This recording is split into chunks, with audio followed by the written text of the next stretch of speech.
Hi, Tori. Well,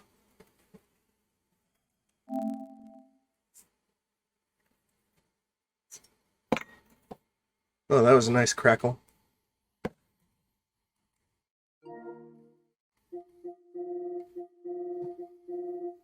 That seems fine now.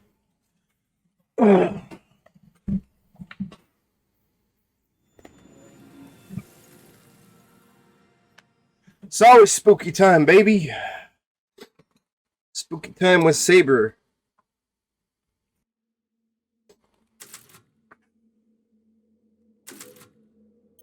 Load most recent save data. And then you eat ass. Hey. Does this look familiar to you? Valuable. Very valuable. Combinable. Combinable.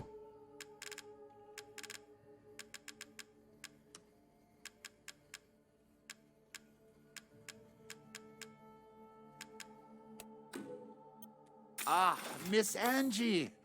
Just adorable. A good deal. Yeah. If I say so myself.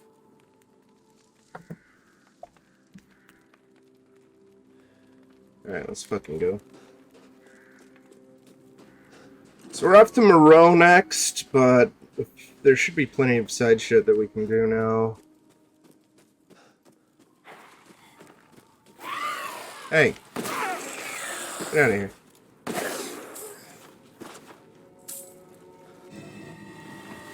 Clow? Clow? Clow, clow?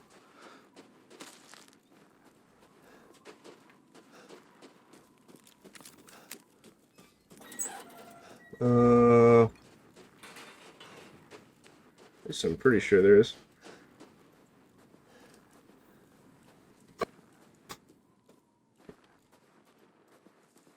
Isn't there a big boy over here? Or is that later?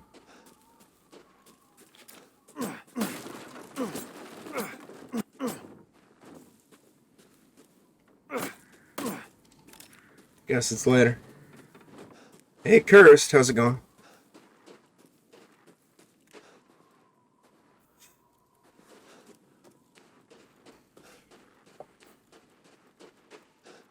Alright.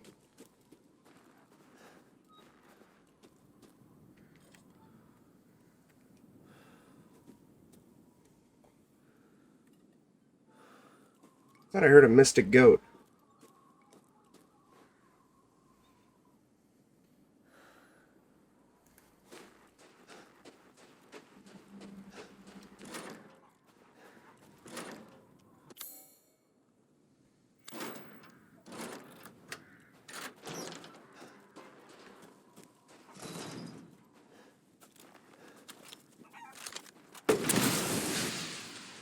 Give me your meat.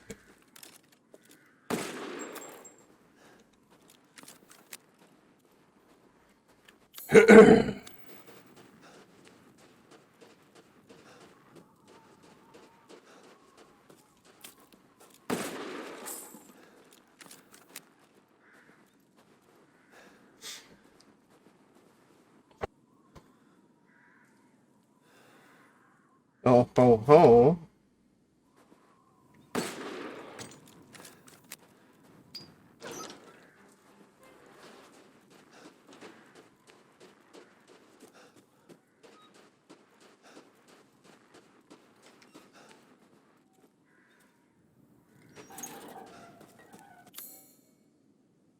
I don't really know.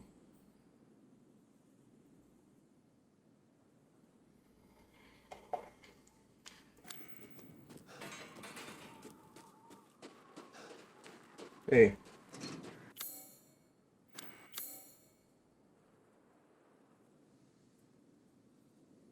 Oh, I'm dumb. Whatever. Very tired.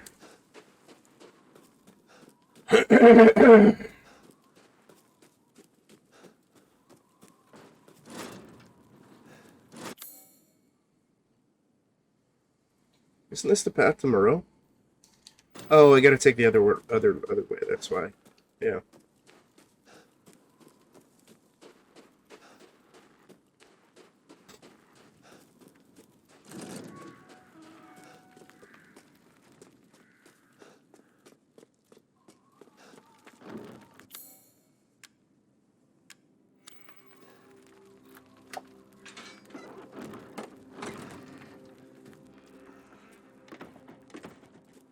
Oh, there should be a big boy down here.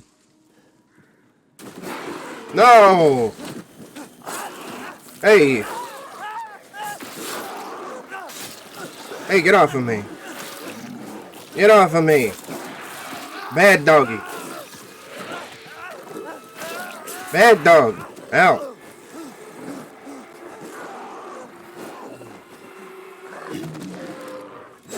Hey!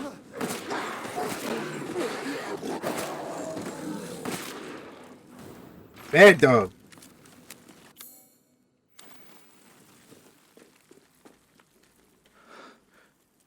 Hey, give it to me. That isn't a wolf. It's a onesie. Oh no.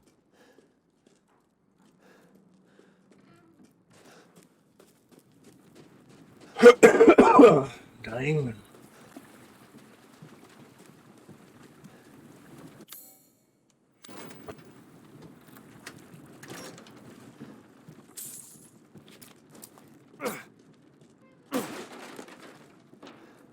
Goody. Explosive wounds. For an explosive onesie. Hey. Oh, fuck you.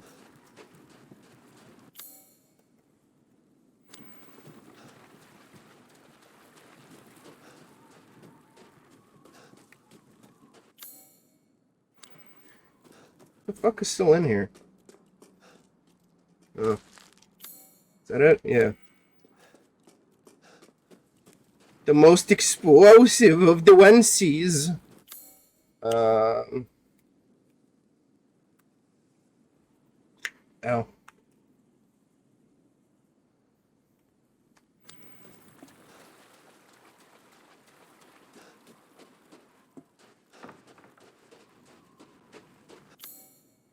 Yeah, it's over here. Come on in.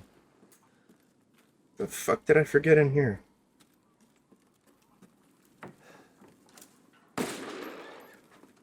God damn it, I gotta take the fucking long way in.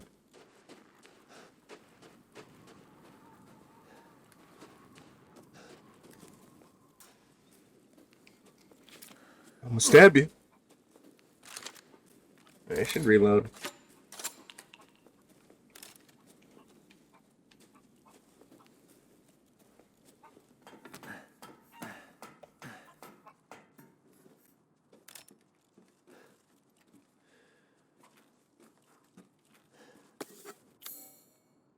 That's it.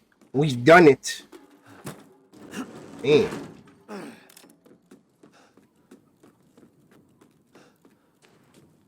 What key opens up that door? Because there's a door over here.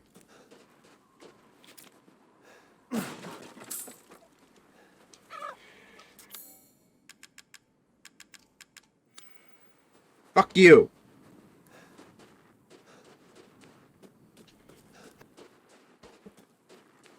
No, I'm not trying to suck your toes, but hey, pretty Emu. girl, suck your toes. The way you do the things you do reminds me of me sucking your toes.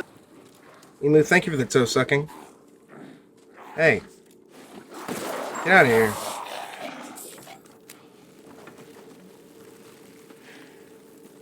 As soon as I find out where this... Hey, there you are. Get out of here.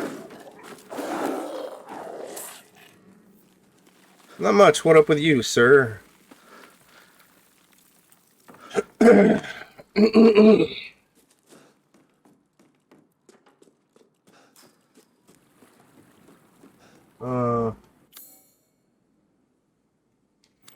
No, it's over this way.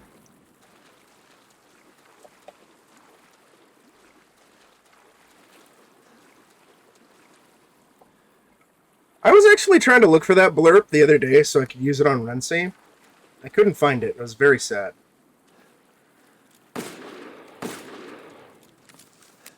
Hey.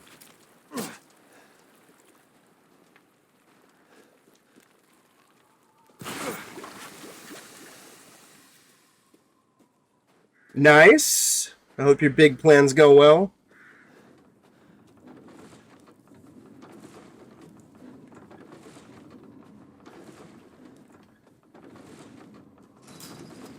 It's walked from the other side.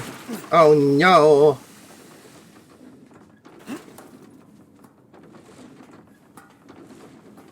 Because Blurp's searching is pretty shitty, that's why. I get a lot of unrelated shit.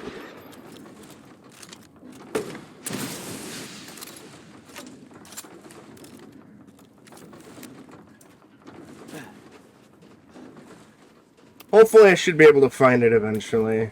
And I could use it on Rency. And then I'd be like, hey Rency, it's your theme song.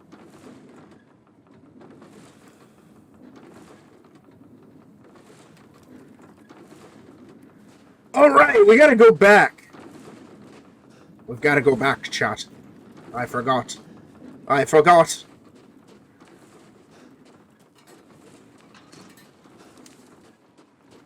I mean, I don't really need to go back. But I wanna.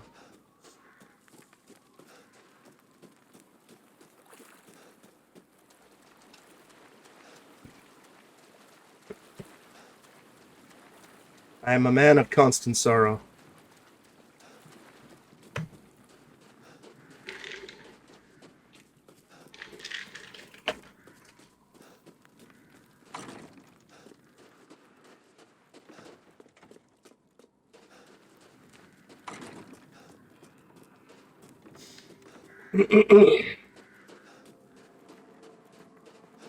Yeah, that song's a fucking bop. And that movie's a fucking bop.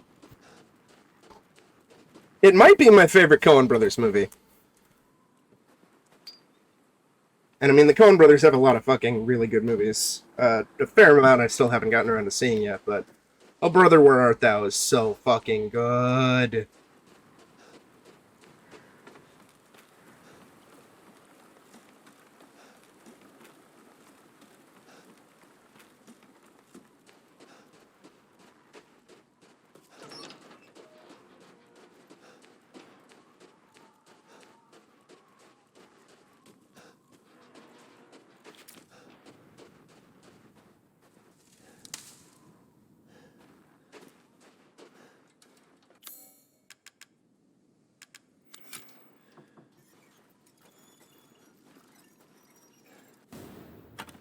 No Country is also really, really good. Fargo is fantastic as well. Raising Arizona. I kind of gravitate a bit more towards their more comedic fare, even if it's very darkly comedic like Fargo, but still. Like, their filmography is really fucking solid.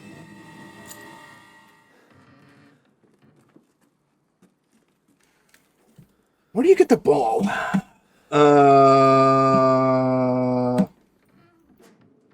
Resident Evil Village, then no Vito.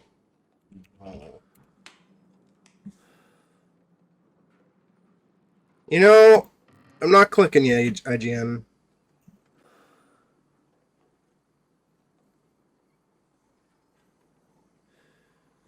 Okay, it's the ball is linked to the south. Right. Burn After Reading is so underrated. Burn After Reading is so good.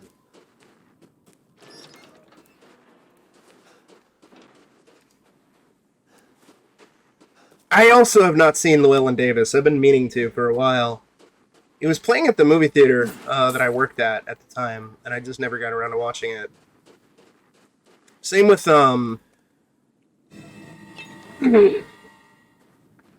Serious Man. That was another one that I never got around to watching that I want to, though.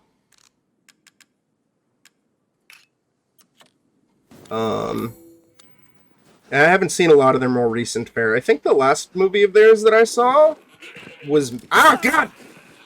Maybe True Grit? I don't know. I really want to... I can't remember which one of them was the one who directed it, but One of them did their own solo film semi-recently. That was a new adaptation of Macbeth with Denzel Washington, and I really want to get around to watching that too. Because I do like Shakespeare, and I like the Coen brothers. And Denzel Washington as Macbeth and Frances McDormand as Lady Macbeth sounds fucking great. Oh yeah, I haven't seen I haven't seen Hail Caesar either. No, I don't think you have. I don't think you told me about that.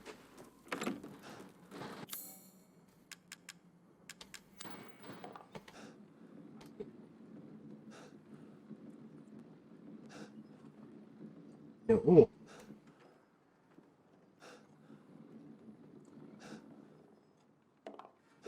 I hate these puzzles so very, very much.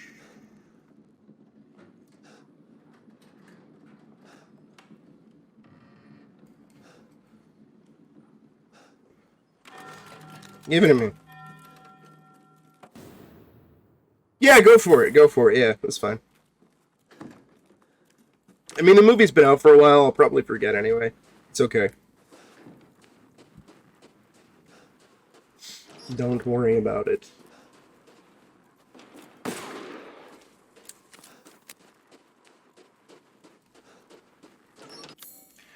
I'm already stupid. Did I?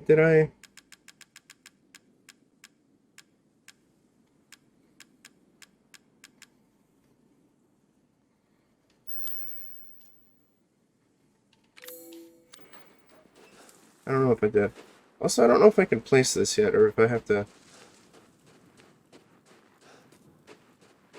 Whatever, I'll figure it out.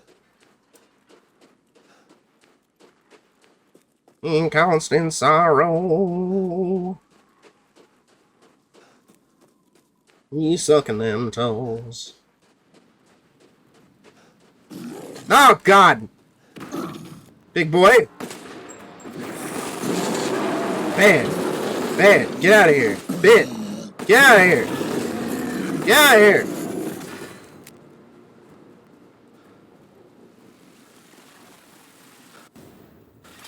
Oh, that's clever. Claudia Benedito.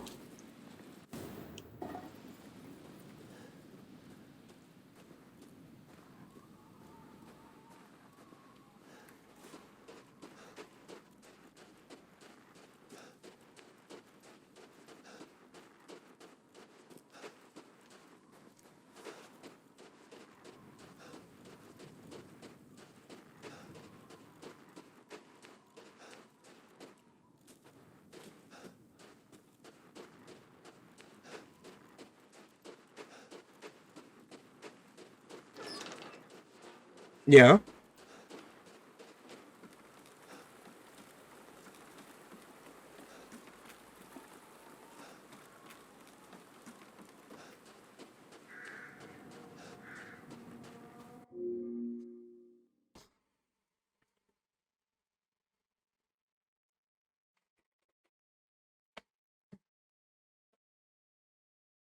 Oh my God.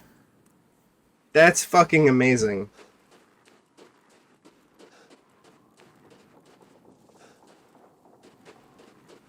That's wonderful. What a very oddly timed, specific coincidence. That's wonderful. I love it.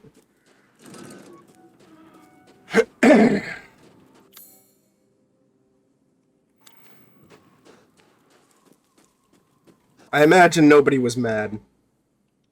That would be my guess. Nobody's mad that they lost out on like what the last minute or so of the movie or whatever. That's beautiful. I love it.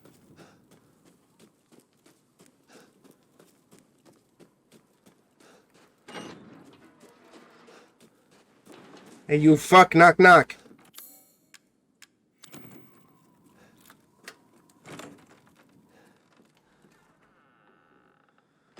$1,625. 8. Oh yeah, there's a fucking puzzle here, isn't there? A little safety safe.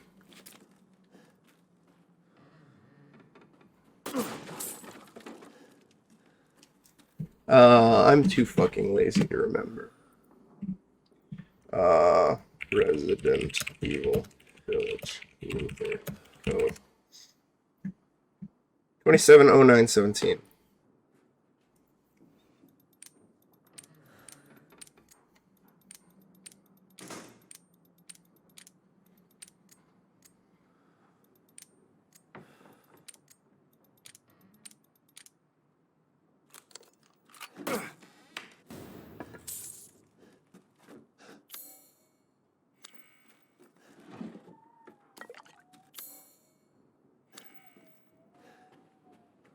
I'd kind of kill for a meta joke experience like that. An accidental meta joke like that.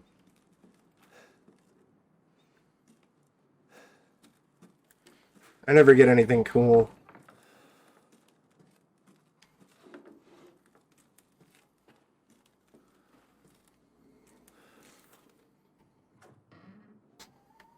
Outside of private screenings, like when the whatchamacallit, when I used to work at the movie theater, or what was effectively a private screening. When I saw the movie Stay Alive with Frankie Muniz and Sophia Bush and a bunch of other fucking people I don't fucking remember. Because me and my two buddies, we went to go see it, and we were literally the only ones in the theater, and it was fucking amazing. So like every single time, the movie tried to be suspenseful. We just started humming the Super Mario Brothers underground theme just as loud as we could, since we were the only ones in the theater. It was great. Da-na-na-na-na-na.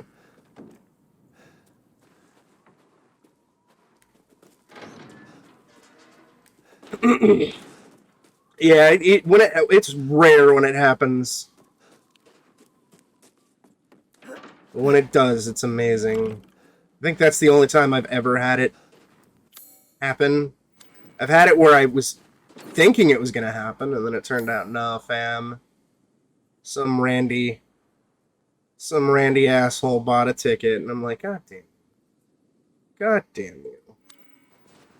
You ruined my private screening.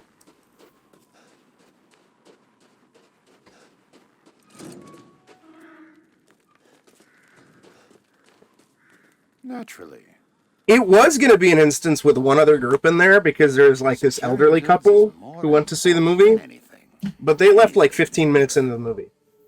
So it was basically us. I was like, hey, let's go.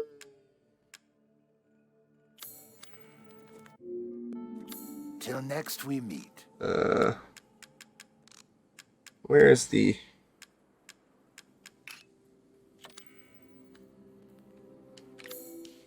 Okay, I still can't combine yet.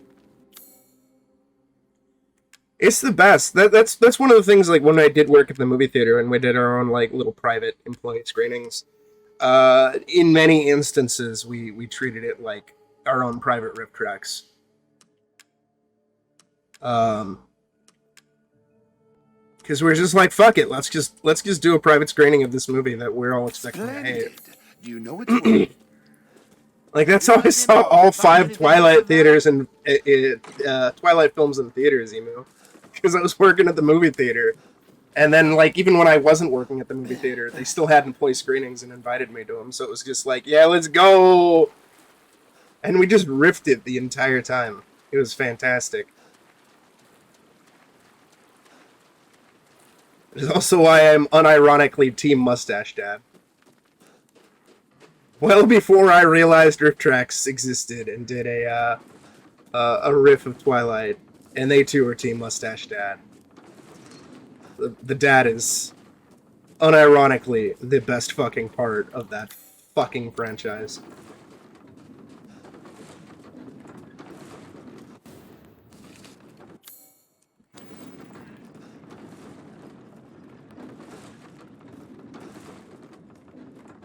And then sometimes we would wind up seeing accidental gems, right?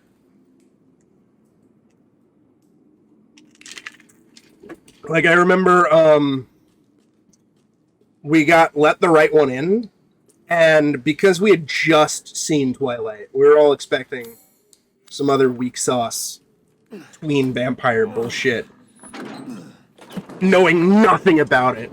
So we had a employee screening where it's like, yeah, we're gonna rip the shit out of this. And it wound up being like one of our favorite movies of the fucking goddamn year. The original Swedish version. I think it was Swedish. And it was so fucking good. And we were just like, yo, let's go. We came for what we expected to be a shitty, janky tween vampire movie. And what we got was a legitimately fantastic little horror drama.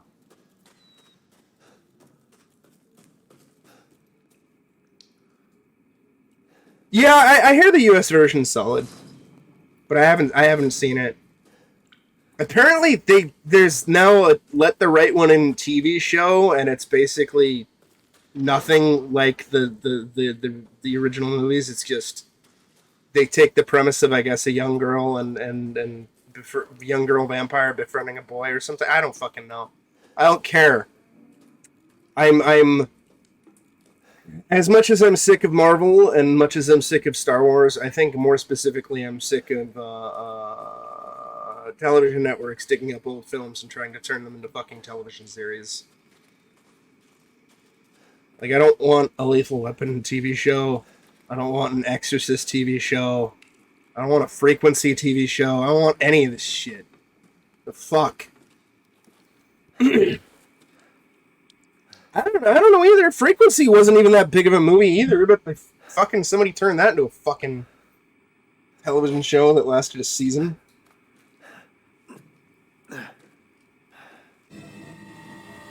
I never watched them either. I'm just sick of them on principle. Like, I just don't want them existing. Because I don't watch TV really at all. Outside of, I'll just be taking this. the Vince Gilligan shit. Fargo's good, yes. Fargo's like the one exception where I was kind of curious. I think that was one of the first ones. That's why I gave it a shot. I've only seen season 1, and it was really good from what I remember. Her baby back. Don't screw with me. Wait. And Fargo also does the, If you take it, as far as I'm aware, it does the True Detective thing, where it's basically an anthology show. better than the... So each season is like different era, different crime.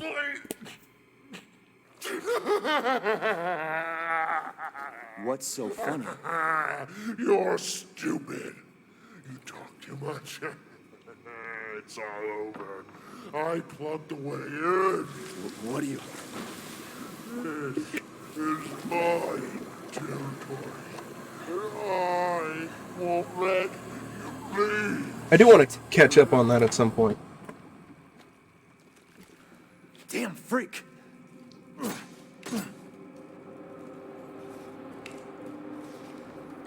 I saw a little bit of 3, and it's started solid enough. I don't know if it was fine after that. I hear it was good. But yeah, season 2 is pretty weak. Season 2 had its moments, but its ending was so fucking unforgivably bad and stupid. Season 1 is fucking phenomenal. I love season 1.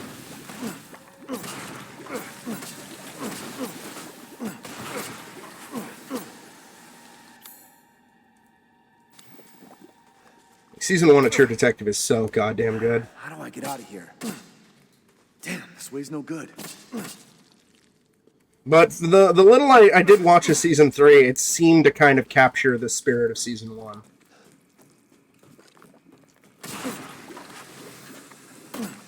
And like the tone and style, and it wasn't stupid.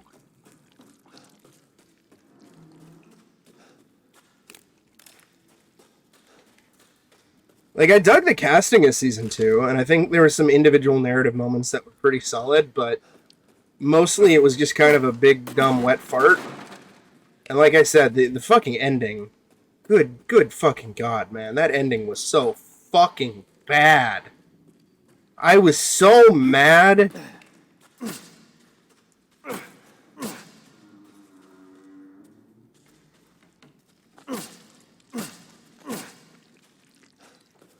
So goddamn mad. Mad 'cause bad, chat.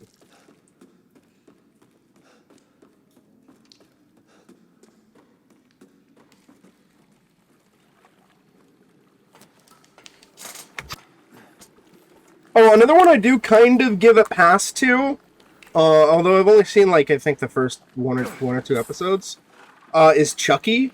And that's only because of the fact that the original creator is involved in the series, and it's a continuation of his fucking ongoing storyline from the very first Child's Play movie, so it's like, yeah, alright. I can kind of give this a pass.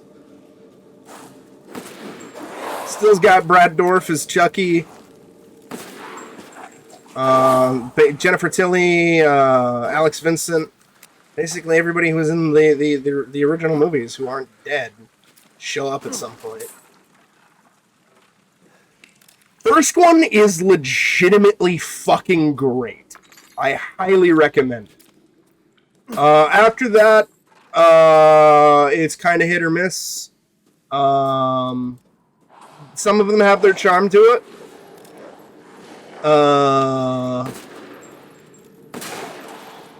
But, it's your own mileage may vary. First one, I will fucking die on the hill that it is a great little horror movie.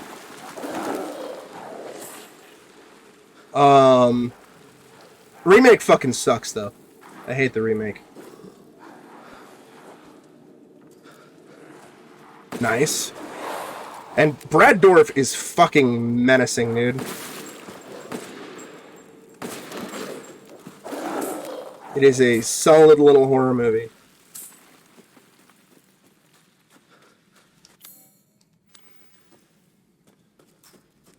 Child's Play 2, I remember liking a bit. It's like a fine, serviceable follow-up. Child's Play 3, I didn't particularly like. And I've actually never seen any of the sequels past Child's Play 3. I know a lot of people like Bride of Chucky and Seed of Chucky, although I know a lot of other people fucking hate him. And then there's been some recent direct-to-DVD Chucky movies, and I haven't seen any of those, but I've heard that they're pretty decent. But like I said, I haven't seen any of them. I do think it's neat though that they brought in Fiona Dourif as a character. Since she's Brad Dourif's daughter, it's pretty great. And in the Chucky TV show, they even have some flashback sequences, which are supposed to be pre-Child's Play 1. And they got Fiona Dourif to play Brad Dourif's character in the flashbacks. And it's like, this is fucking cool, man.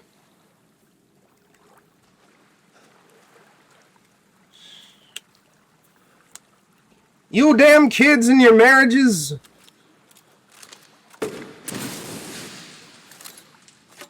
Isn't there a thing around here somewhere? I know there's an item somewhere in here. I want to say it's around this tree. Meanwhile, I'm sitting here forever alone. Niku, Niku, Niku, Niku, Niku, Niku, Niku, Niku, Niku. How was the rest of your birthday stream? And why didn't you tell me you were doing a charity stream thingy? You bozo. I would have gladly retweeted your charity shit. I didn't realize you were doing charity.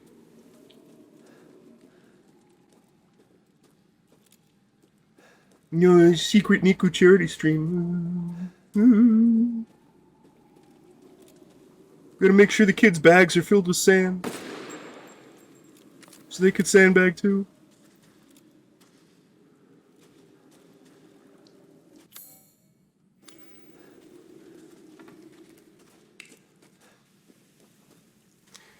Yeah, I literally had no idea Niku was doing a charity thing until I saw tweet from Tori this morning, and her tweet was like from 12 hours ago. I was like, what the fuck? What do you mean it was a charity stream?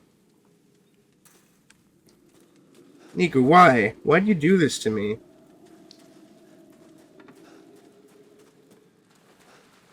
You gotta bag all that sand. Where the fuck is it? I know you're here. I know it all. This gave me problems before. God damn it. I'm so tilted.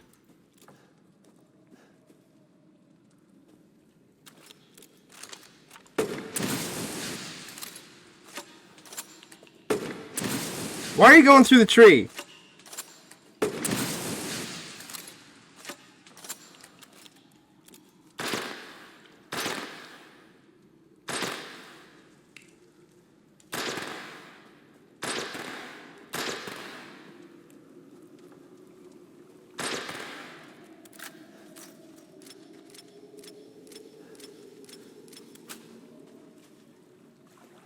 Listen, Niku, I think we just want to suck your toes. Alright?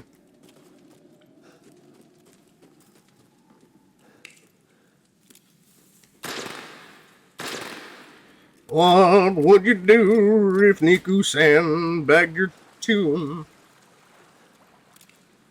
God damn it, this is... Oh my god! Where are you? I want it!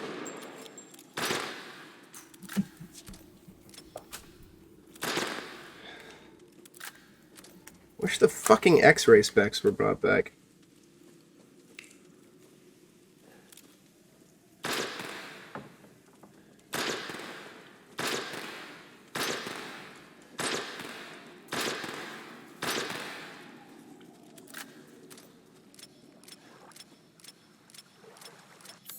What is this?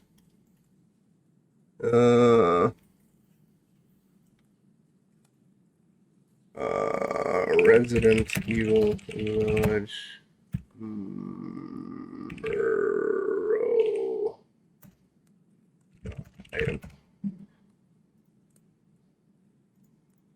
Bro Mines! 10 items on the docks. Yeah. Healing herb. There's a healing herb on the ground. Breakable barrel. Handgun ammo. Breakable barrel. Breakable barrel. Rose diary. Maybe that's what I'm missing. Maybe it's not something here, and maybe it's just a stupid fucking herb in the fucking goddamn ground somewhere.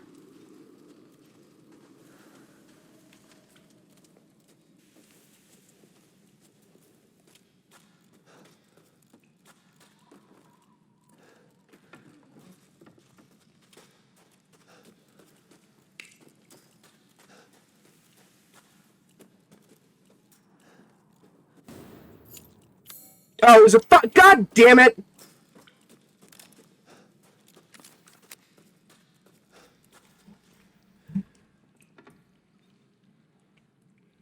Give me a quick second here.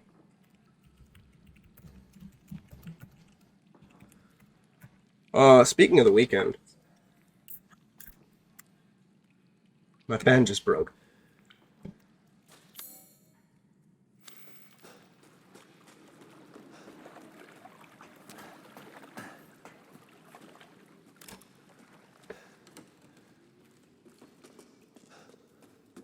So basically, Emu, like any red area, there's an item somewhere. I don't know where. Because unlike Resident Evil 2 and 3, where when you run past an item, it just auto-marks it on your map. So it's like, oh, I know that this is here. Or Resident Evil 7, where there's like unlockable X-ray specs that make finding items easier. Village doesn't fucking have any of that shit. So it's just like, LOL, there's an item somewhere in here. And it's a little annoying.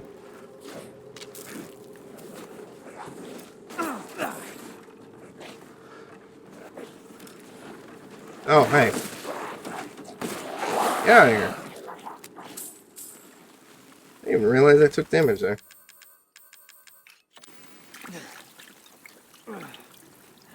Yeah, explore the area for a little sparkly or some other fucking like weird thing. And sometimes like you can walk past like a pickup like a couple times and like the icon doesn't pop up. It's annoying.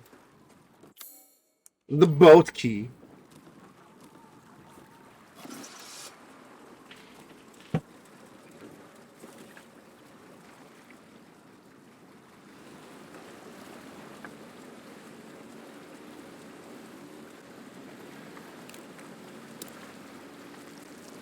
So this is kind of like the last area of the game that I enjoy. No, no. What was that? Everything after this part is just constant downhill, and even this area is weak compared to House Demetresque and House Benevito. What the hell? Research post or something? What the fuck are they doing here?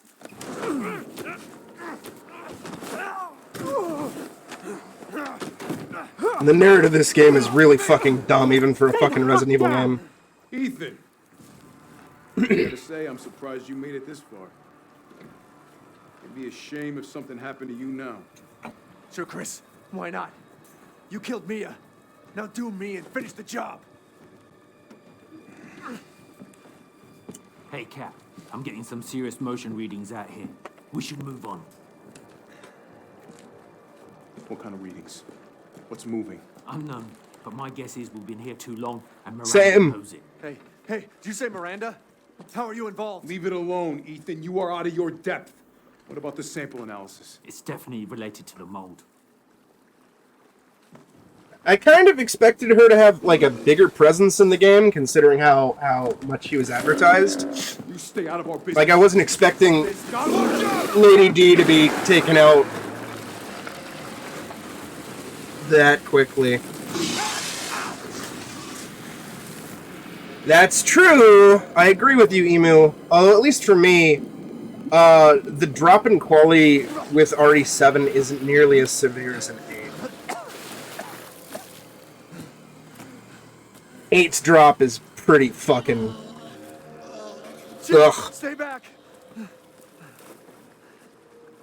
Like, just from the get-go, like, the first two houses, strong I don't have time opening, for this.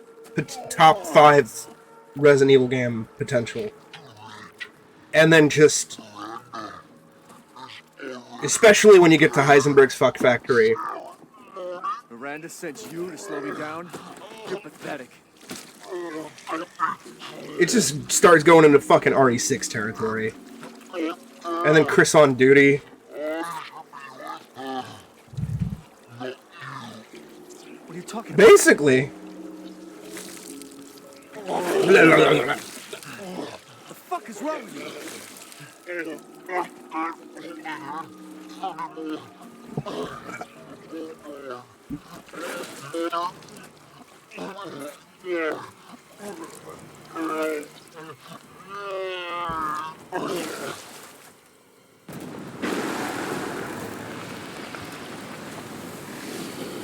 I really think that if Capcom wants to do something bold and stand out from the competition, like stand out from everybody's trying to fucking emulate them at this point, use RE Engine and make a fucking goddamn fixed camera angle game. Doesn't even have to be tank controls, because you can do fixed camera angles with 3D movement.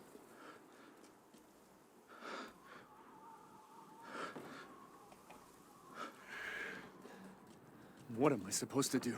Yeah, I mean, one of the things that I hold a great amount of respect for is the franchise's constant attempts to experiment and reinvigorate, even when the basic structure formula is the same, right? He said the exit's on the wall. Like, there's a lot of experimentation shit between 7 and Village, or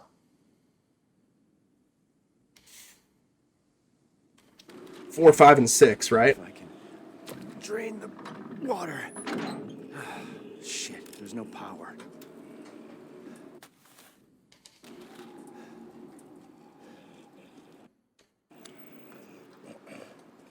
Even with going from 1, 2, and 3.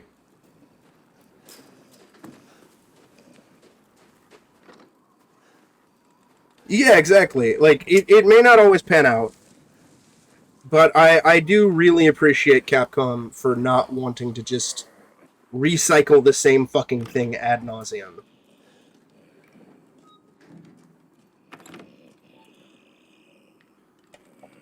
This is what a lot of franchises do.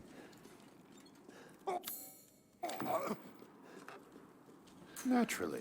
Like COD, basically any fucking thing that Ubisoft does at this point.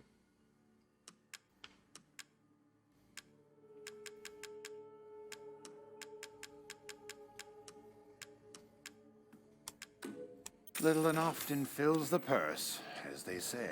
Till next we meet. It's really cool.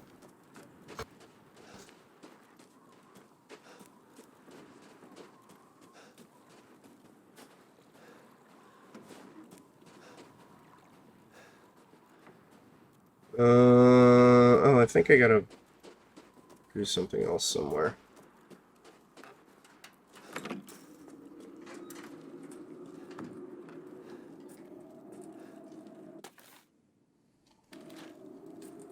Where do I interact with this? Oh no, it's over here. Yeah! It really is.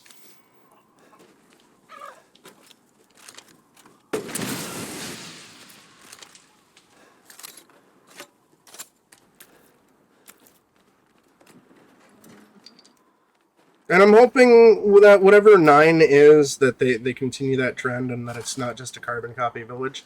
The only thing that I really kind of fault Capcom for is the lack of new blood in the franchise, and then the even with the over reliance on returning characters, like pre-established characters. They don't deviate too much from just Chris Leon, Chris Leon, Chris Leon. And like, I like Chris a lot. Probably my favorite male protagonist in the franchise. But good God. Well, it was nice to see Claire and Barry in Revelations 2. Seriously? That's why I liked 7 so much, is because, we have a brand new fucking character who's not an established badass. And one of the things that I was a little apprehensive about going into Village was the fact that they're bringing Ethan back, because I felt that his story was done. I still kind of feel, though, that his story is done. Yeah, I understand it from a business perspective too, especially considering that there's the vocal subset of fans who just want the same characters coming back over and over and again.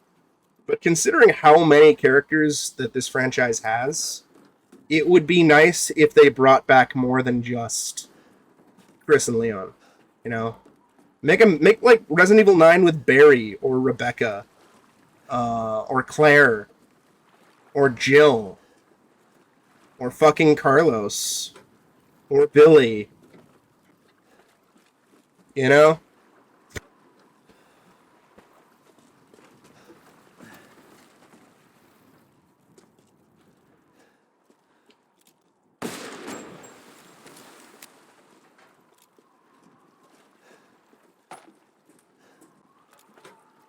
That's one of the things that I really appreciate the Silent Hill franchise for, is the fact that like every entry is a new playable character, outside of Shattered Memories, which is just a reinterpretation of Silent Hill 1.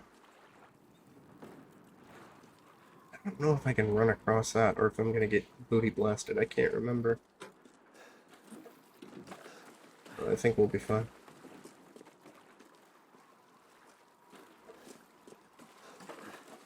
And that, like, the one instance where there is kind of a direct sequel. It's with a new character. Looking in fish food. As opposed to just the Harry Mason Power Hour.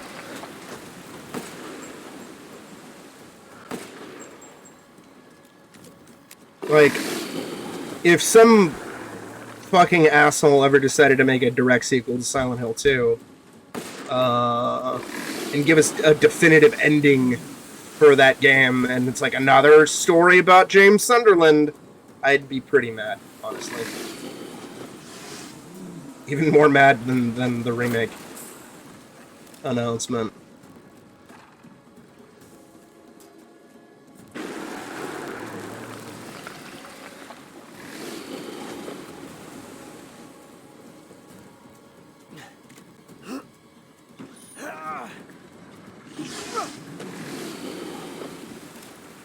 Damn.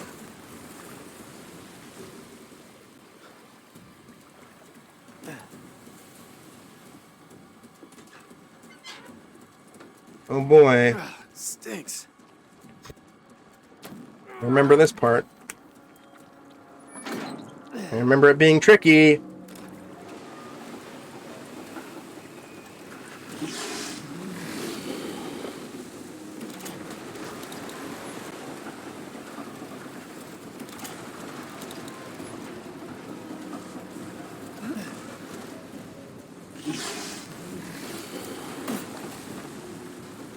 But, you know, we'll see.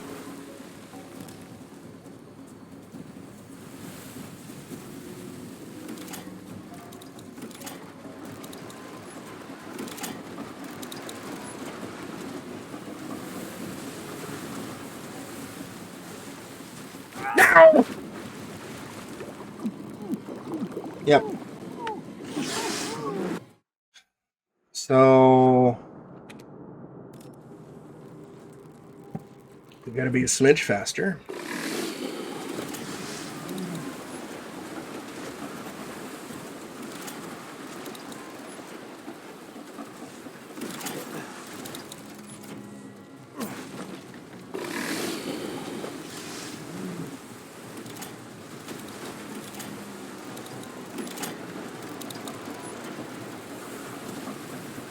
Fucking blue.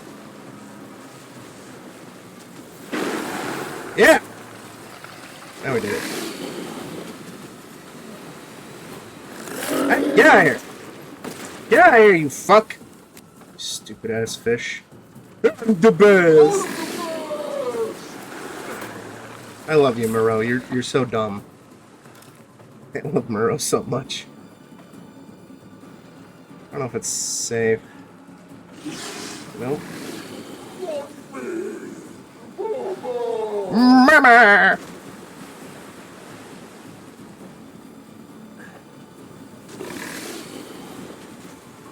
I do also remember that people were like ragging on Ethan in RE7 because they're like, "Oh, he's too bland." And it's like, bro, he's a fucking everyman. What do you want?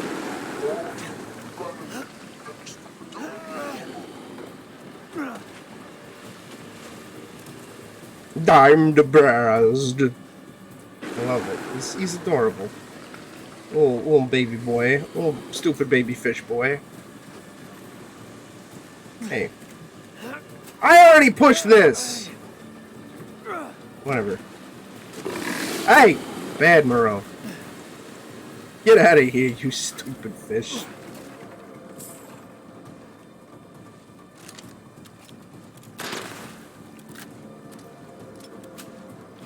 Excuse me.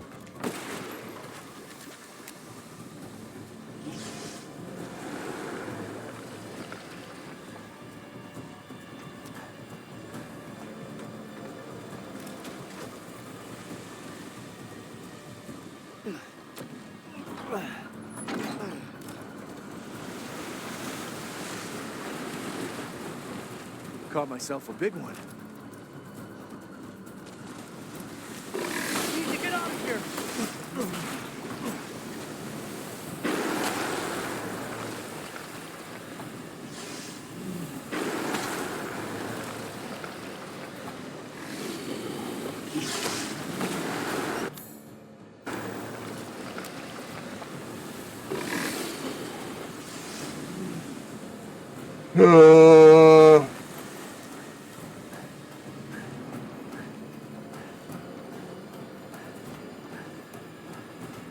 But yeah, I'm very curious to see what they'll do with Resident Evil 9. Although at this point, narratively, things are starting to get really fucking dumb again.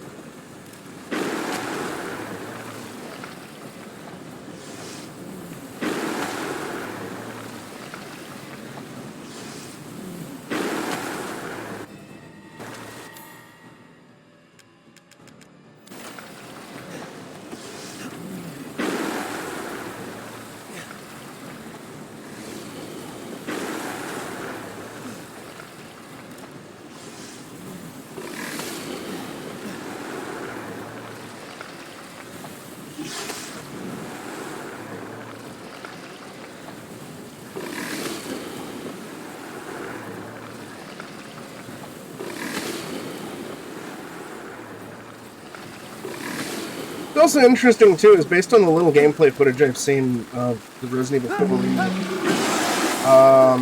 and now playing Village in third person and remembering that, you know, there's crouching and shit like that. It really seems as though RE4 remake is taking a lot of stuff from Village. So I'm also hoping that RE4 remake has a first person option, because I think that could make RE4 unique.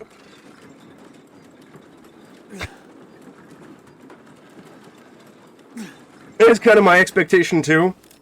Like, we're already seeing really stupid narrative decisions from Capcom with Village, if in their attempt to cater to that super whiny vocal fan base who insists that the franchise be unable to move on and needs to everything needs to fucking tie into each other.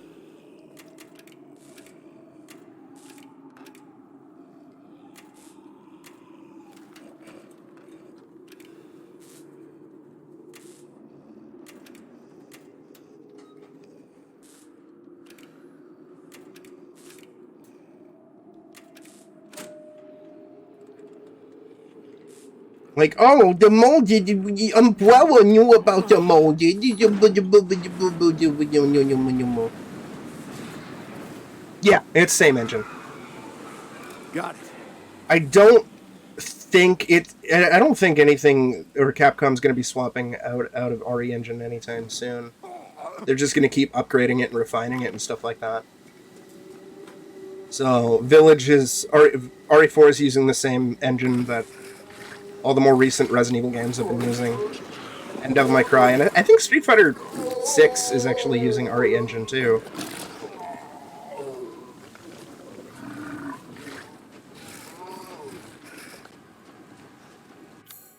And just already, the RE Engine seems like a really impressive piece of hardware. Like, it might be my favorite engine. Seems to run really well, looks really well. Presumably it's easy enough to work with for multiple different styles of games. Which I know some engines, some engines they don't really work well with different genres. Like infamously, EA forcing BioWare to use Frostbite for Mass Effect kind of backfired a fair bit. Because Frostbite was not designed for RPGs.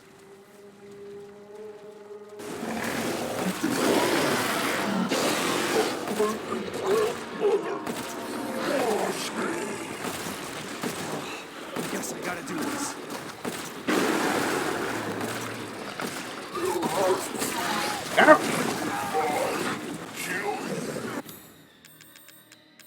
Why do you keep doing this to me? This one.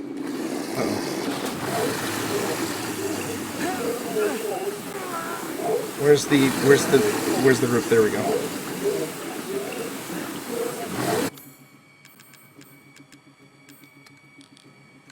I really wish it would stop doing that.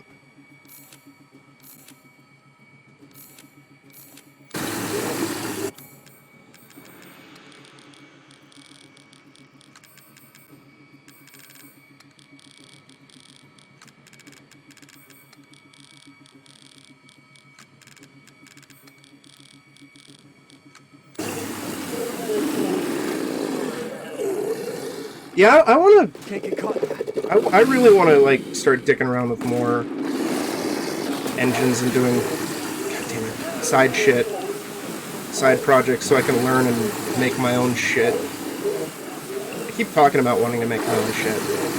I have ideas as to what I want to do. I've just been too much of a lazy, silly sausage to actually get around to doing it. Down from there.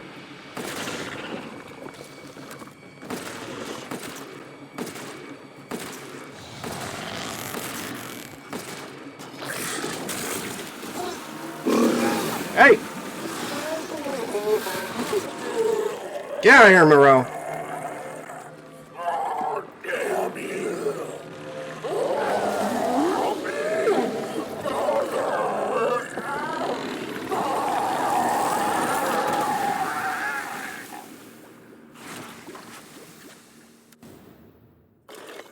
In death as he was in life.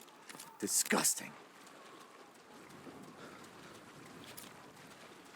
I like to think that I have decent enough ideas narratively and game design wise, but the energy aspect is also in very, very short supply.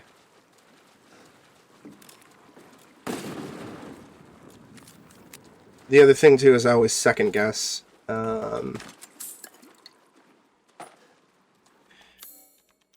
And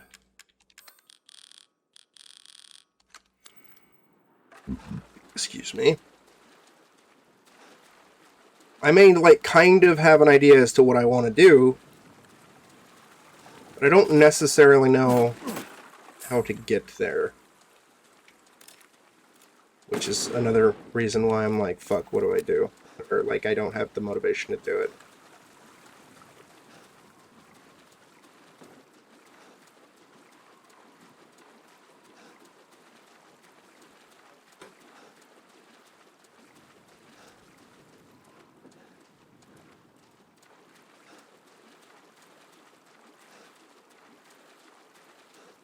Like, the chief among them is, I know I really want to make fucking horror games.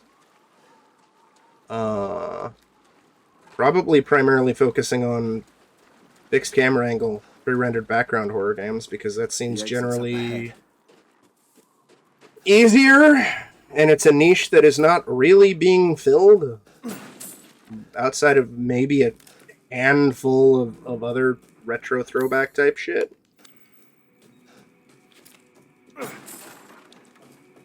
Capcom sure as shit not doing it.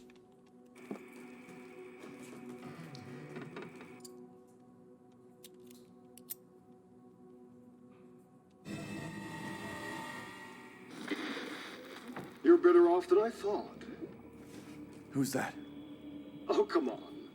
We just met a while back, not that it really matters.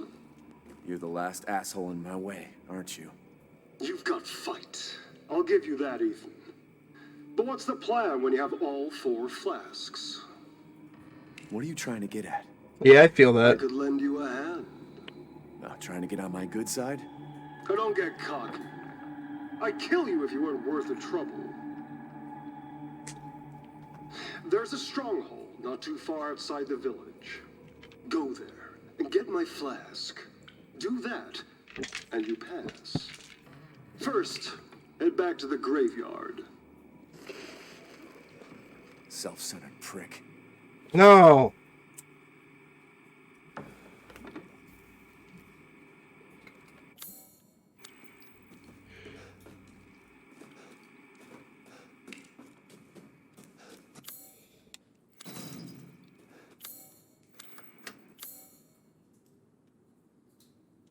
Oh, I vaguely remember how to get there.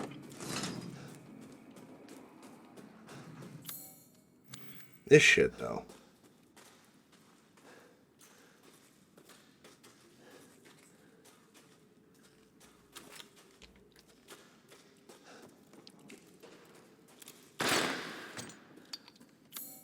There we go.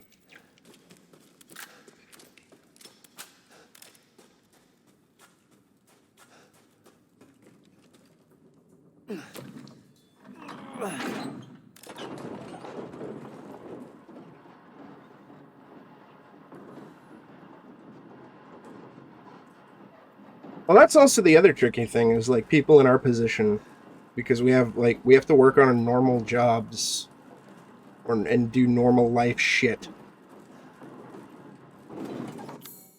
It results in very limited time to actually do stuff like that. So I need to win the lottery or find a sugar mama.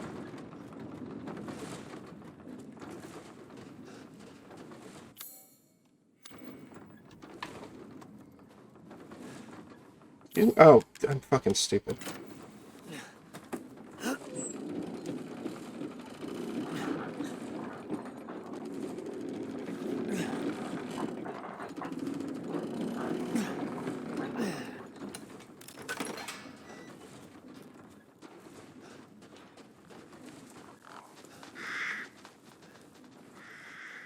Yeah, I feel that. That was also,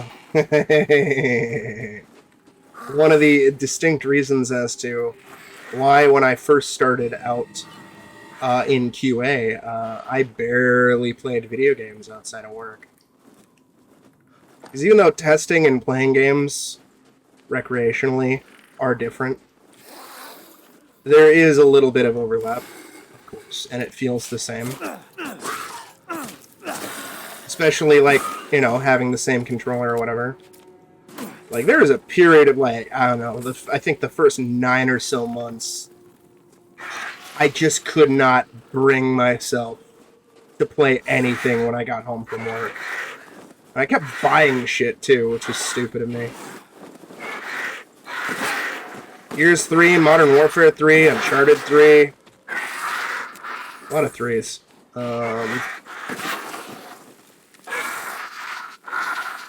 I was just like, I can't do it.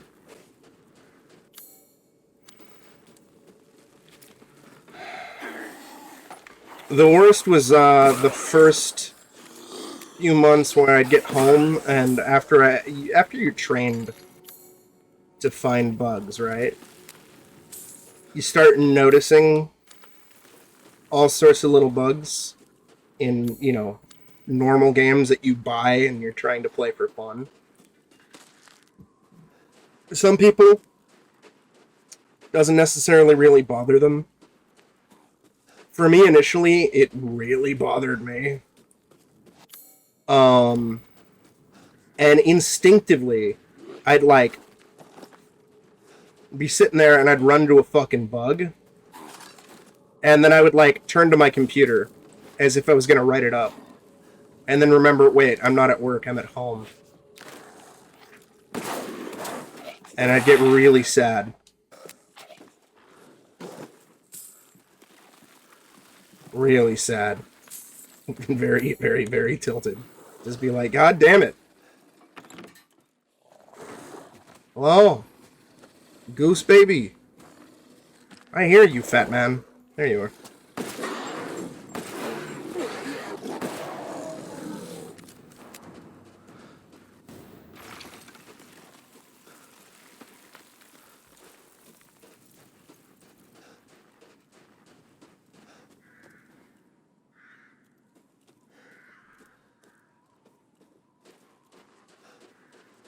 And I'm just like, please.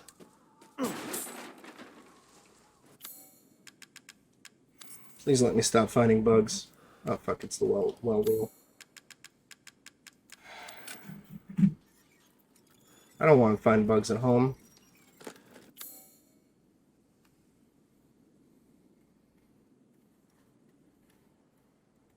Moreau's hidden weapon.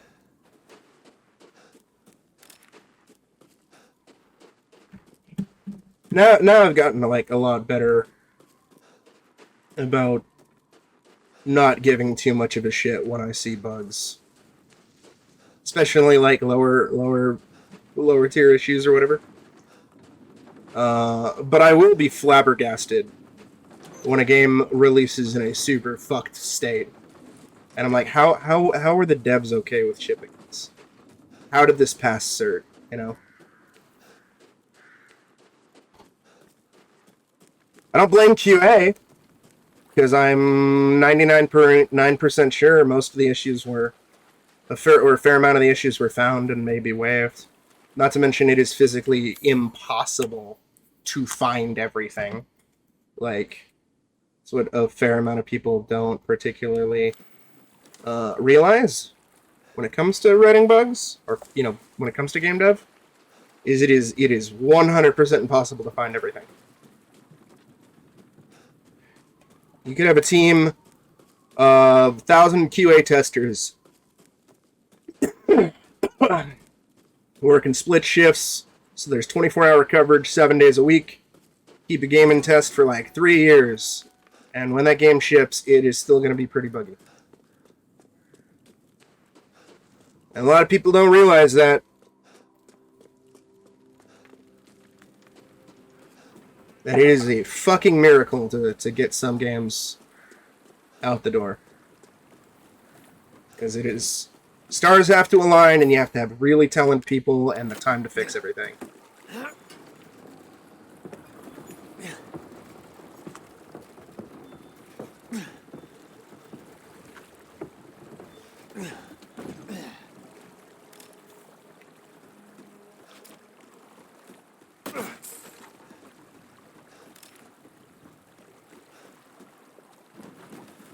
Like, the more recent one that I'm genuinely flabbergasted at is Gotham Knight. Where the PC version is apparently a super unoptimized mess, which explains why there's no performance mode on consoles. But more importantly, somehow a recent patch completely broke the game and made it unplayable? Like, to the point where you couldn't launch the game? And oddly enough, you couldn't even install or uninstall the game, which is just fucking insane to me. Like, how do you release that as a patch? I'm genuinely fucking curious.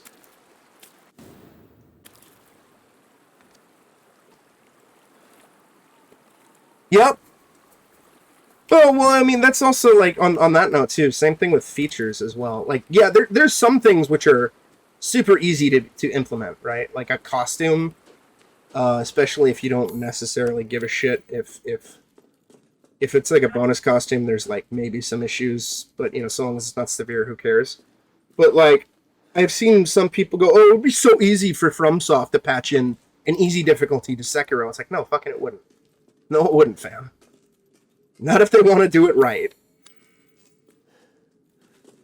You're talking about a complete rebalance of an entire fucking game, my man.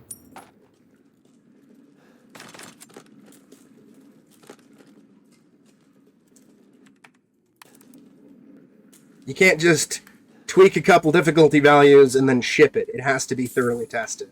It has to be checked and double-checked and cross-checked.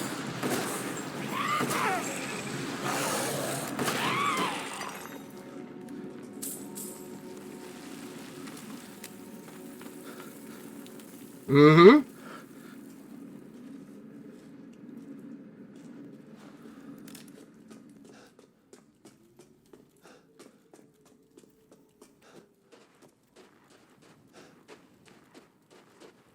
Game balance is very fucking hard already.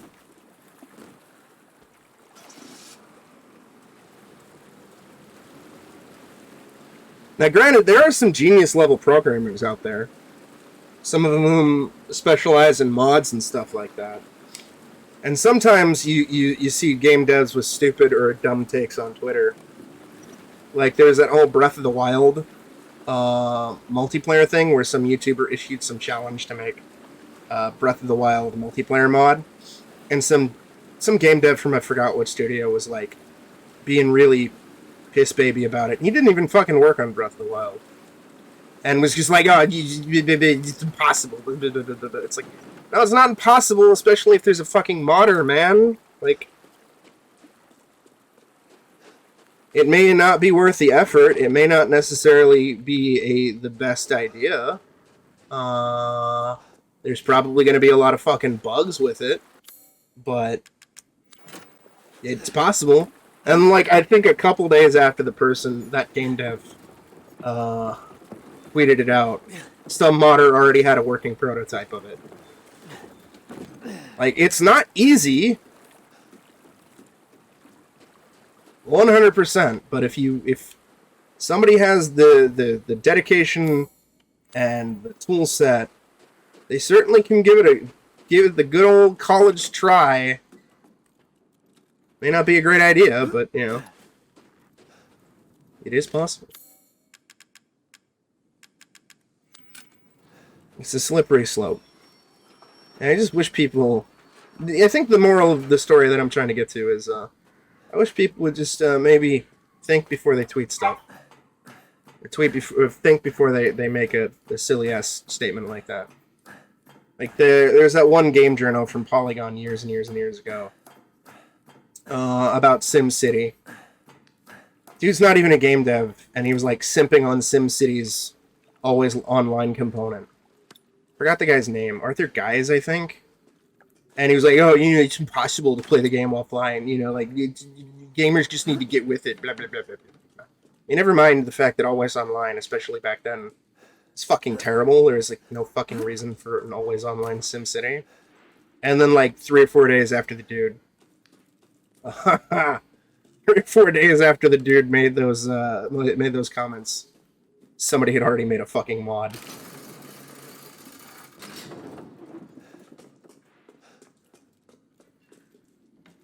Like, well, don't you feel silly, sir? Probably doesn't.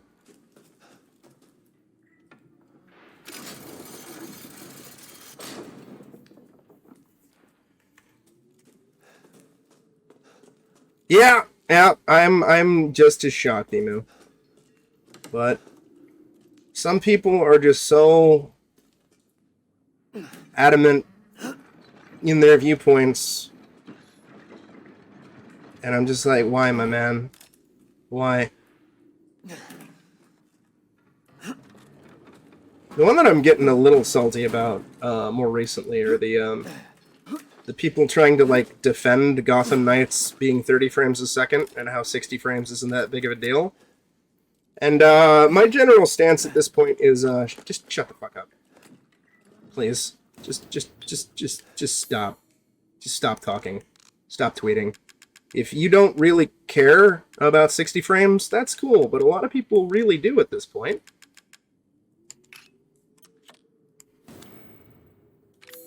And especially considering the fact that we're now so fucking used to performance mode on console that when a game doesn't have performance mode, it's kind of a big fucking deal. Yeah, yeah. Gotham Knights on PS5 and Series X is limited to 30 frames per second. Same with Plague Tale Requiem.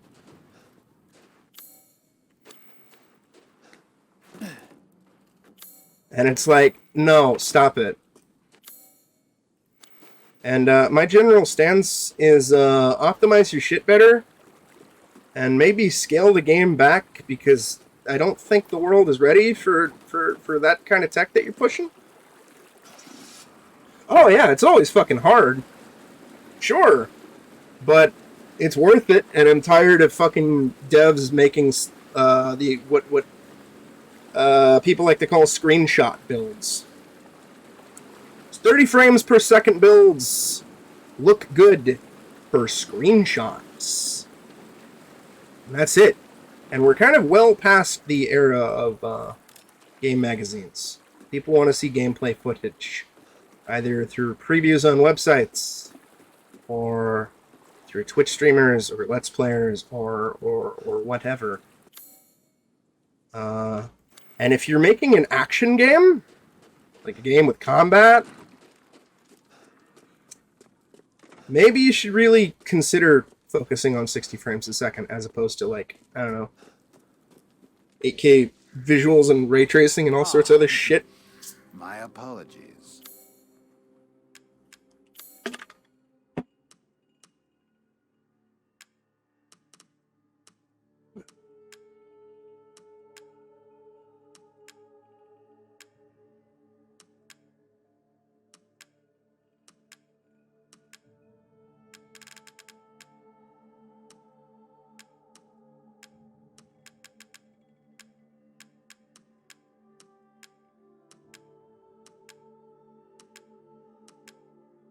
Like, if you're making something like Harvest Moon or whatever,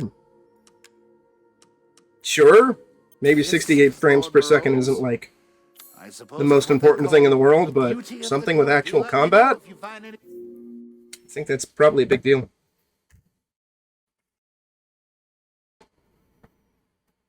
Yeah, basically. Ashy Wawa. I got a BRB real quick. JoJo's whining, so I'm gonna let him outside. I'm also gonna get a new G Fuel. Ashy, while I'm gone, tell me what you think of Bayonetta 3.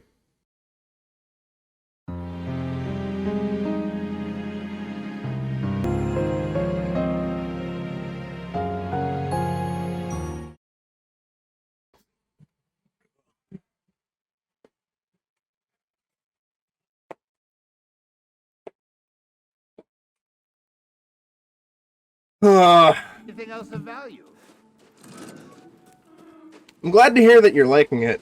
And yeah, it's unfortunate about the whole stupid fucking voice acting controversy. That shouldn't really be a thing, because it's a controversy. I mean, it could have been an actual controversy. It could have actually, you know, there could have been something there. But, you know,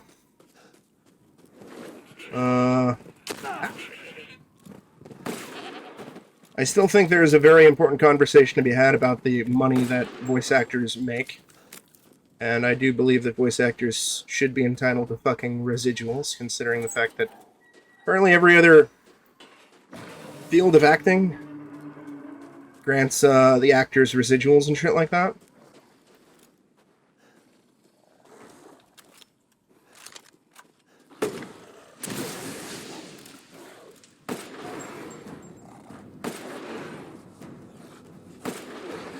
Dragging in Hill, though, was really, really fucking stupid.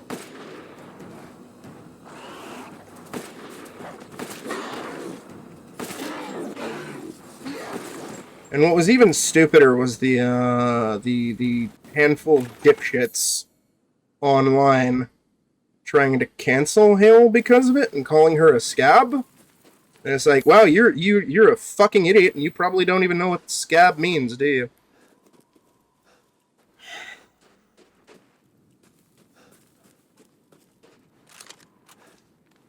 And you had assholes digging up some admittedly shitty tweet that Jennifer Hale made like in 2016 or whatever, that she had deleted years ago and apologized for. Some, I guess, bad take autism tweet or whatever. And it's like, okay, so if this is from like 6 years ago, but she already apologized for it, why is this being brought up? Who the fuck cares? Why are you, like, holding this against somebody for the rest of their fucking life?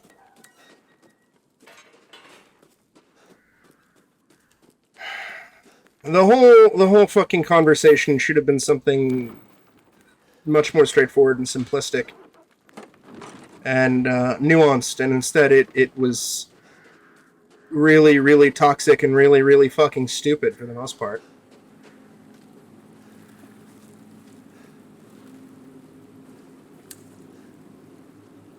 Yeah.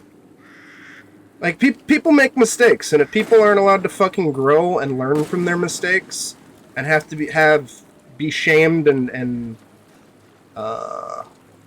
unable to, like, evolve and grow as a human being, that's kind of fucked up. Like, I still remember distinctly there was that one young 20-something-year-old kid or whatever. He was at some sporting event, and like he held up his Venmo name, asking for beer money, to, like, get a 6-pack, and a shit ton of people chimed in and like sent him tons and tons and tons and tons and tons of money, way more money than he ever fucking needed, right? And he was like, you know, I'm gonna take this opportunity to do something good with this because I don't need this money. I'm gonna donate all this money to like charity or whatever. I was like, oh wow, cool, good on you, dude. That's really neat. And then you had some fucking journo who dug through this young 20-something-year-old's Twitter profile history. Found out, like, when he was 14, he was an edgy piece of shit. And said some really horrible stuff. And it's like, what was the point of digging through his Twitter history when he's just donating to charity? Why are you trying to fucking bring this up for some fucking Randy? And the guy apologized, and he was like, yeah, I was a shitty 14-year-old. I didn't fucking know any better. I thought I was being funny. It's inexcusable, and I'm sorry for this. Then, of course, other people dug through the journo's Twitter history. And the journo fucking had equally horrible and offensive shit that was tweeted in the last year. And it's like, my dude. Glass houses. Please.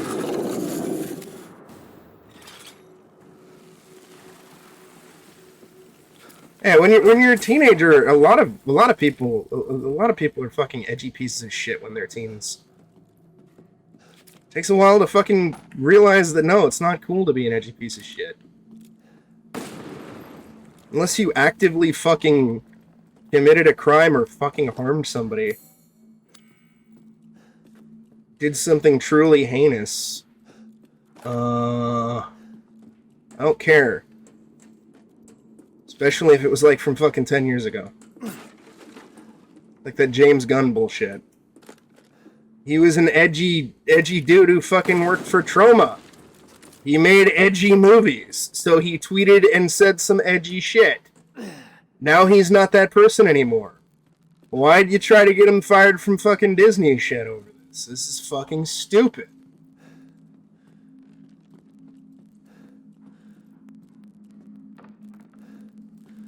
Oh yeah, I would 100% be fucking completely fucked. I have said and I've done some truly stupid shit. Some truly cringy, edgy shit. Doesn't excuse what I did, no. But I don't do that sort of shit anymore. I am not that person. I have grown. I realize what I have done is wrong. And I wish more people would fucking realize that maybe people shouldn't have shit held against them for like the rest of their fucking life when it's something so trivial in the grand scheme of things. Like I don't fucking understand, man. I don't fucking understand. There's so many people with just colossally stupid fucking moronic takes. And behave like fucking ghouls. I hate it. I hate it. I hate it. Like I was saying, anybody calling Jennifer Hale a scab over this shit is a fucking moron. Like, Jennifer Hale didn't steal a fucking role from Helena Taylor. Helena Taylor turned down a role, and Jennifer Hale was offered the role. And I'm pretty sure, given Jennifer Hale's track record with fucking being super pro union and super pro voice actors' rights, that in a parallel universe where Helena Taylor was offered only $4,000 to voice the entirety of Bayonetta 3, right? As her initial claims seem to imply. If Jennifer Hale was aware of that before, she wouldn't have accepted the fucking role.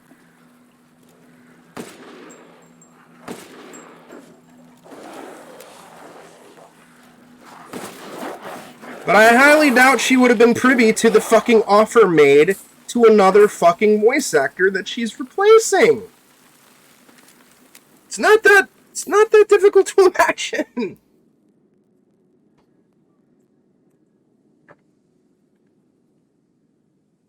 Mm-hmm.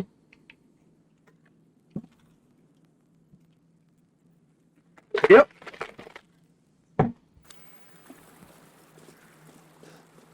Shit, man, I'm cringing and disappointed in the dumb shit I did yesterday. I'm cringing and disappointed in the shit I streamed like a day or two ago. That's just how I am. And I'm even more cringing and disgusted with the shit that I've done years and years and years ago. Just how it do. It's part of growing up and evolving and maturing But some people fucking fail to realize this. And it does genuinely seem as though some people treat 1984 as a fucking how-to guide, which really upsets me.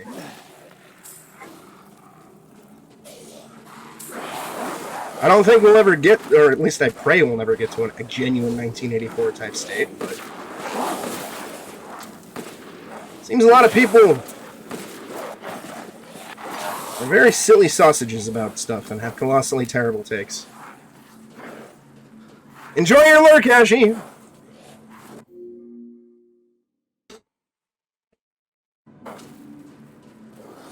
Thank you for stopping by.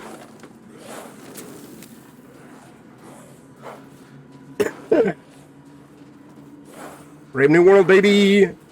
Ooh, why? Go away. Hey!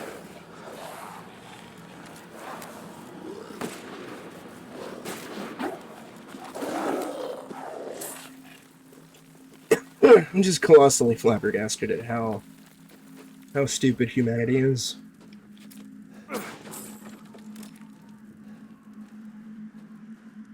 Every time I think we've as a species have reached peak stupidity, the clouds part, and I realize that the peak is miles and miles and miles higher.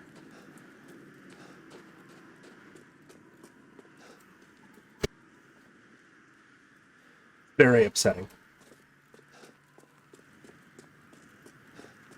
It's one of the main reasons why I hate the internet.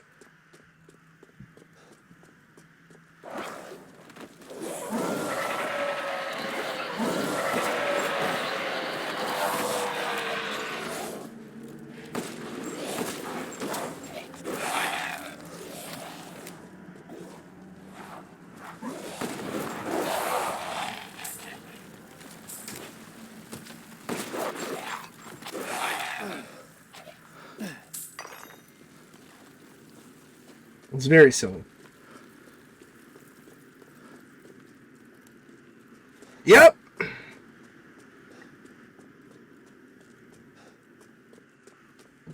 It's led to increased tribalism and toxicity. And I hate it.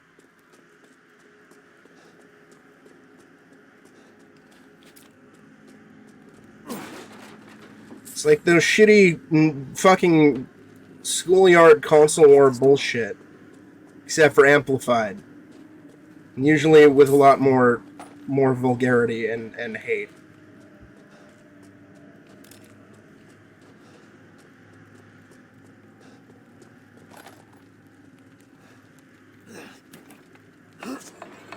Basically.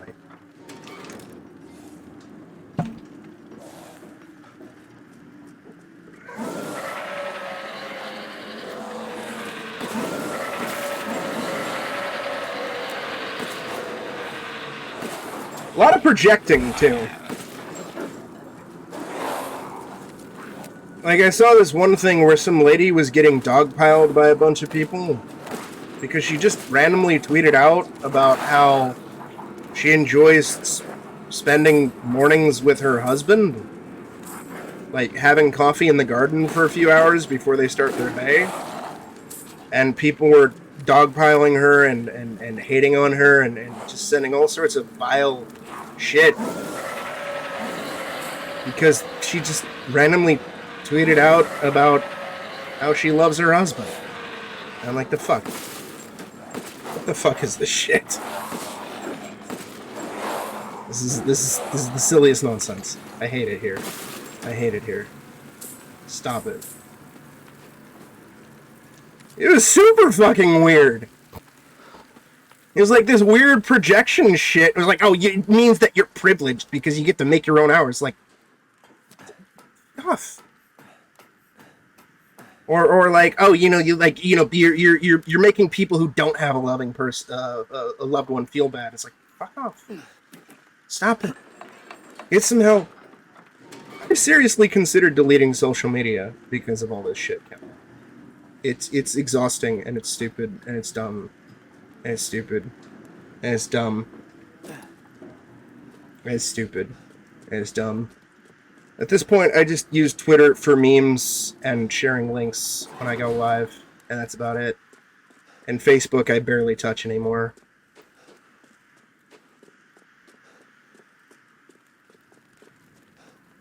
Especially since fucking Mark Zuckerberg's empire has become a fucking dumpster fire of stupid, overly offended bullshit. Where you can't even post a screen cap of Al Bundy from Married with Children. It says, shoot me $12.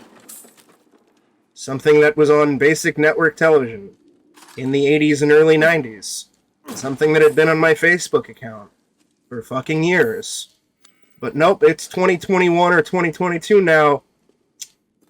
This is making light of suicide. Therefore, we're restricting your account and giving you a flag and all this other shit. And it's like, really, guys, you're finding this as offensive? Really? No way to appeal either. Meanwhile, like you spend, I don't know, 5 seconds on Facebook and you can find some genuinely greedy, thank you for the O.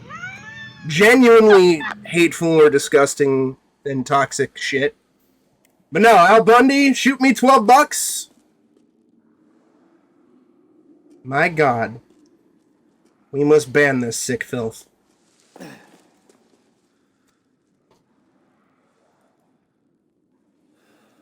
Right? Oh yeah, fucking Night Trap. I still never played Night Trap. I want to.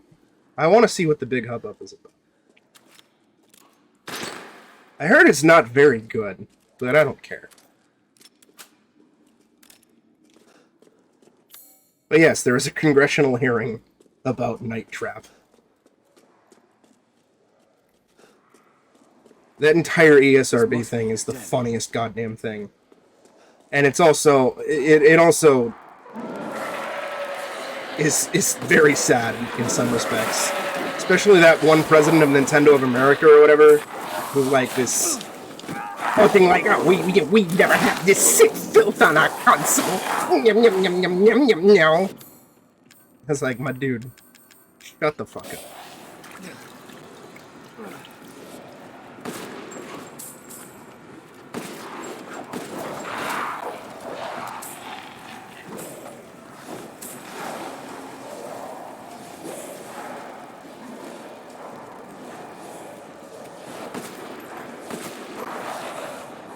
Stop it.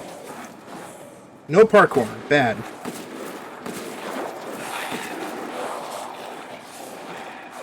And of course now Night Trap is on the Switch.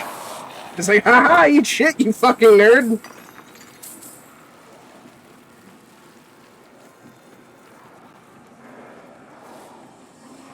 It's great.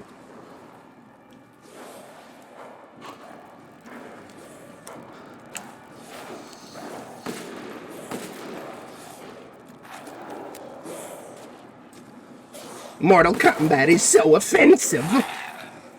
Yes, this pixelized blood. It's so bad. It's gonna teach our children to murder. Yeah, alright.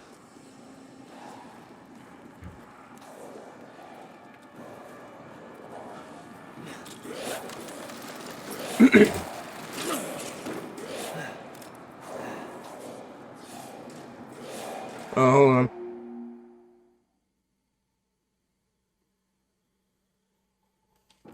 Oh, that is funny.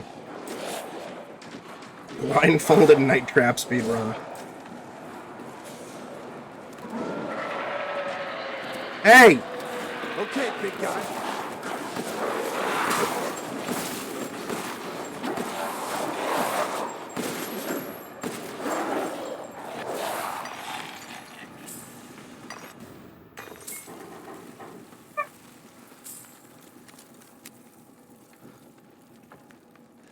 I can only imagine.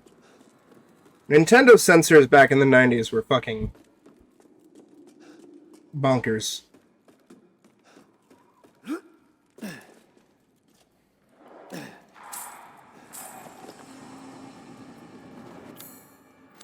Absolute fucking bonkers.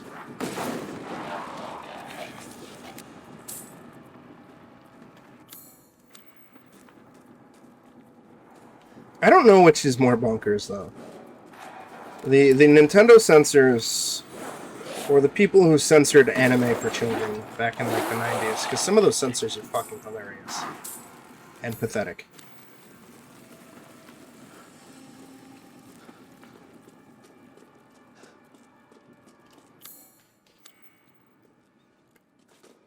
I love it. Muff Diver, let's go!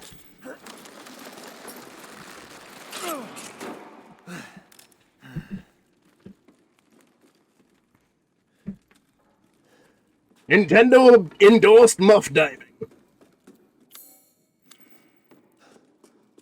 I always appreciated the subtlety, or some not so subtlety, but just people missing some of the innuendo found in video games and or animated television programs, like Rocko's Modern Life, and like the first 2 or 3 seasons of the show. That fast food restaurant is Choky Chicken. The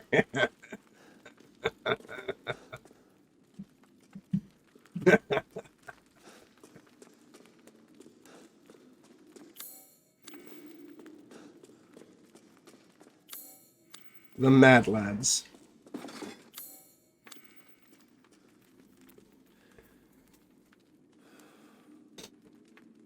Oh yeah. And the censors focus on that, and you're able to get away with what you really want. That's what Matt Stone and Trey Parker did with Team America after the bullshit that they went through for the South Park movie.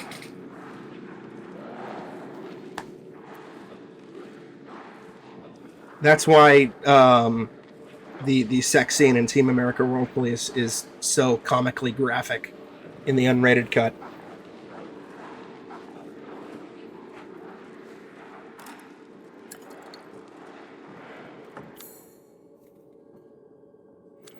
Yep. And then other times, there have been instances where, whatchamacallit,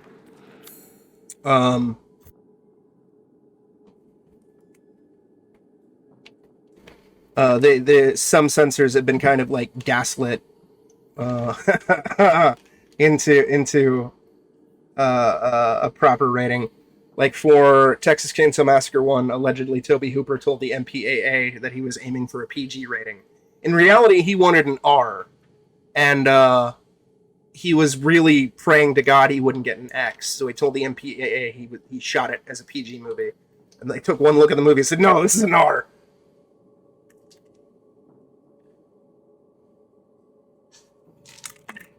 I love it.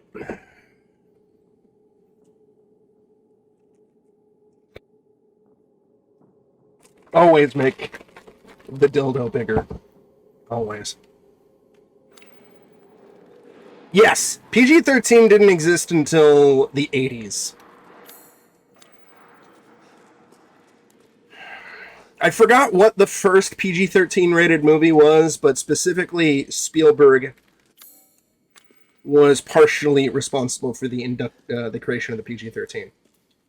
Because he was kind of tired of the MPAA constantly trying to rate his movies R when he disagreed with the concept. It was like Indiana Jones, Poltergeist, and Temple of Doom. I think maybe a couple others. Were all initially rated R, and they had to either make censors, do some censoring, or appeal to get a PG rating. And then basically he was like, "Yo, come on, let's compromise. Let's make a new rating." And then they did.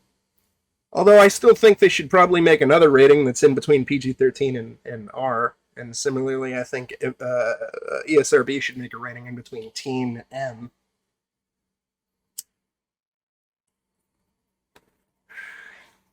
And also maybe like reduce the stigma behind the AO rating, because that's fucking silly. Also the stigma behind NC-17 as well. It's very silly. Like, one of the silliest things that I found out is, Lord knows if it's still the case now, but a lot of retailers will flat out refuse to carry your movie if it's rated NC-17, But if you relinquish your rating and you release it as unrated and it's the exact same fucking content, they'll carry your movie. Greedy, what's your bone? Huh? No, Santa Claus, get away from me. Get away from me. No. Bad. Bad? Bad Santa. Bad Santa Claus. Oh. Yeah, it's true. I'm not using the rifle. Eat shit.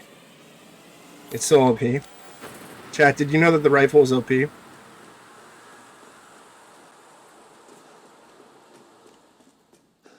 Like, Killer Joe is a good example of that. Killer Joe was released in theaters as NC-17. Rightfully so, that movie's fucked up. And then when it was released on DVD, they gave up that NC-17 rating and released it as an unrated director's cut. It's not a fucking unrated director's cut. It's the fucking theatrical cut of the goddamn movie. It's just fucking shitholes like Target and Walmart won't sell your movie if it's fucking rated NC-17. But the exact same content, unrated, perfectly fine. It's really fucking stupid. And there's also a good documentary about the stupidity of the MPAA, and I'm sure a lot of it's still applicable. The documentary is called This Film Is Not Yet Rated. And it deals with a lot of movies that were had to fight to get a lower rating, and like the appeals process that they went through.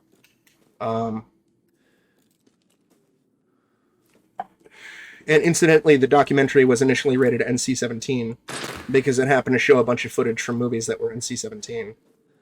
So they released the documentary as unrated.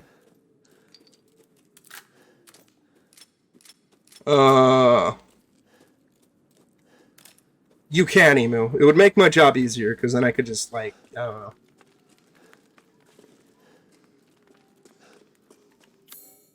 Go to sleep.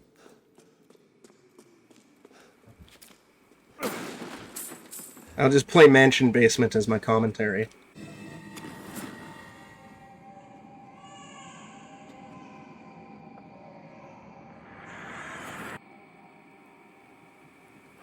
What? You're the real deal, Ethan. Well done.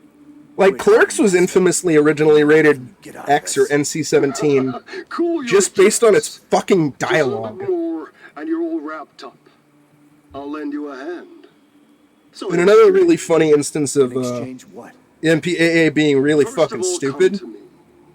Put all the flasks in the altar, and I'm sure you'll figure the rest out. Oh my god, that is fucking hilarious. Ethan. Why would anybody come into somebody's stream and be like, yo, let me... Oh, I will. I'm playing Forewarned with him tonight, so I'll ask him. Burborn?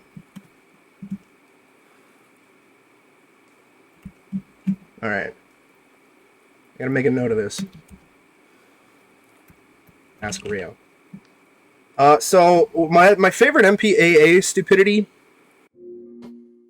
comes from The Wild Bunch, which is like this late 60s, early 70s Western by Sam Peckinpah. Really hyper-violent for the era.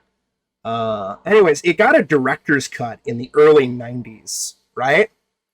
And when they wanted to release the director's cut in theaters, and when they submitted it to the MPAA came back with an NC-17 rating. And like, this film is far too violent. And then the studio pointed out how all the additional footage in The Wild Bunch that was added for the director's cut was scenes of dialogue. No additional violent content was added to the movie. So MPAA was just really fucking stupid and trying to rate what they thought was an R in the 60s/70s and NC-17 now.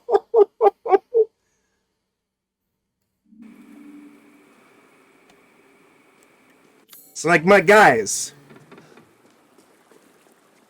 you dumb. There's also some other, I don't know the name of the movie, but there was a sequence, some movie that got rated NC-17 because there was a sequence where this girl was giving some guy head. And then when, towards the end of the scene, you know, and she lifts her head up, she swallows, right? Or she spit in her hand or whatever, right? You heard like a spitting sound effect. And the MPAA was like, no, the spit is too much. You have to cut that. Otherwise, it's NC-17. And the director's response was like, so you prefer it when they swallow? It's like... Or there's, I think it was Boys Don't Cry. There's a sequence where one girl was going down on another girl. And when she was done, she, like, wiped her mouth. And the wiping of the mouth is what got them the NC-17 rating. It's like, you guys are fucking dumb. This is fucking stupid. This is so fucking juvenile. And fucking silly. The fuck is wrong with you guys? Far too obscene.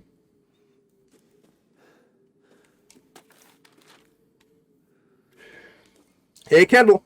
Like, I'm not sure what the case is now, but like one of the other things that documentary pointed out, or exposed rather, is how hypocritical the MPAA was in regards to its own set of rules and regulations about who is on the board. Because like they advertised at the time when the documentary was being made about how, you know, people on the MPAA board are only supposed to be on the board for like a couple years and they have to be parents of small children and whatever.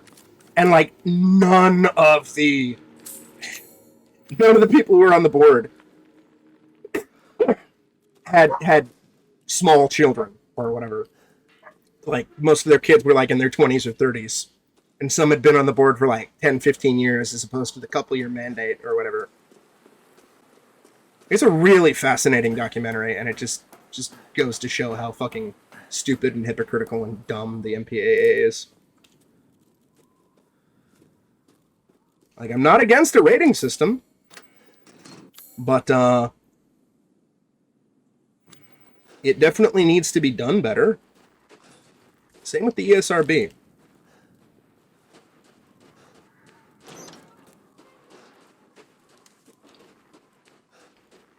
Both are really, really dumb.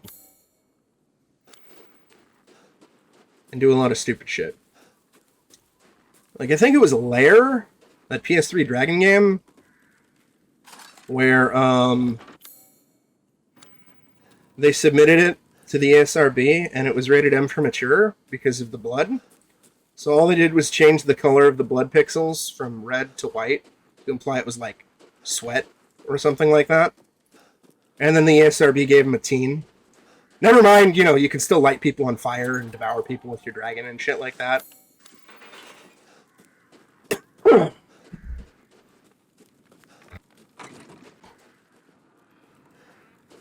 That's fucking silly. That's some silly sausage bullshit right there, Cal. God forbid there's a wine rack.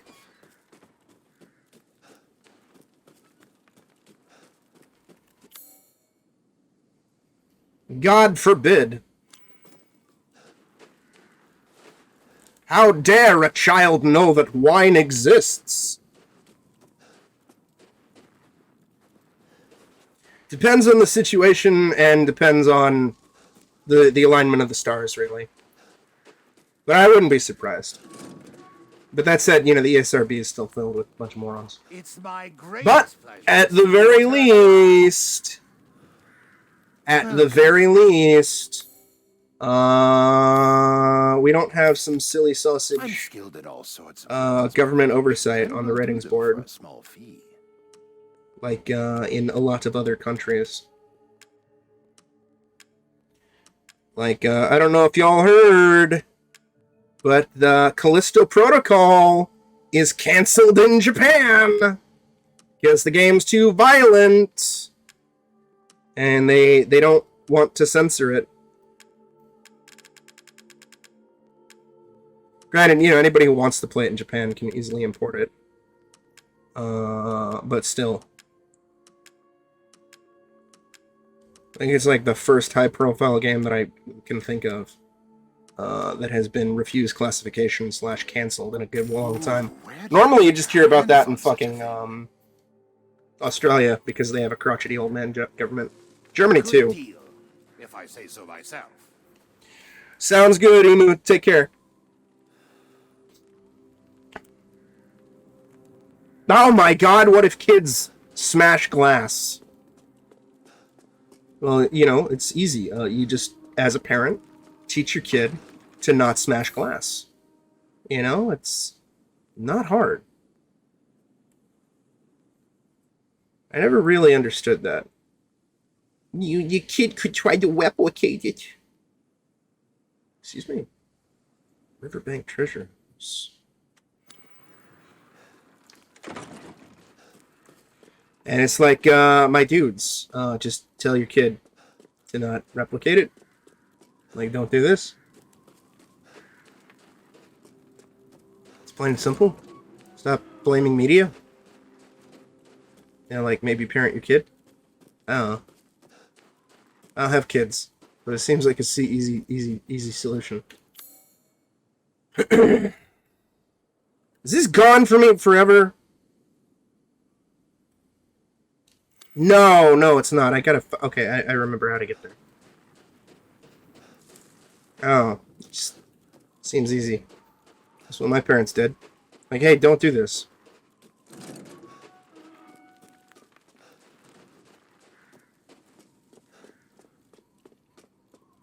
You cannot, Cal, because every time you try to look at Ethan, he automatically rotates. That's said according to Gritty, they use his character model as like the first villager that you see, the first dead body that you see. So technically the world has seen his face.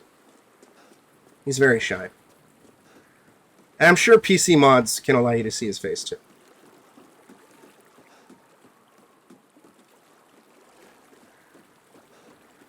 Also, for a brief moment, I read that as banging Fallout 3. Yeah, they banned Fallout 3 because of morphine. They banned Left 4 Dead 2. They banned Mortal Kombat. The silliest was when they finally implemented an R18 rating. Because that was one of the biggest sticking points in Australia, is they didn't have an R18 rating for video games. So if Australia felt that a 15-year-old couldn't handle a game, they're not allowed to release it in the country. Because fuck you. So when they did finally implement an R18 rating, they still banned Saints Row because of drugs. Thank you, you crotchety little fucks.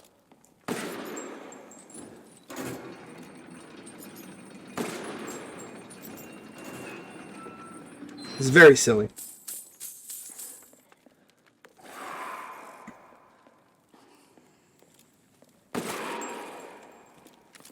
Then you have other people who just want shit banned for the stupidest fucking reasons. Like, I remember there was that Portal 2 controversy because this couple played the game with their adopted child, and they got real mad when GLaDOS started making adoption jokes.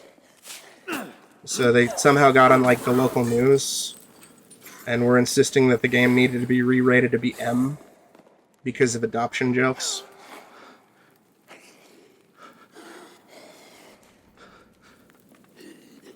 That was funny and stupid. Mostly stupid.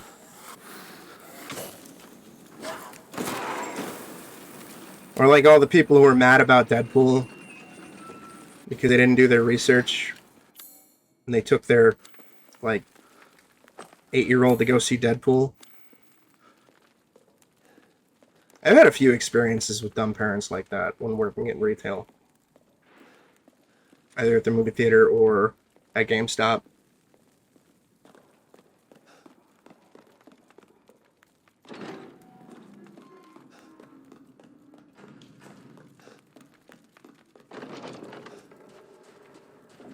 Like, if when you're a parent, like, it's up to you to decide what you think is appropriate for your kid. Right? I'm not going to fault you for that. The second you start trying to, like, blame other people or blaming the media for shit, that's kind of where I draw the line. Or the second you start coming off as ill-informed and you're refusing to admit wrong, that's when I kind of draw the line. Like, one of my favorite examples was working at GameStop, and his mother came in to return a copy of Mafia 2 because there was so much swearing in the game, and she bought the game for her like 10 or 11-year-old, and she was just appalled at the amount of swearing in the game. So, I'm doing the return, thinking to myself, I mean, you're a parent, it has a rating on it. It says M for mature for language. There's the internet, you could have looked this up, but, whatever. Mistakes are made. It's fine. Whatever. And then she had the gall to mention that, they don't swear this much in, like, Grand Theft Auto or Call of Duty, and I just stopped the transaction right there. It's like, lady, you were wrong. There's swearing in Grand Theft Auto and Call of Duty. No, there isn't. Yes, lady, there is swearing in Grand Theft Auto and Call of Duty. Stop it. Stop it. Cut it out. Cut the shit out.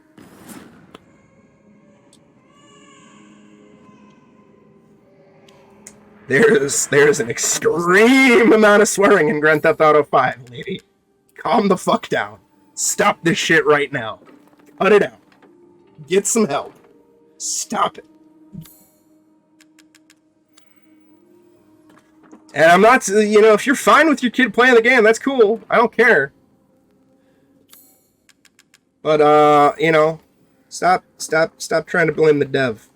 There's a rating. Or, like, the amount of people, like, why isn't there ratings for these games? Reading ratings is very hard, Greedy. Reading ratings for movies is also very hard, too. It's very, very silly.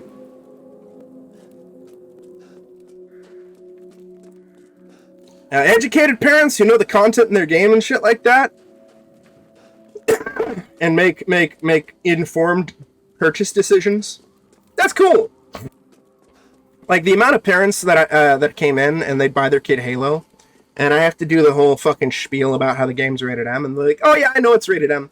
I'm cool with it because, you're fighting aliens and stuff like that, so it's not really, it's not too bad. It's like, hey, good on you. You're making an informed purchase decision. You're not just gonna, like, arbitrarily buy your little shit something and then try to blame me or the developer or the store for the fact that you bought your kid a game that you didn't want them playing. And again, if you're cool with your kid playing whatever, that's also cool. Your kid saying whatever, that's also cool. Just fucking own it if you make a mistake. That's all I want. That's all I want, chat. That's all I want.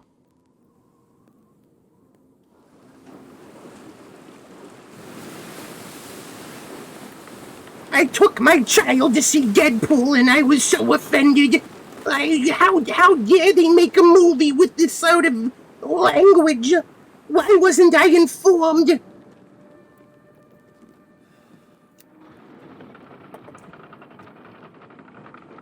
I fucking sold a ticket to some dad who took his, like, 8, 10, and 12-year-old to see Bruno, the Sacha Baron Cohen movie. And he was like, yeah, I don't care. I'm like, alright, dude. Do what you gotta do, man.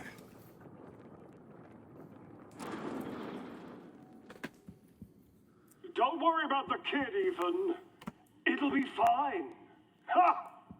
Just get your ass across. I know, right? How dare they tell me that I shouldn't take my kid to see it, and then I take my kid to see it? I am offended. Why does this movie exist?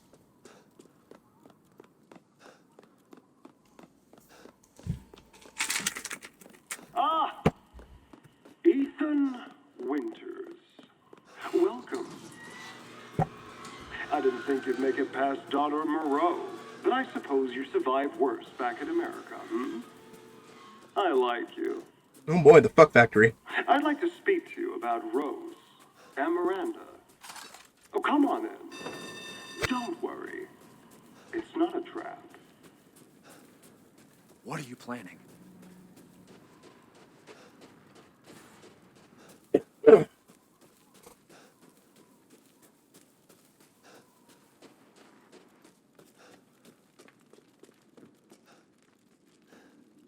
Oh boy.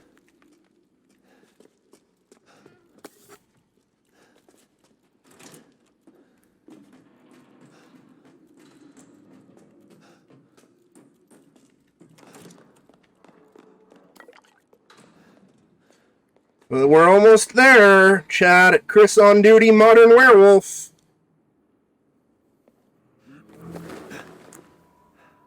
What the hell? Mia? Truth hurts, don't it? Let me guess. You're thinking, take me out like the others, and then he gets to go and save Rose, right? I'm healing my daughter. Look, you got this all wrong. Let me tell you. Shut your fucking hole! Sorry about that. Take a seat. Listen, Ethan, you're being played. What are you talking about? You think this is a game? I said sit! Lady, supersized bitch. Ugly ass psycho doll. An embryonic freak. Don't you get it? It's a test. To see if you're strong enough to be a part of Miranda's family. I don't want to. Miranda. Miranda's family. Neither did I, but here we are. And I'm next in line, right? Kill me, move up the chain. Well, fuck that! I don't give a damn about your personal issues. I just want to fix my daughter. So do I. Do you have any idea how powerful that kid is? Even Miranda's scared of her. Last time, you freak, I swear to God!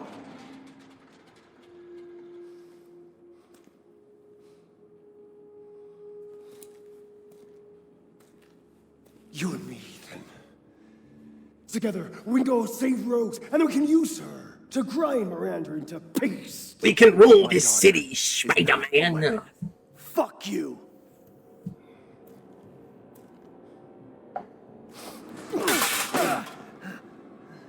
Last chance. You don't want to find out what's in that hole. I'll take my chances. You're futile.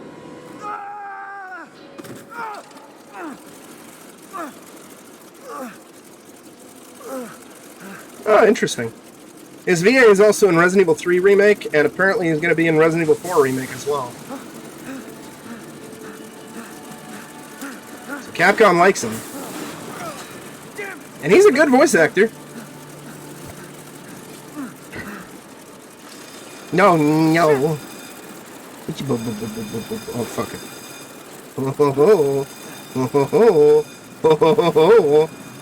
Oh, fuck. Oh.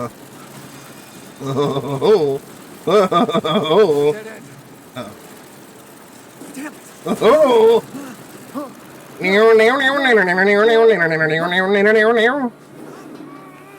Dang it. Miranda. What was that thing? It's fucking Renzi, isn't it? Or Cam. It's Renzi or Cam. Yeah, it's Cam. Welcome on in, Cam.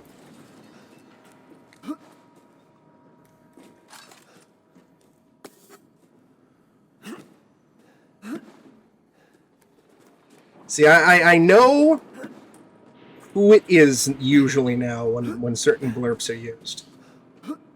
Like the toe-sucking one. That's always Emu. Oh, it's going. This is getting towards the end of Village.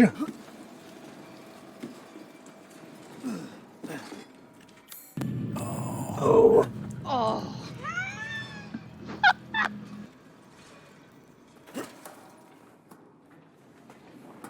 Still gotta put that on my stream deck. Hey! I also gotta fix the loose squawk. Too bad you couldn't handle the dickie. Thank you for the dickie. Oh, I'm doing it. This way I can have greedy kumquat. Cameos on demand, baby. Let's go. Just like it can have flower cameos. Hey, Flower. What are your thoughts? What are you gonna do, stab me? I know there's a fucking item somewhere around here.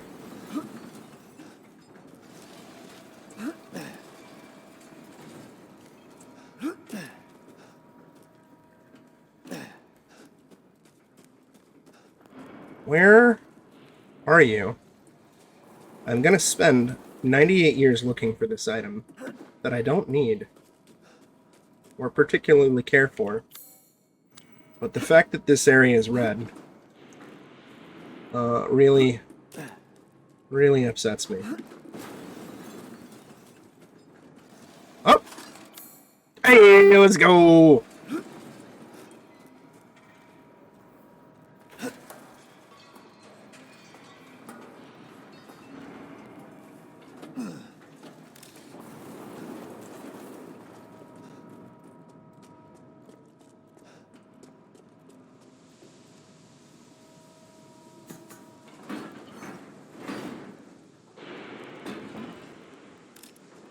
No, no, no, no, no, no, no, no.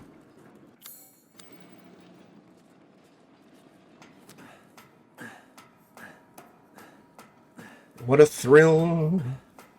Should also get that as a soundbite. This place is messed up. I've got to get upstairs. Escape the fuck factory. The worst level in the game. But not the worst sequence. That honor still belongs to Chris on duty, not Werewolf.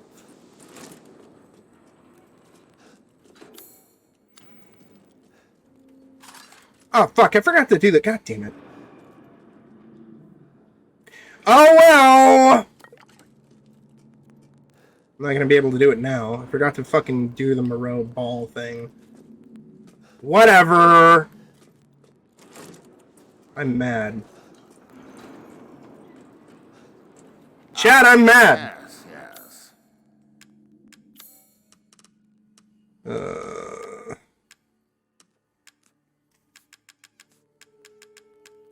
You know, I'm gonna blame Renzi for it.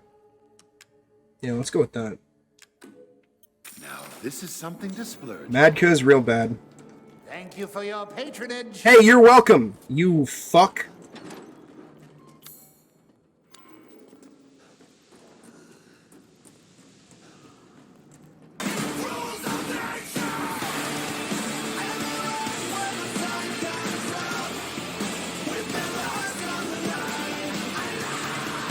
Thank you for the rules of nature, as we're getting into Tetsuo the Iron Molded.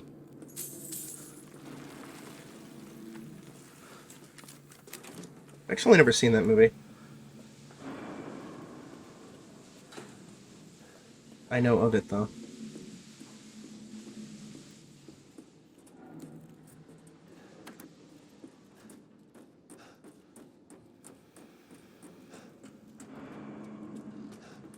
Hello? Sluice, baby. Oh, who's jerking it?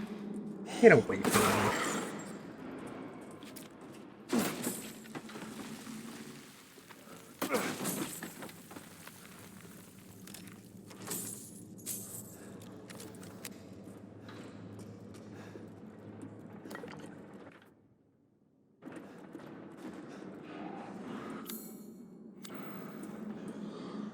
No.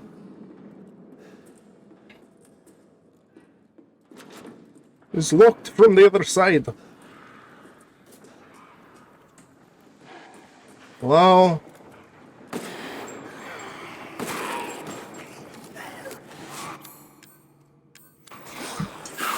Hey!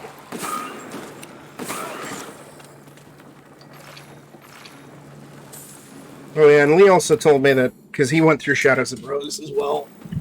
It took him about 3 hours to get through it. So Halloween would be a chill stream. Jack Rose is not going to take terribly long. Jack Bros is not a terribly long game. Although it does have a decent amount of replay value, I'm not going to be replaying it. If I do replay it, it'll be maybe for next Halloween! Or maybe some other time. This back to Ghoul season. But not now. I got Shadows of Rose to get to. Relief mold. Oh no. Hey.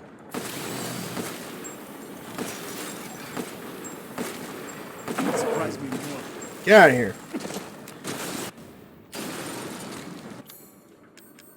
Why do you do this to me? You know what? Where are you?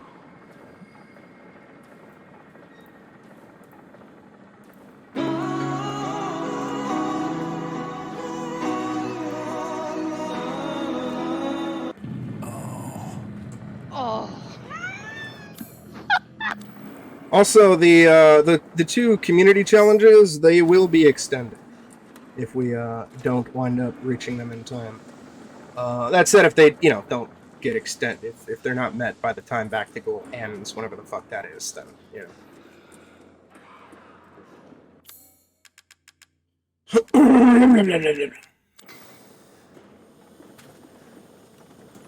Greedy! Oh, what's up? Oh, you don't like me using... Oh, I thought we were just saying each other's names. Look at that horsey. Take my relief of the horsey.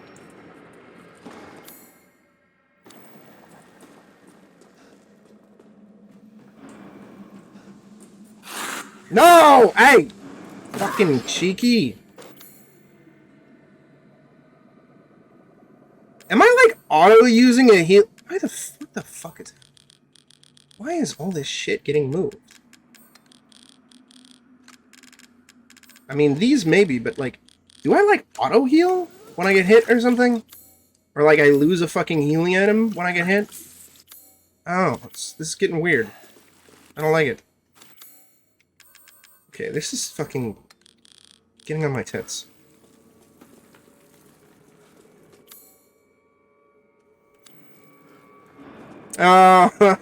Greedy, can you quote that?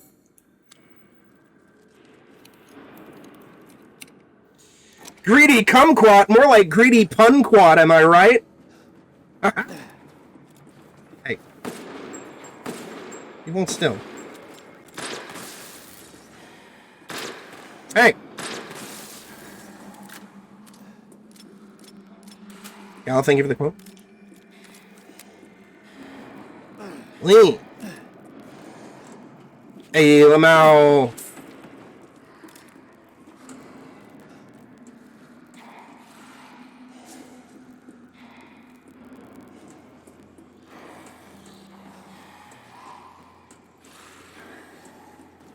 No. No.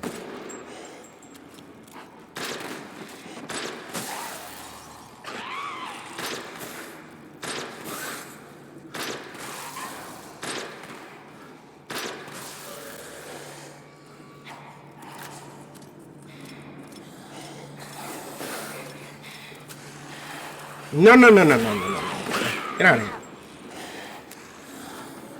Get out of here! Oh my god.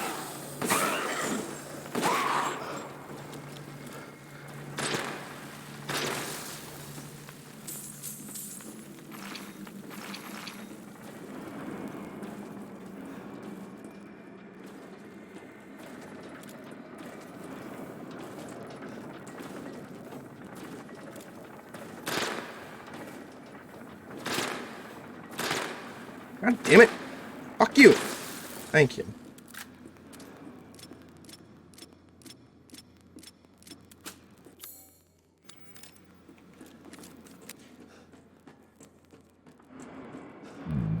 Excuse me? Alright, where you at, fuckface?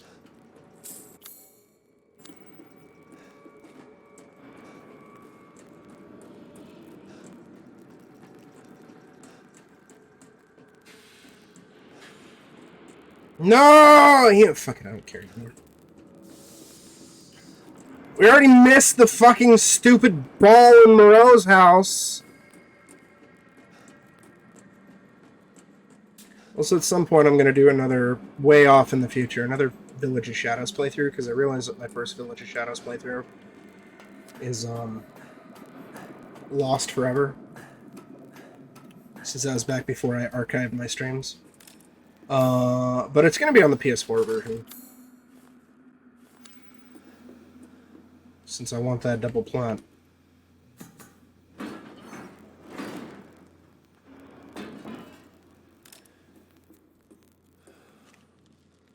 Don't blame you, it's fucking terrible!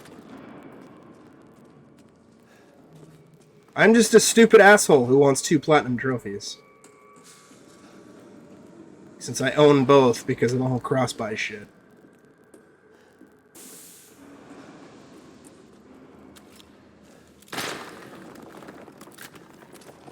It's like why I'm gonna have to fucking do, I think, Madhouse again? Because for some silly sausage reason, like, even though platinum just auto-pops for RE2 and RE3, I guess the way that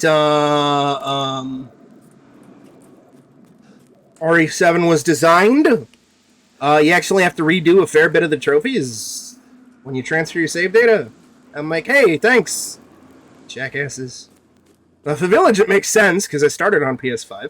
And I didn't do PS4 version first, which would have been the smarter thing to do, but I wanted the new shiny version. But 7, it's just very, very silly. Cal, can you quote that? Well, thank you, Greedy. It's gonna suck, but I've done worse. It'll be better than replaying that one! Hey, Gino. BRB real quick.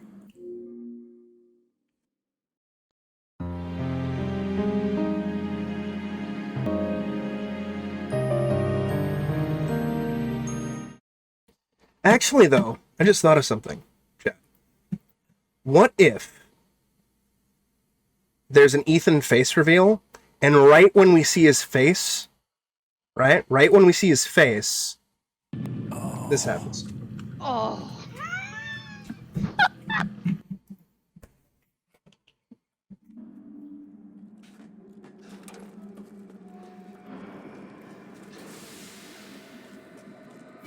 No!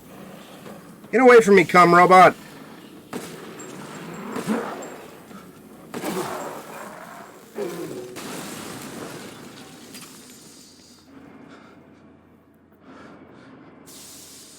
The booty beyond booties. Greedy, please, don't be mad. Oh, fuck, I need to mold it.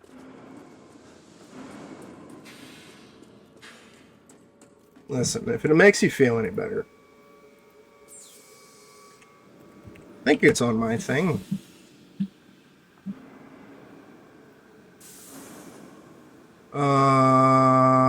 Where's my dashboard?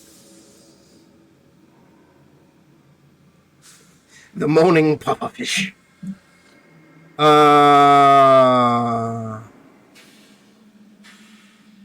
hey, here we go. Now I can actually add this. I wasn't even thinking about that, but... No, blurb settings. Blurb link. I want to save this to my shitty shit. Add to. Bits library. Save to library. Good. Where are my blurbs? My library.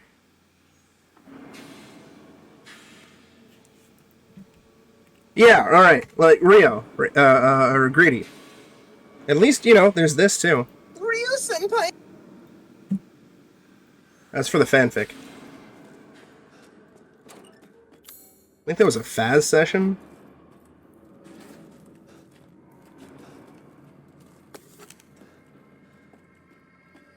And Flower was just like, hey, can I get you to say Rio Senpai for the fanfic? And I was like, yeah, sure, why not?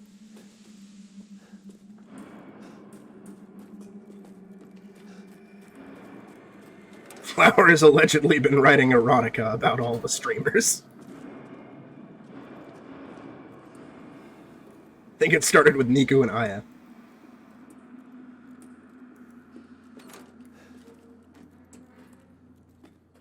No! Sounds good, Calcine, but... the fuck is the fucking stupid fucking asshole shit fuck mother... Where is it?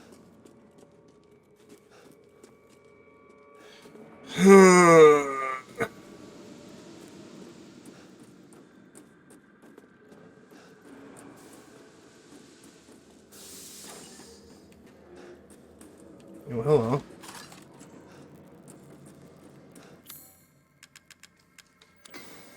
Mold my cog!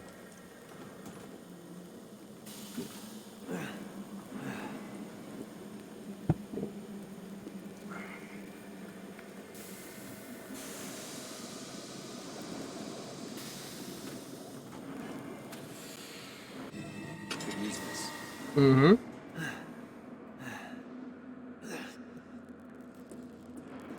Oh boy.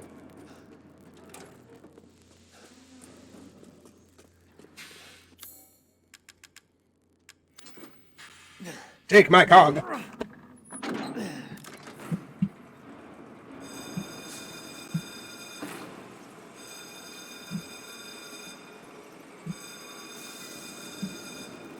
Oh god damn it, Gigik.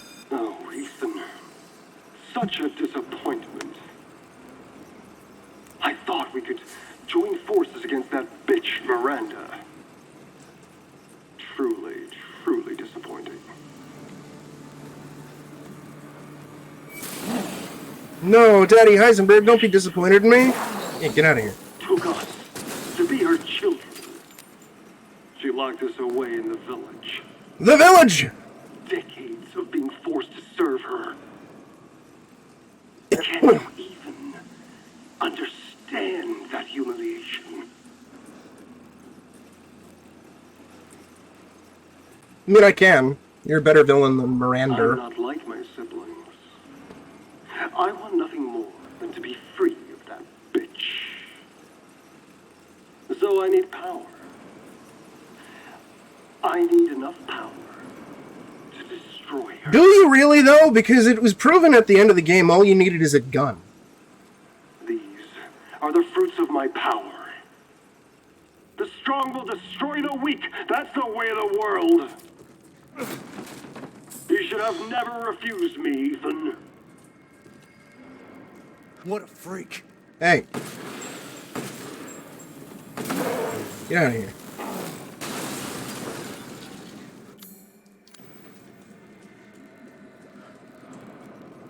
Tee hee hee.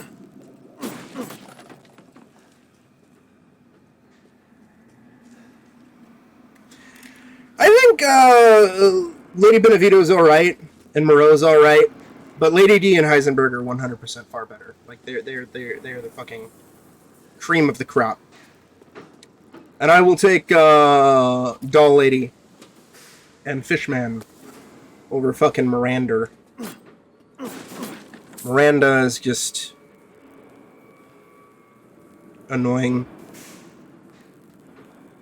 and lame and barely, but they didn't really spend as much time with her as they should have, I think. Like, she needed to be built up a lot more.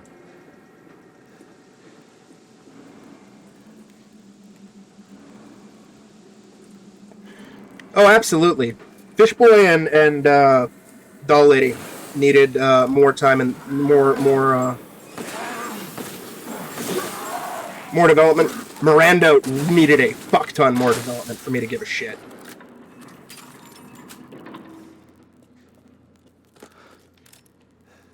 Like, all the villains in RE7, I thought, had suitable development. Some, obviously, a little more so than others. Like Jack and Lucas. But Evelyn was still pretty great, too. And Marguerite was also pretty good, too.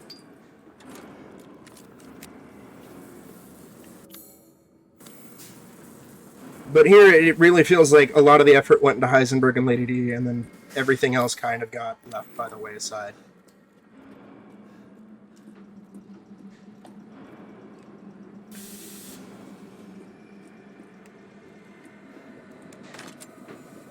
Like, Miranda, for me, just barely has a fucking presence in this game, outside of just being talked about, which isn't quite enough. Like, it's fine for build-up, but then when she does finally show up, nothing really happens with her. In my humble opinion. It's kind of boring, and I hate her boss fight. Not because it's, like, too terribly difficult. It's just annoying. I don't think it helps the fact that it comes, like, so soon after Chris on Duty, Modern Werewolf, that it really just kind of soured everything. And then there's that stupid reveal. Actually, multiple stupid reveals, I think. That really just kind of sour the whole end of the game for me. It did! Boulder's fucking iconic, baby.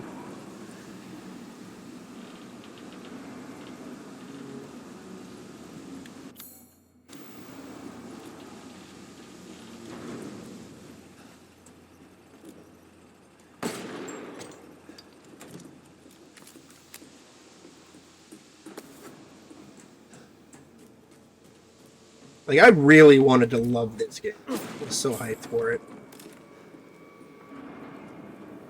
And I love the first 2/3 to half of it or so, or whatever.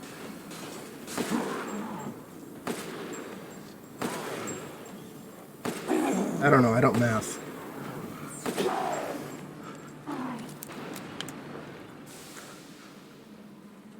That said, some of the dev comments about the game pre-release were really fucking stupid. Kind of gave me a little bit of caution while going into it. Specifically, there was some interview where they were like, oh, we got feedback that Resident Evil 7 was too scary, so we decided to tone down the horror. I'm like, no! Stop it! Bad. You again? Bad dev. No! Stop it. It's a horror game. Make it scary, god damn it. Tone down the fucking horror.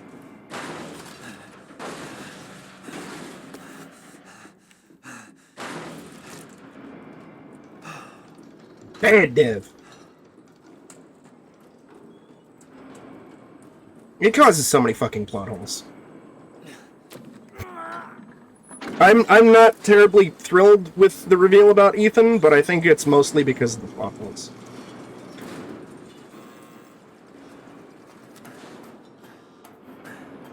"100%, Gino. That's why I think those comments were really fucking stupid, and it's a very silly sausage development philosophy. I think you should wear that with a badge of fucking honor if somebody says your game is too scary."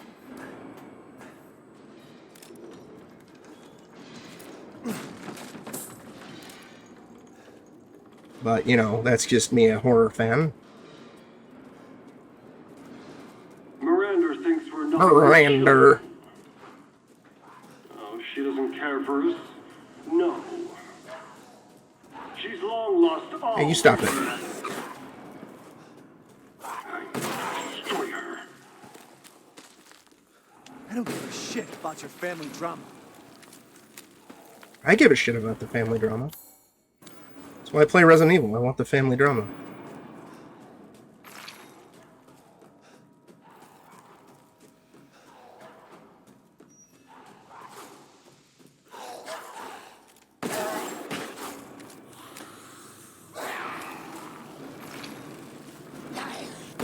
And the whole shit with Chris in this game is really fucking stupid, too. And causes so many fucking plot holes. It's just an idiot plot.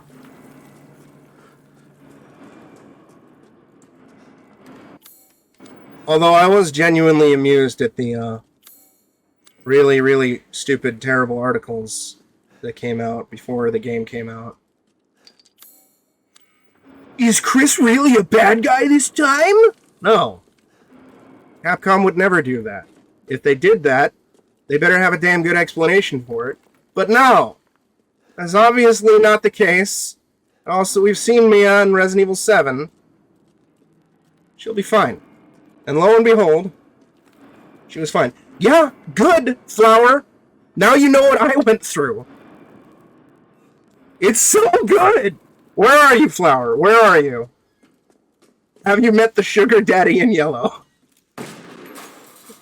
Have you met the eldritch monstrosity known as Papa Shirogane? Oh. Oh, so I'm pretty sure you've met Papa Shirogane. Where is it?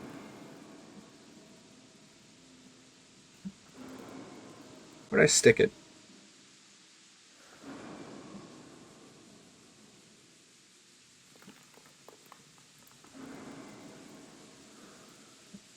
A major part of being a father is listening to your children. Tell Sugar Daddy what's wrong. Please don't call yourself that ever again.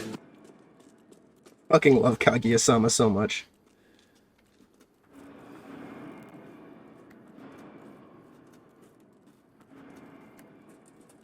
Hayasaka, best girl. Ishigami, best boy. Narrator, best fucking character. Dude, the English dub is so fucking good, Flower. Holy shit. Like, the sub is good. Like, the sub is great. But the fucking dub is goddamn legendary. The narrator is so fucking much more extra in the dub. The narrator is constantly taking the piss of the premise. And he basically feels like somebody watching the show alongside with you giving commentary. The narrator alone is so fucking good. Because the narrator in sub is much more serious sounding, which makes it funny that he's treating this stupid romance comedy with like the seriousness and gravitas of like a fucking Dragon Ball Z fight or whatever. But the narrator in the dub is just fucking chaotic. It's wonderful. I love the dub narrator so fucking much.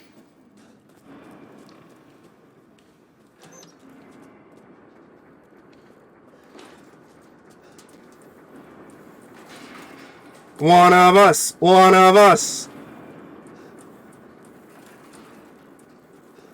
I can't wait for you to finish it, Flower. I think I've watched the entirety of that fucking show like 4 or 5 times this year. I have a problem. And yeah, the tone is different. But both sub and dub capture the spirit of the material.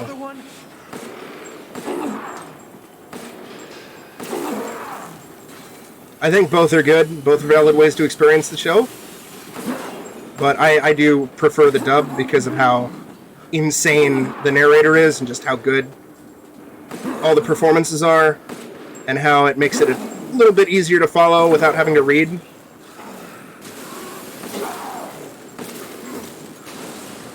It is.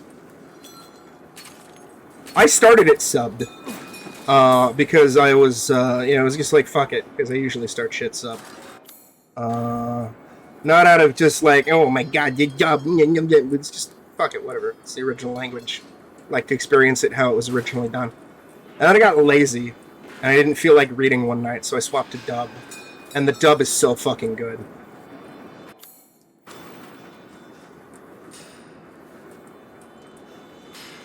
And those OPs, they're such fucking bangers! All 3 are fucking great. But Daddy Daddy Do is my favorite. And I can't wait for the next Kaguya anime project. The I believe it's a movie. And then I think they already confirmed that there's going to be a season 4 as well.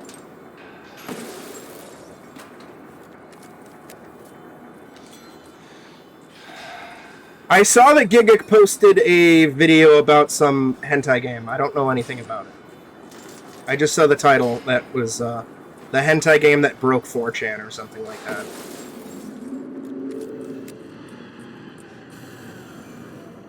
And considering that I'm a big fan of Gigic's content, I'm very curious to hear about it. Because Gigic is kind of fucking amazing.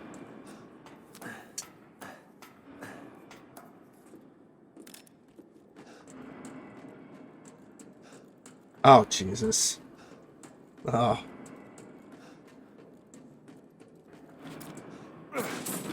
I also gotta start watching more Anime Man and Connor stuff. Most of my experience with Anime and Connor is through Trash Taste.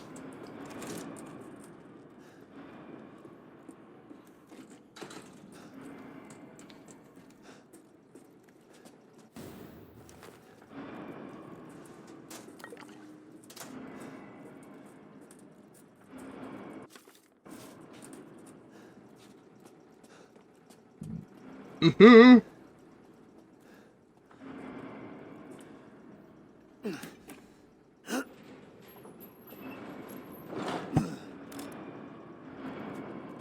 Yeah, everybody in chat, watch Kaguya if you haven't. This means you, Cal, and you, Gritty. No, don't cry. Sweet, I get to mold my balls.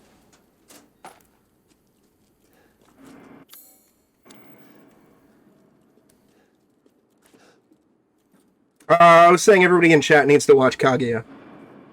Including you, Greedy. And Cal. Because Flower was gushing about Kaguya because she finally started watching it. So now I'm gushing about Kaguya. Because it's fucking Kaguya.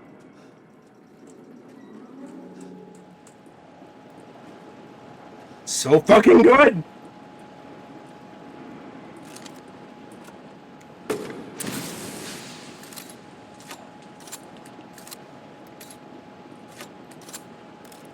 Remember, this is like an instant death bullshit. No!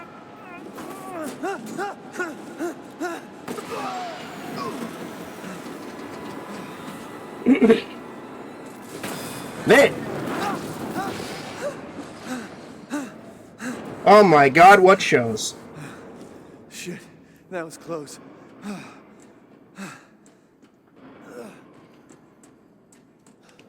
Hey. Haven't heard of Year of the Rabbit. I do know of Always Sunny. I've only seen a couple episodes of it, but I've been meaning to watch more of it.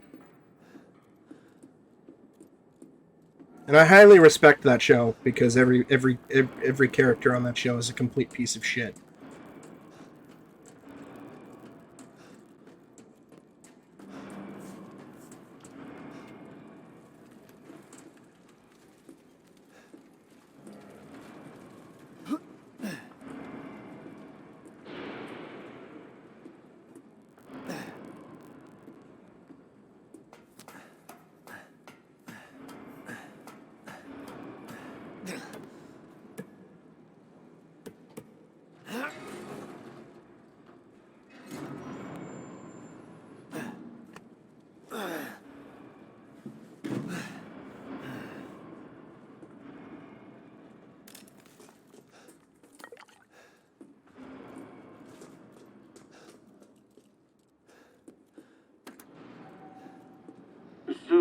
Also, Cal! Start her ceremony. One more month until it's Stone Ocean Part 3, baby! Let's go! If that happens, it's all over. For your kid. And for the whole village. But don't worry. I'll stop it. I'll use Rose to kill Miranda. You know what that means? For Snail Rainbow! You're the only one who doesn't see your kid's power. Snail Rainbow, let's go!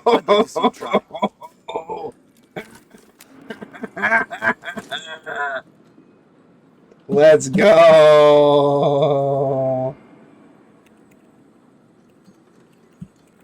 Why is there no snail and rainbow? Wait, hold on. There he is.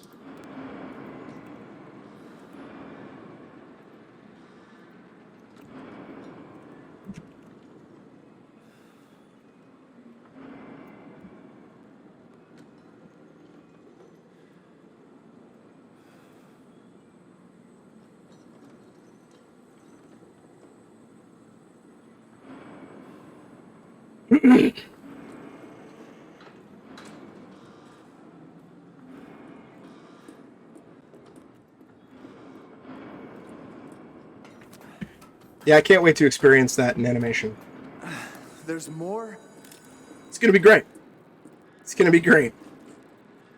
And Kat and Nika are gonna lose their fucking minds. Just be like, the fuck is this?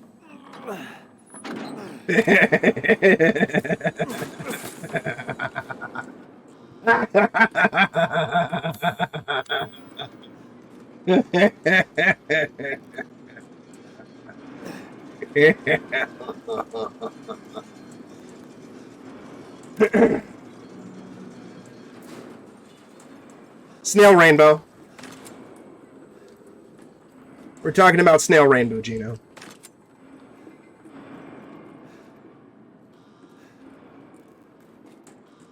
From JoJo's Bizarre Adventure Stone Ocean.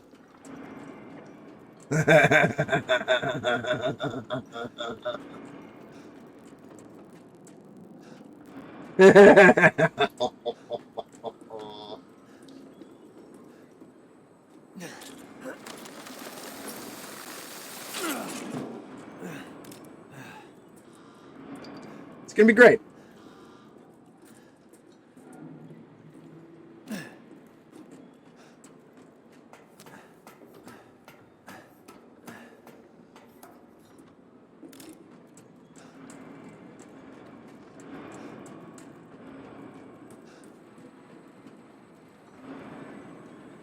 I think it's on before. I don't remember.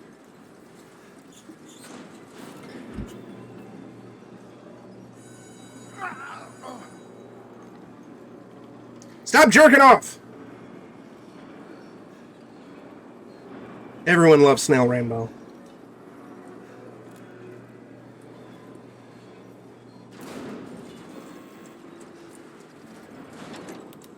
It's dark.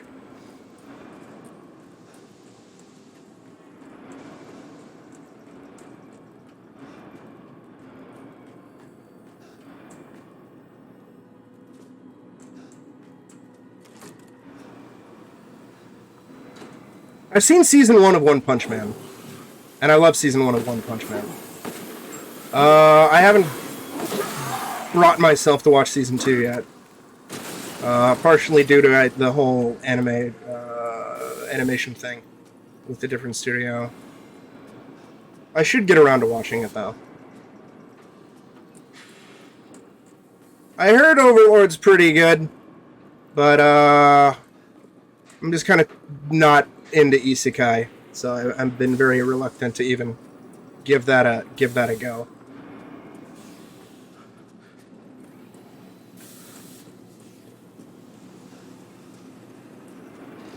And then I'm also waiting for Mob Psycho to wrap up so I can finally watch season 2 and 3 of that. Because I fucking love season 1. God damn it, I went in a loop.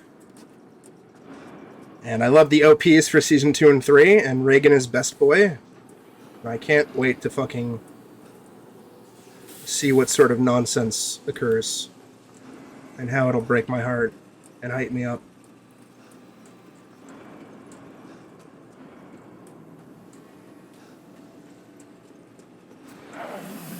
Oh! You over here?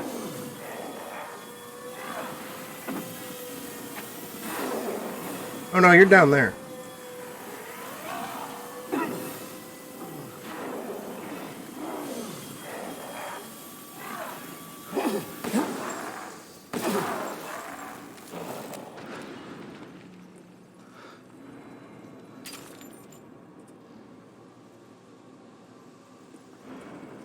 But my anime binge list or watch list is obscene. Because I barely watch anime despite liking anime. Although I did get through a surprising amount for me, anyway, this year. Though nothing really captivated me as much as Kaguya-sama.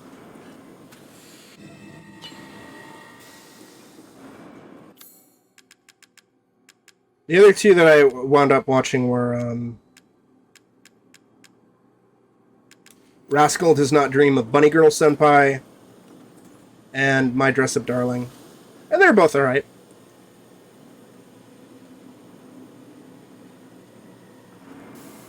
Oh, I know. Well, I didn't know that isekai were your guilty pleasure, but I know that isekai for some people is like a guilty pleasure. Like Giga, he is a strong isekai fan, as he calls himself. He is isekai trash, and he watches every isekai even though he knows it's basically the same fucking thing every fucking time. And he's like, yeah, I don't care. It's kind of comfort anime. I'm just here for it. I'm like, hey, let's go. Yeah, I would suppose that Brutal Legend is an isekai.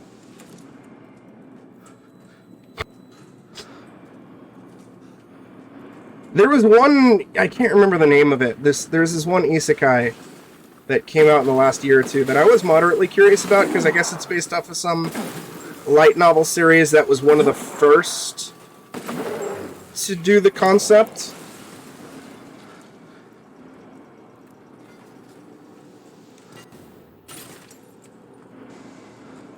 And supposedly it was like really, really, really, really, really fucking good, but I haven't watched it. I don't even remember the name. Well, even though I can't do the fucking mermaid one, I'm pretty sure I can't backtrack there. Yes.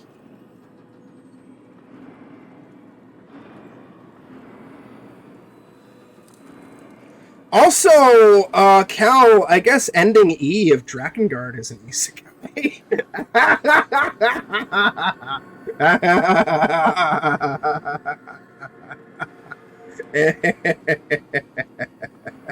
No! God damn you, Yoko Taro!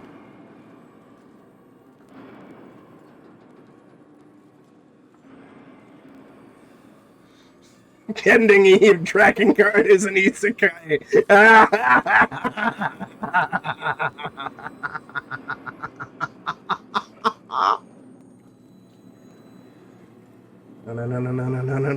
No. Shit!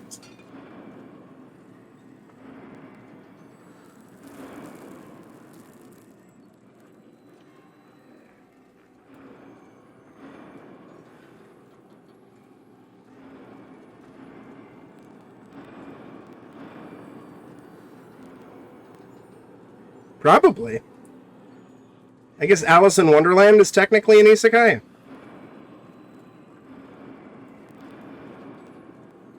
Huh.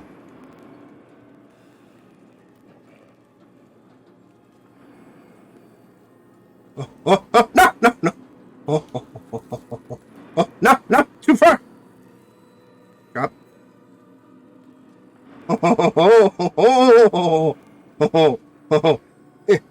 No! You're right there! Fuck! I hate these fucking ball puzzles. They're so bad! And the camera's so bad!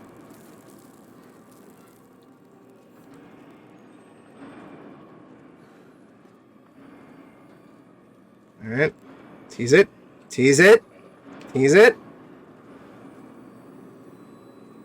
No!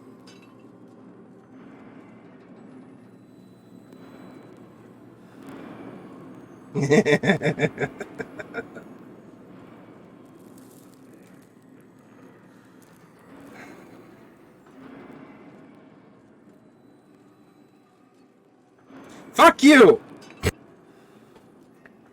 But I would still also kind of kill for a good, complete adaptation of Berserk.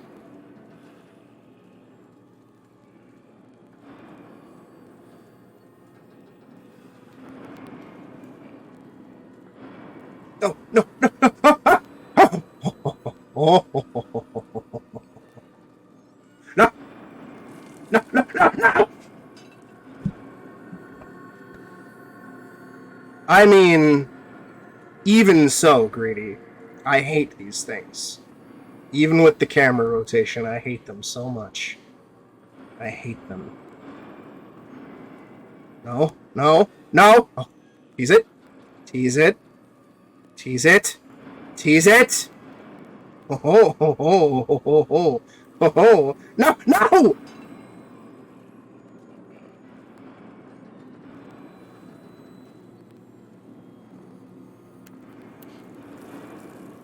You can.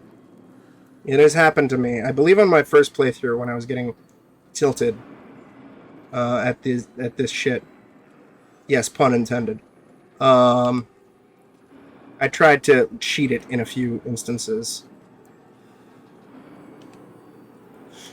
Oh, oh, oh, oh, oh, oh, oh, oh, oh, oh. Tease it, tease it. No, no, no. Eh. Get in the hole. Alright, go, go, go, go. You fucking asshole. Okay. Tease it. Tease it.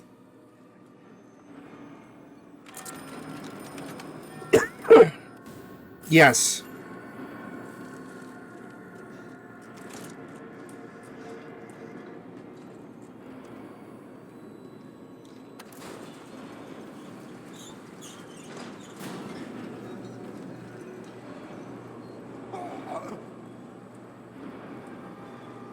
Fuck you, fat man! I'm gonna, like, ominously crouch in front of you. Teabag to establish dominance.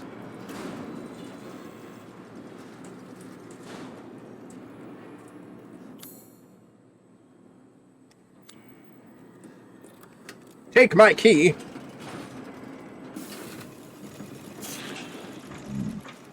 You really are a tough one. But I'm tired of chit-chat. Time to die. You can hear it, can't you? Someone's waiting for you. Well, they better have candy. I'm not going anywhere unless they have candy.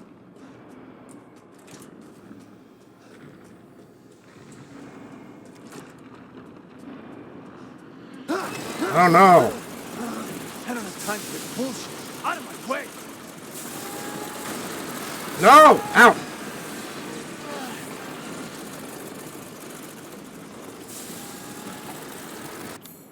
Shit. Ay! Bad!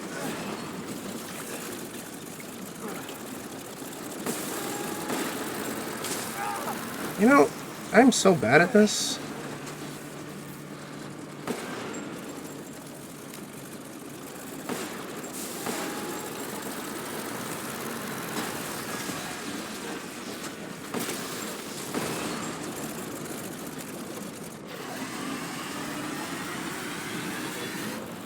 Oh fuck, I forgot about the fire!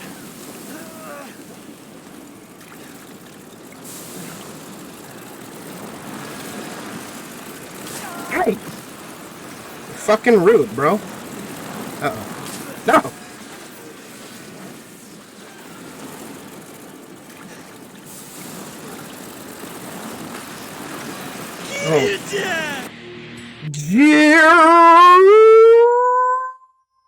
Jerry! Jowry! Ow. How was your stream? How was your village shit? You were doing mercs, right? Fuck me. No! Oh my god, I can kind of see Ethan's face when he's on fire. Hey, get over here. No! Bad. God, I hate this fight.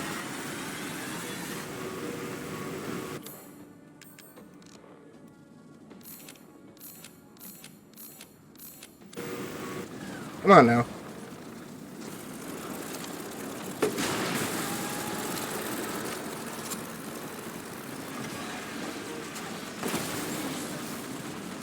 You fucking die!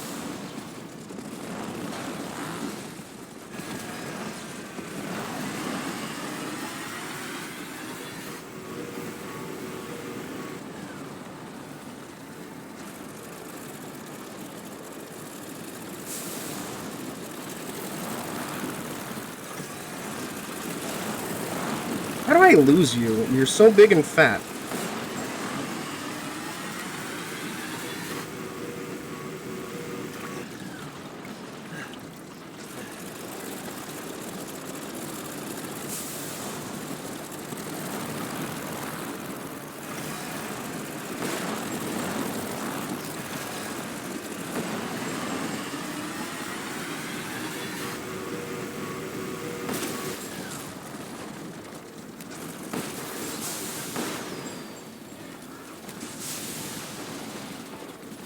Now stay down.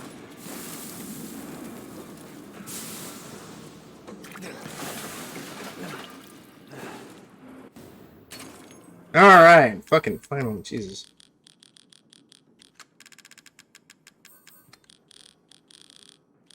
Never stay down, never surrender, blah blah blah blah blah blah blah.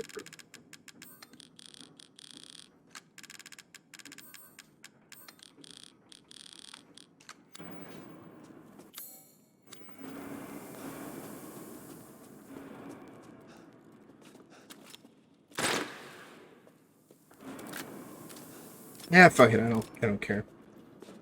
Oh, maybe I do care. Nope, I don't care.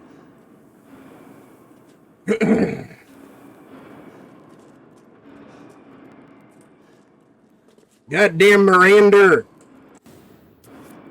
Oh good, we have a Seagar. Jer, how was your strum? How was your village? Were you winning, son?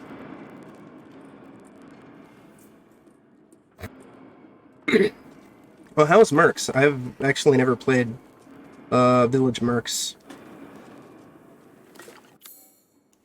I was moderately interested until I realized that there was no multiplayer version, when I was very sad. And I actually just haven't gotten around to doing it yet, even though I should, because it's like the only thing holding me back from platinum. There we go.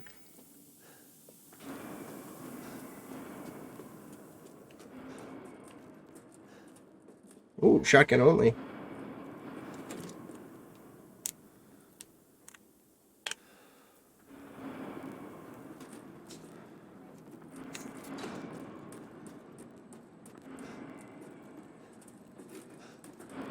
Damn. Oh yeah, the frogs were neat. However, the one thing I did hate about the frogs in Metal Gear Solid 3 was the fact that the dickhead devs put those fucking frogs in the fucking motorcycle chase. I was so goddamn mad when I discovered that.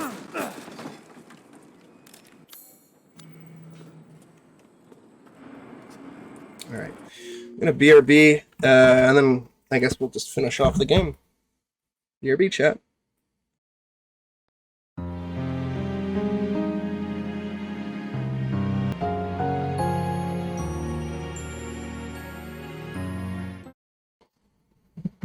I save scummed every fucking screen of the motorcycle chase when I did it.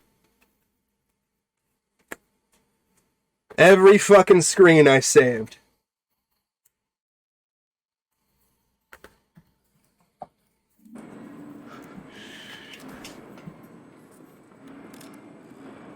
MGS3 was the first intentional big boss rank I got, too. I say intentional because Twin Snakes is actually the first time I got a big boss rank in a Metal Gear game, but that was entirely accidental. Since at the time, and this is like shortly after the game came out, at the time the general theory was that it operated under the same mentality that MGS2 did, where you're not allowed to use stealth camouflage or infinite bandana for big boss rank.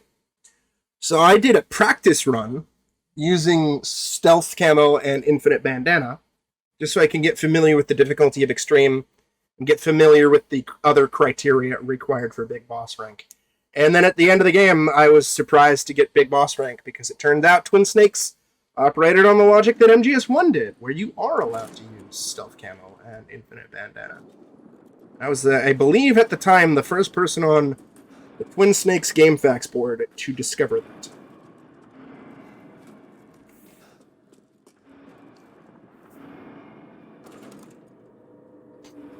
What the?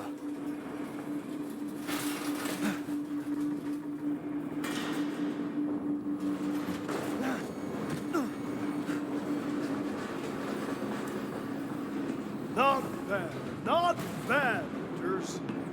You're persistent. But I've got a rebellion.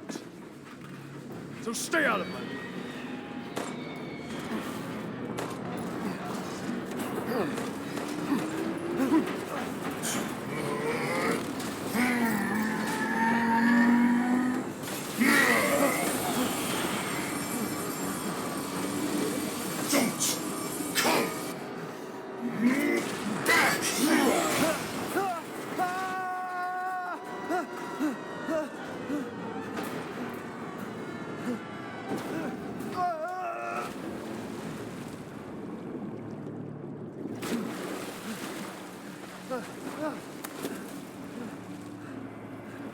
That bastard. Cal, can you quote that? Edge me like a good boy. Damn it again?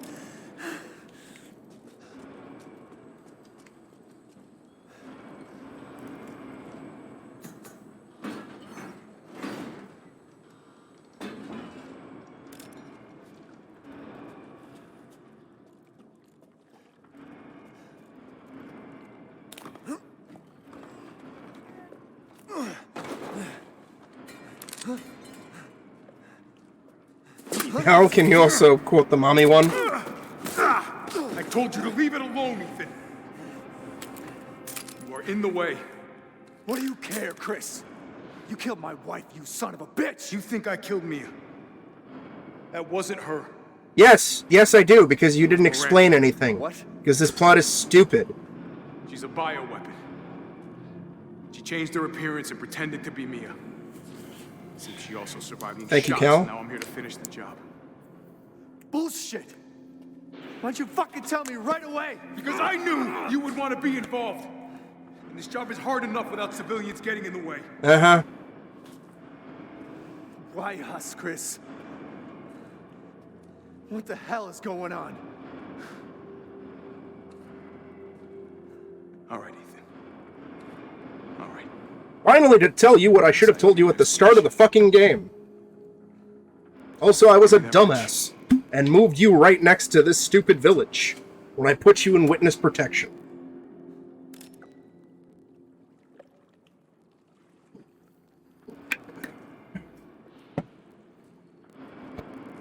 Long story short, Miranda's fucking insane. In this village, all these monsters and freaks... No. This is her life's work. Some sort of crazy experiment with the mold. Not to mention, Like Louisiana. every single Resident Evil protagonist started off as a normal civilian. So it's like, my dude, stop it. God damn it. All this time, I thought I could save my family. I can't escape from her. I can't do anything. That might not be true. Take a look at this. They were still normal A few cops. minutes ago. Miranda. They weren't anything special until they kept surviving. Rose. Like, Leon was a rookie go. cop. Relax. My men are monitoring the situation. But they have my daughter. First day on the job. Get it, Ethan. You don't And it's stand a chance RE2. against Miranda by yourself.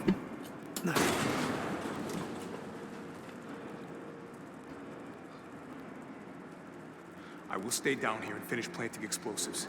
You take that elevator. I'll meet you topside. I promise you, we will get your daughter back.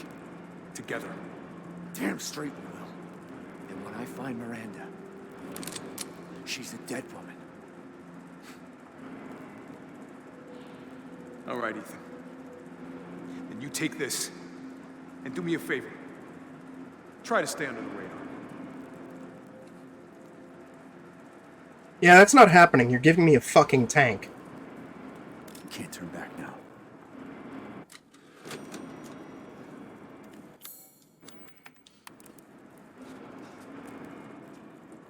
Where is the item?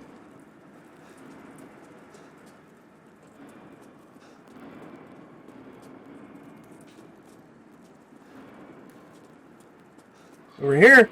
Yeah. Nope.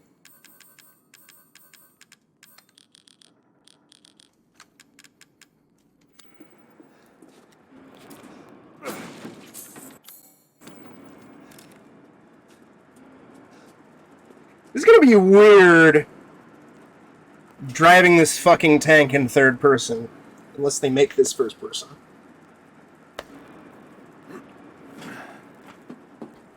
Metal polymer composite, huh? Time to fight fire with fire.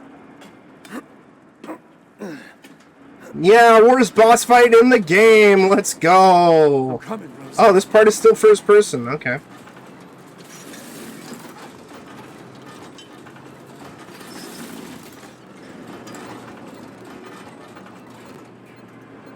Super lame. I was hoping that maybe third person would make this fight a little easier. 'Cause I hate this fight.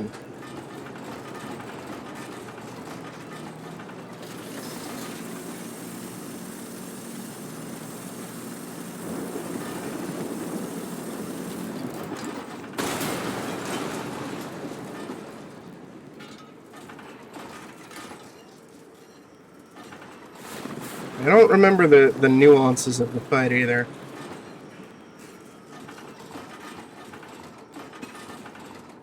Alright, let's go. You're like a goddamn cockroach! Hey, buddy. You think you can take me on? Fine. This will be my rule before I kill you, bitch. Let's settle this. Now, Amanda. Your corpse will be another addition to my arc.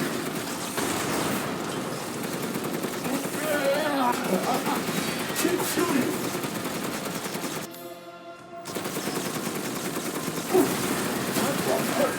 I promise.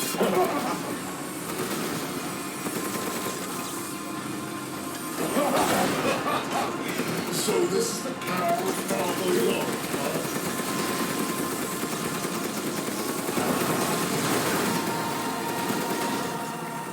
Oh, don't give up! Alright.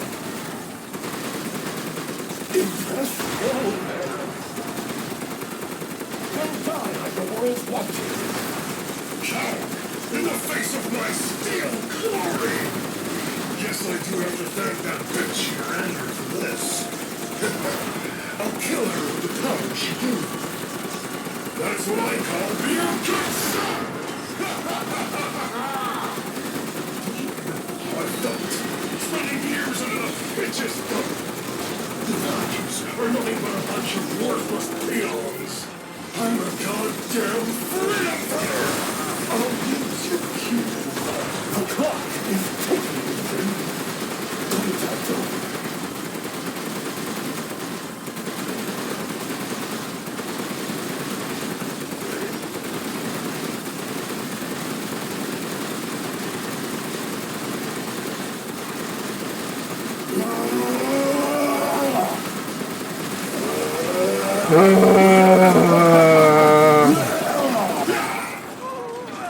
Quit acting so full of yourself!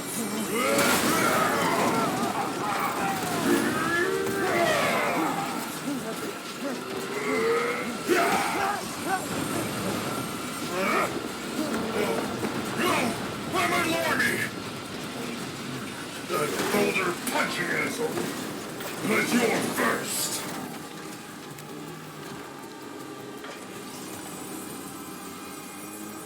Here we go, Ethan. The final stretch. Well, what do you think?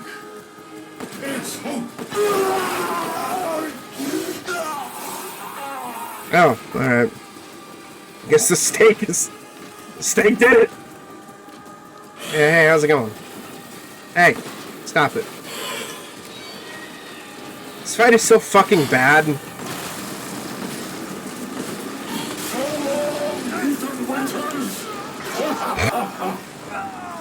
No! You really should have taken my deal. Deal these nuts! You'll be foes in the afterlife. Rose's power is one. Right after I murdered Miranda.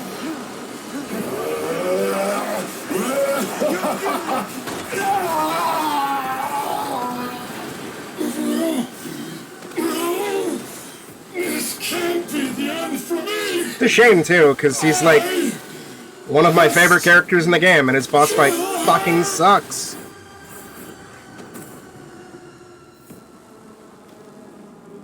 But it's okay. The worst is yet to come.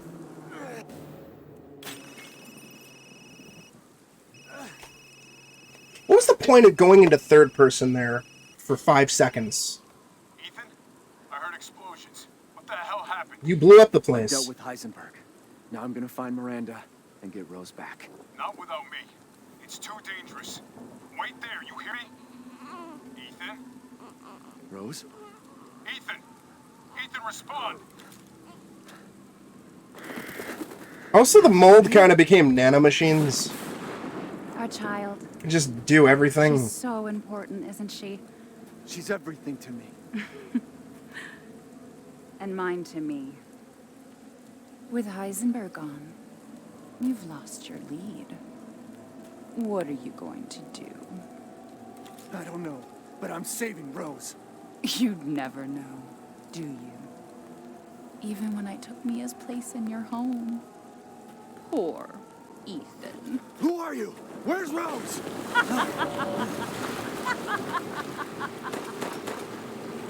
Miranda. Enough. Remember Evelyn and her power over them all? Rose is her successor.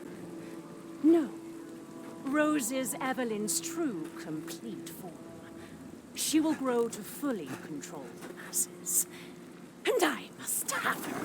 Fuck you, you crazy bitch!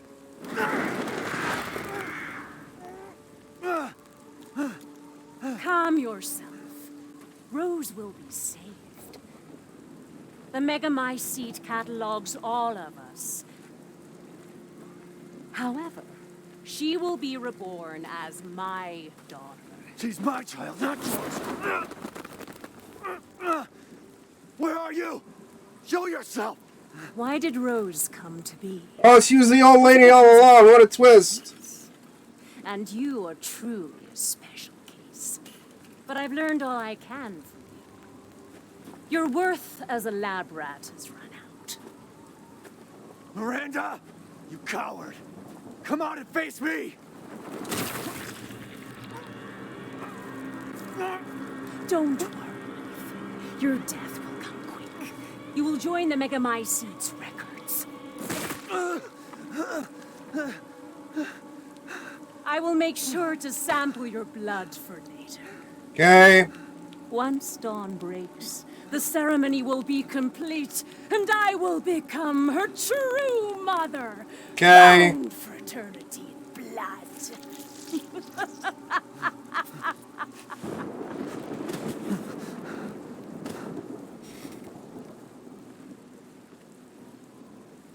Shut up! So long. I hate you! The dreams really can come true. Vessel or not, I can't wait to see my true child again.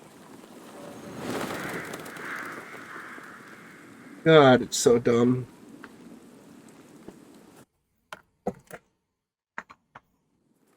Oh boy, worst part of the game! Captain, I've confirmed the death of Ethan Winters. I wasn't able to retrieve the body, but I've recorded evidence. Share your screen, and I'll go over the situation. My team and I were careless. Yesterday, we took down the transformed Miranda, but we didn't kill her. Who knew she could fake being a corpse? Since Miranda could have infected Ethan, I forcefully took him and Rose with us. But the vehicle they were riding in was attacked. When I got to the wreck, Ethan and Rose were gone. The last time I was able to contact Ethan, I heard Miranda's voice. She murdered him. And she is not gonna get away with it.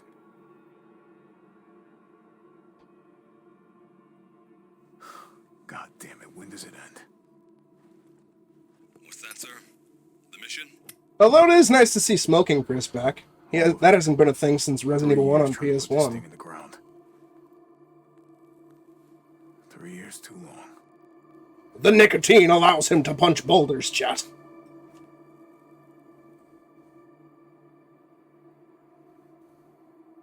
We'll get her, Captain. The squad's ready for you.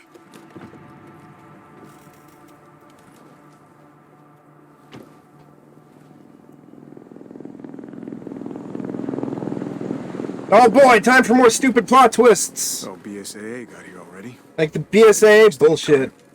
Mission adjustment? No, doesn't change anything. Terminate Miranda and rescue Rose. That's the mission. And failure's not an option. Let's have some fun, people. Like old times. Move out. Roger. Okay. Shut up, you bunch of Melvins. I don't fucking know who any of you are. What BSAA is doing here. Find out what you can. Roger that. I'm on it. Roger that, I'm on it. It's gonna be really stupid. Well, since we fought together, Captain. When was it last? The desert? Alright. I will have order, goddammit. What the fuck is this? A med injector.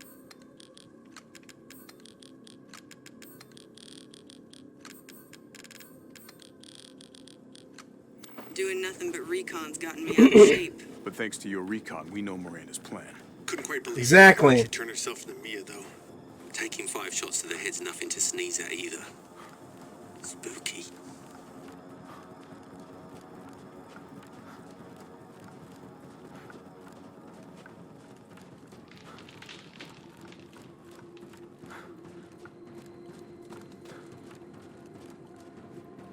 This looks so fucking goofy with this fucking helmet on. Jesus Christ. I didn't realize he had this fucking helmet on. And it looks so goofy. Jesus. Hey, Alpha. Look at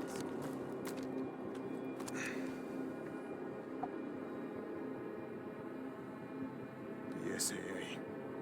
They've gone too far.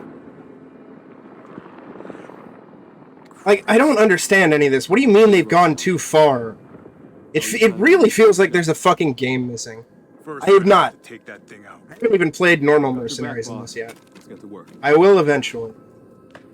Everyone watch for hostile bio. See, it's basically like the only thing stopping me from platinum. Outside of finishing my... doing the knife-only run.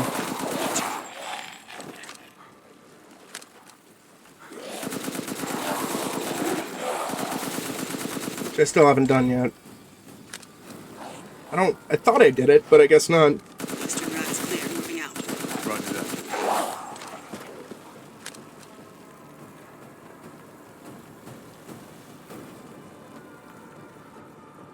BSAA craft spotted. 2 guards.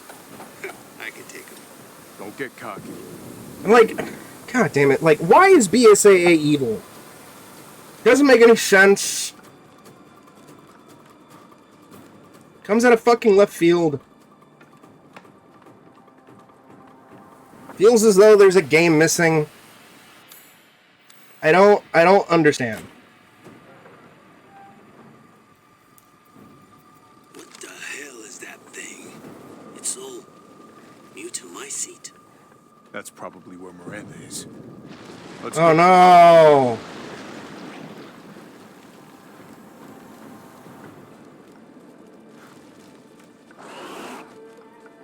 Hey! The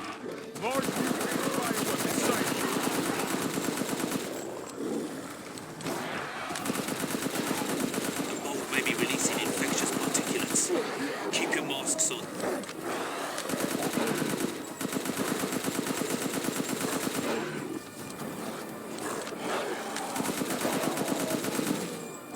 have sworn that I could get access to the stake as Chris, but I guess not.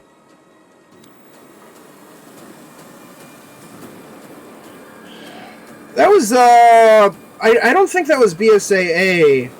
I mean, because that was, some other group. And Rev 1 also took place before RE5, too. Roger.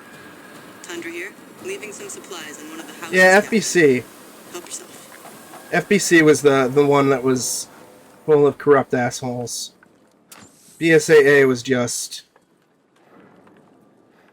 They had, like, that one dude who was, like, kind of shady, but it's like, I had to lure out the mole of the FBC.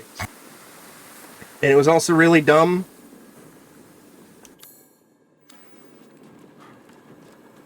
I don't understand. But, like, it really feels as though there's, like, a game missing between fucking... the last Resi 7 and this. To explain why the BSAA is evil? Why Chris is so anti-BSAA? Ah, God!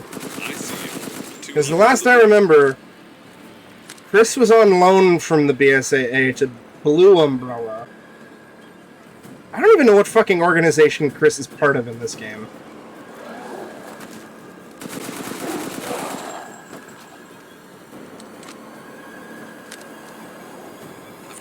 Oh, yeah. Good old fucking Jessica.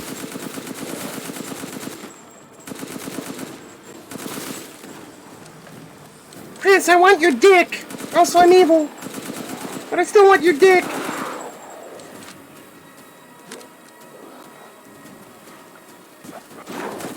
No!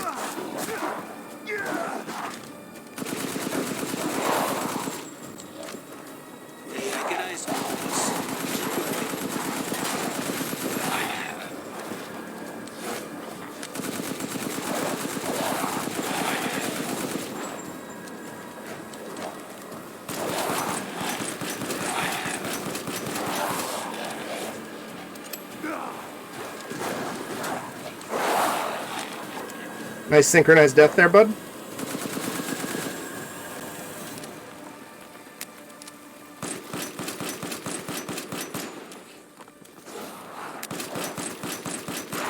Cal, thank you for the quote.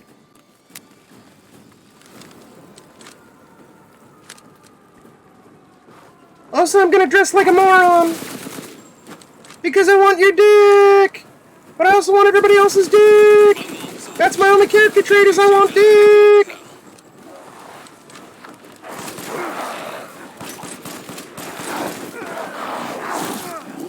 A lovable cast of revelations.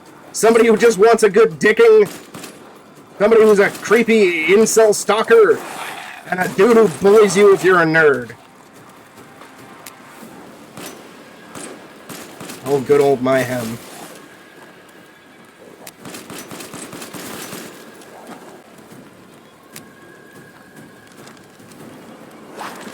Those are their only character traits. Wanting dick, bullying nerds, and stalking women. What great heroes. What great new characters to the Resident Evil canon. Hey, get out of here.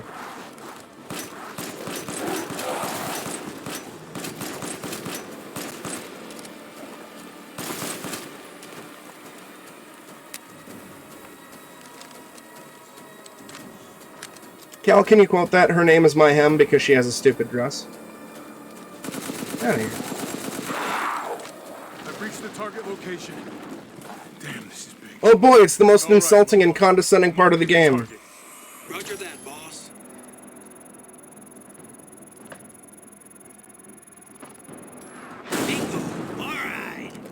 This part, especially on Village of Shadows, really is what kind of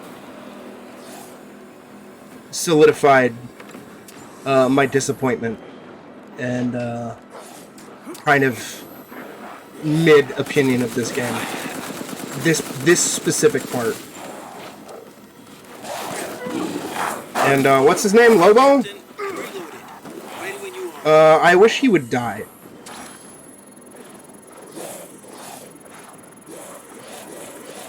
Mold is rapidly expanding. There must be something stimulating. It's about to collapse. Takes a minute to target the point. Try and keep the laser on it as long as you can. Shut up! Hold your horses. Your reload is... Like, whatever the fuck his name is, I want him dead more than any other character in this franchise.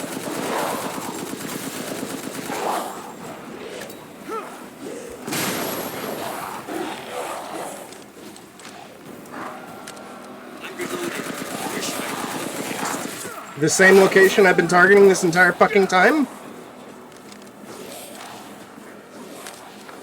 BSA guys are engaging the bioweapons. If you're right, Captain, they must be after the Megamite C2. Oh, for fuck's sake.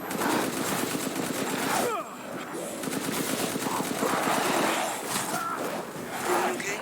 They're coming from the mold. There's no end to them. Break. Damn it, these things are using weapons. Sure they're thinking the same about you. I want dialogue for the sake of dialogue. Bioweapon numbers are increasing. We need to finish them off quick. Shut up.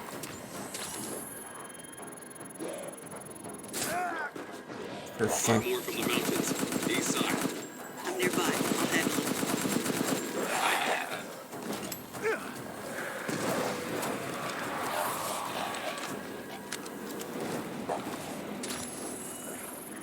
I'll mark a point with the target locator. Hang on. God fucking damn it!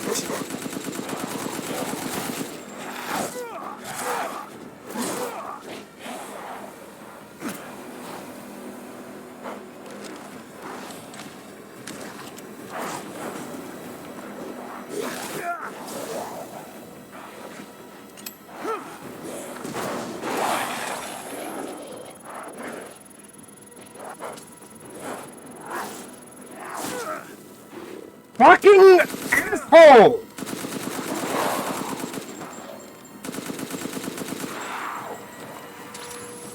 Did they patch the amount of fucking hint VO? Because for some reason I got far less fucking hint VO than they normally threw at me. At least when they threw at me on Village of Shadows and also my first playthrough. Seems like they reduced the amount of hint VO, and if so, good on you, Capcom, for realizing it's the worst fucking thing. Unless I just got lucky and somehow didn't get any hint VO. I compared the mold at the village with a sample from the bakers, and there's no sign of the genome editing we saw in the series. The stuff originated here. Because the hint VO specifically is why I fucking hate this. So goddamn much. Guarding the Megamite, huh? I got a tough guy here. No. I'm gonna need backup. Boss, you're on the ground. There's an opening in the roof. You can. Okay, I'm moving out. Hold on till I get there.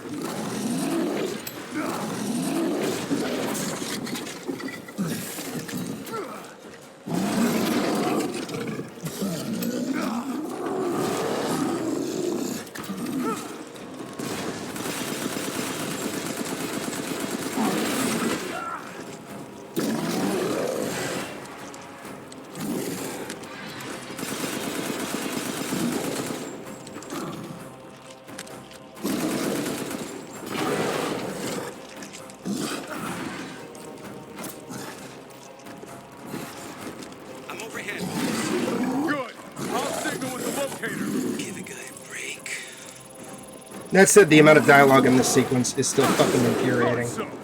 I hate it. Reloading now. Just a minute.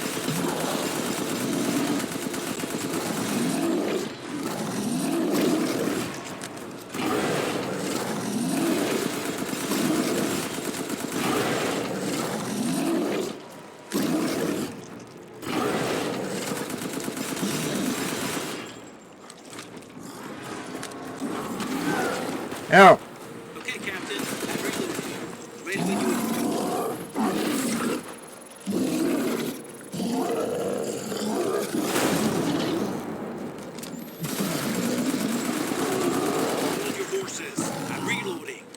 Yes, I know. Shut the fuck up. Also die. Where should I point next? Shut up. I'll keep going. The rest of you, stay above ground.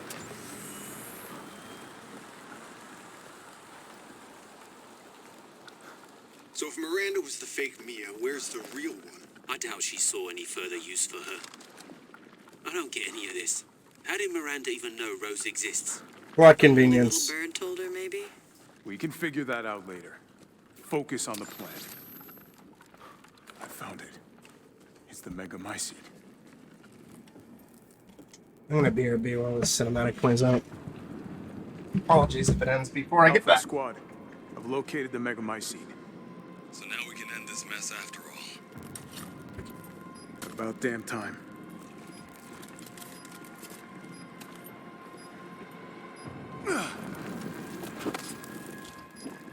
And 2 explosives armed.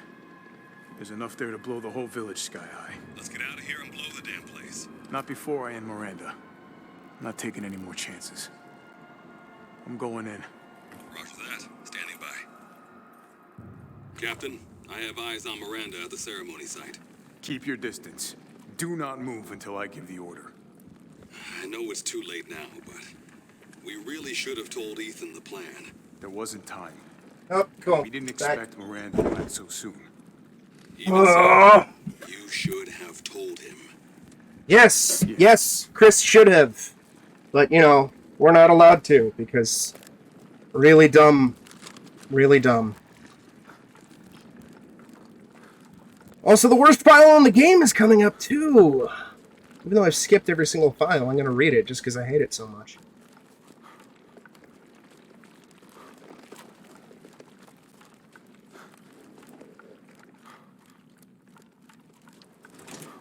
This must be Miranda's lab. Where is it? Oh. Where are you?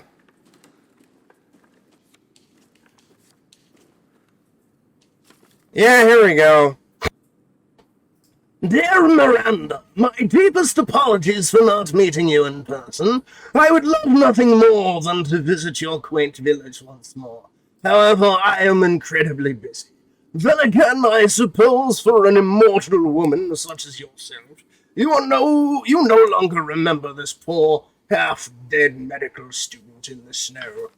I have always cherished the revelations I came to 15 years ago when I stayed in your village.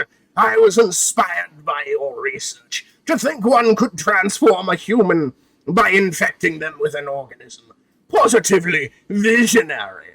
I knew that with that knowledge I could achieve my own vision for the next step in human evolution. Even after 2 world wars and humanity on the cusp of another, my conviction has never wavered. I realized, however, through the many nights of intellectual talks you and I shared, that your conviction differed from mine. You hoped to bring back a single dead person, while I aimed to change the world. Your experiments on the mold would not have aided me in my endeavor to achieve exponential infection. I thought a virus would be more effective. This is why, my dear, I had to leave you. I still regret never telling you goodbye. My apologies for reminiscing. I actually have news that I thought might please you. I have found the key to evolution, the progenitor, a virus found in Africa. I plan to start a company with friends and colleagues dedicated to virus research. I will call it Umbrella, just like the symbol in the cave that we spoke about. I am one step closer to making my vision a reality.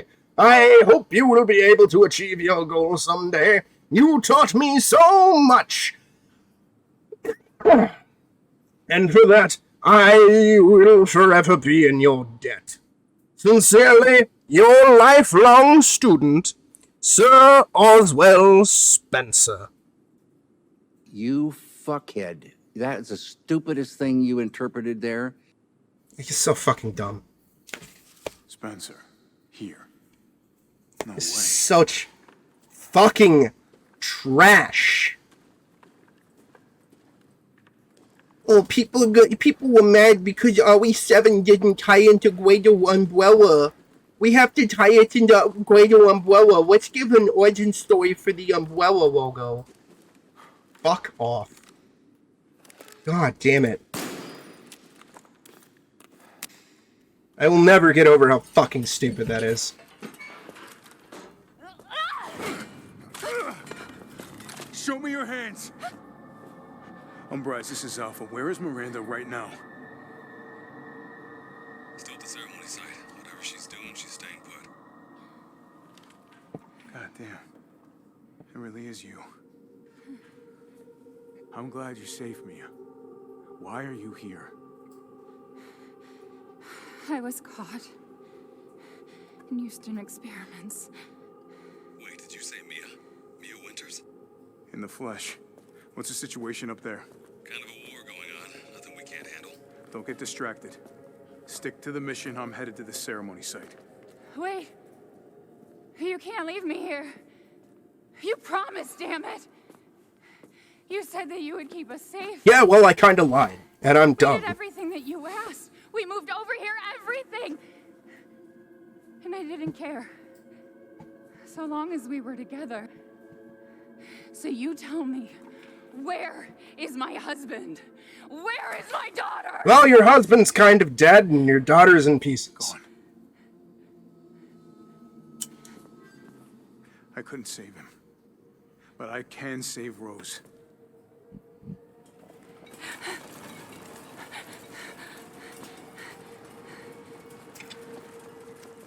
Come on.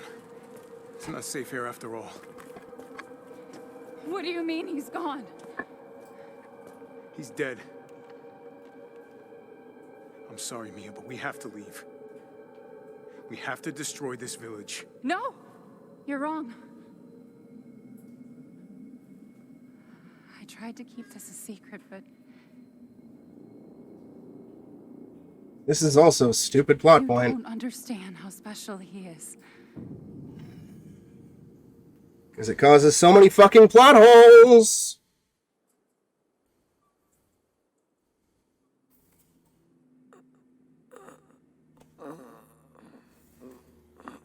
I hate it.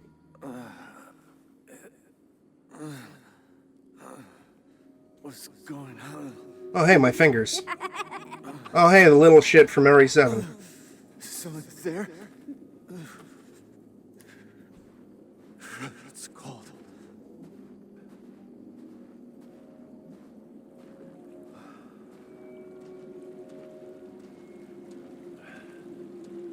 How did I get here? God, it's freezing.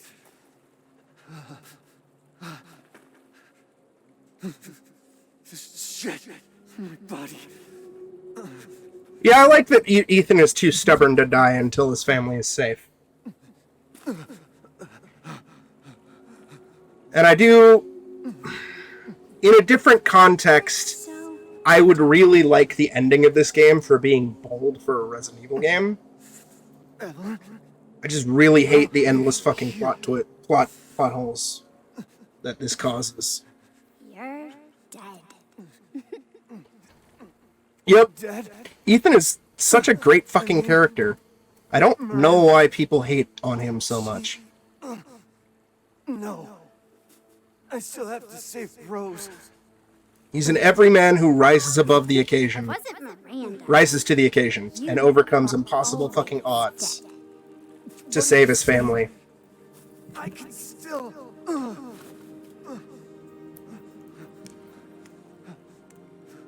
See? Miranda didn't kill you. You mean you didn't think it was weird? No matter how much you got hurt? Remember.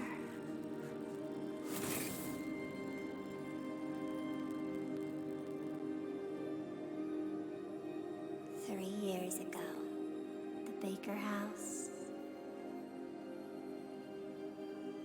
You were murdered by Jack. You died there 3 years ago. Uh-huh. That's impossible. No way. You shouldn't even be able to walk around. Quit messing with my head. You shouldn't be walking. Screw you!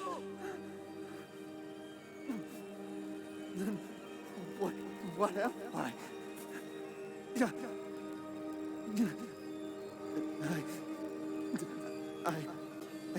I did all that.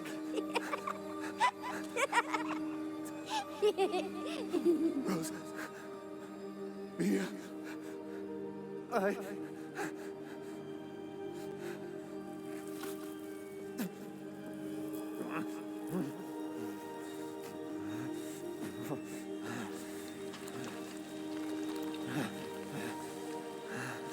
The real moldy boy was us all along. Now do you get it? Your whole body is nothing but mold. You can't ever see your family again. Family.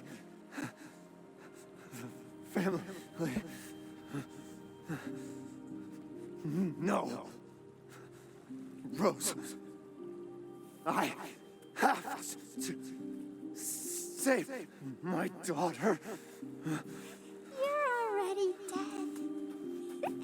Dead. I think I could get behind Ethan with mold if it happened at, like, the start of this game. Like, maybe he got infected by Miranda? As opposed to being dead in an RE7. I think that would maybe cause less plot holes. I don't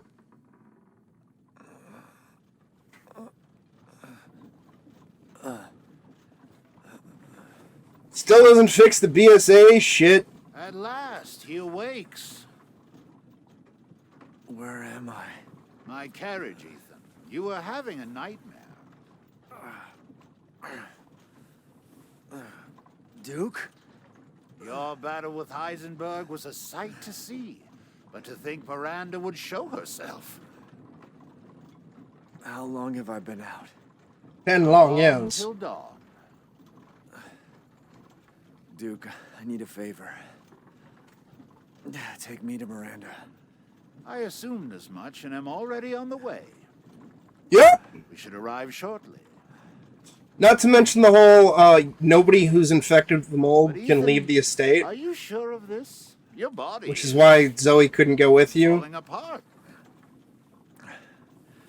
Yet, yes. You know, he still could. Speaking of foolish questions, who or what are you? Even I can't quite answer that.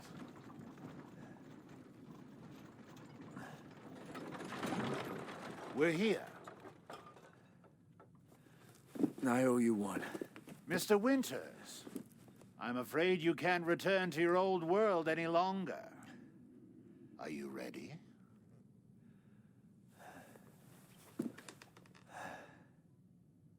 Yeah, I have to be. But we did join the Fingerless Ethan Club. I gotta go.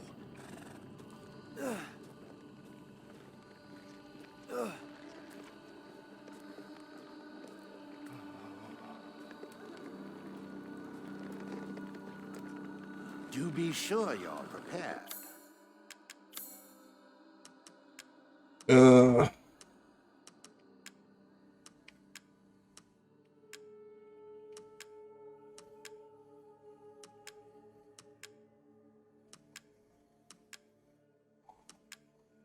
Yeah, fuck it.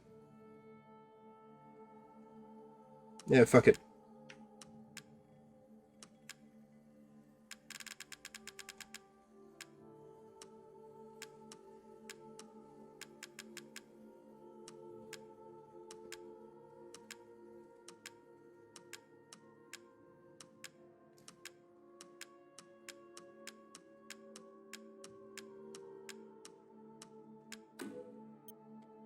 Oh, the assemblage of life and machine. I can feel Lord Heisenberg's essence through it. Please, be well. Fat Burt Wesker!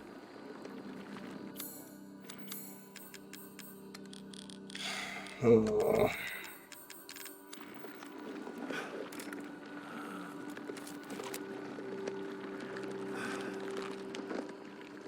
The mold was the real friends we met along the way. Mega My Seeds. Out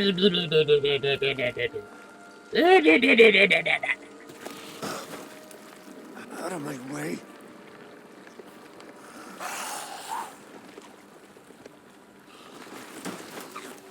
Get out of here! I want this game to be done. I gotta keep going.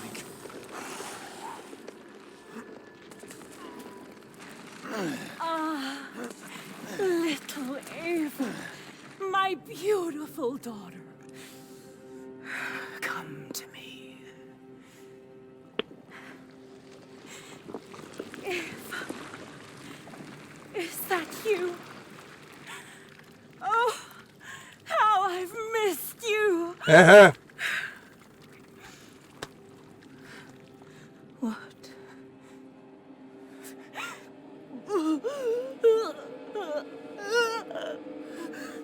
My power is leaving me. Rose!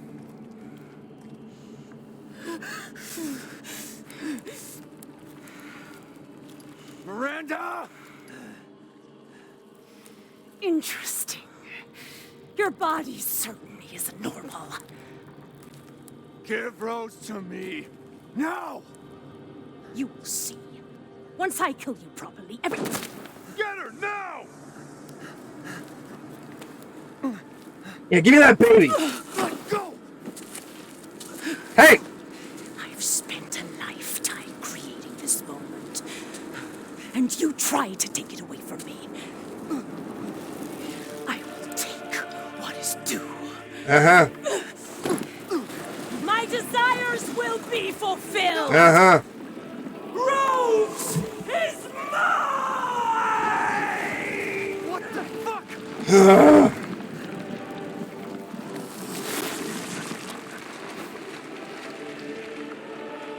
You fulfilled your purpose, Mr. Winters. You disposed of my false children and awakened the glorious Megamycete. Now, please do not worry for little Rose. I assure you I'll provide her with true happiness. So now you can die peacefully. I'm not letting you get away.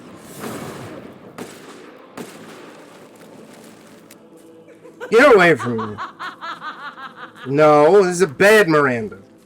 Now, Mr. Winters, I think it's time you left things in my house. Go on, rest now. I think it's time you left these nuts. I will take back my daughter! Yeah. Get away from me. Die, die, die, die, die! Hey, rude.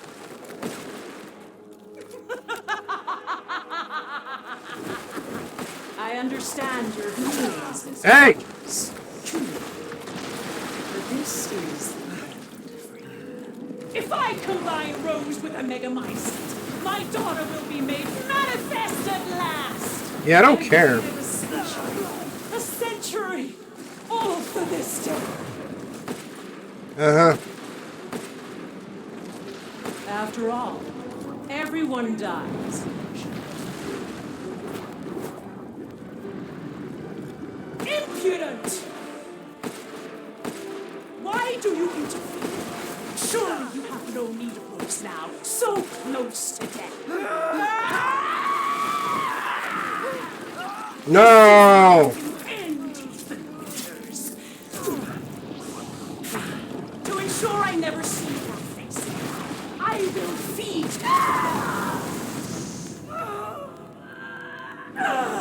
Okay, goodbye.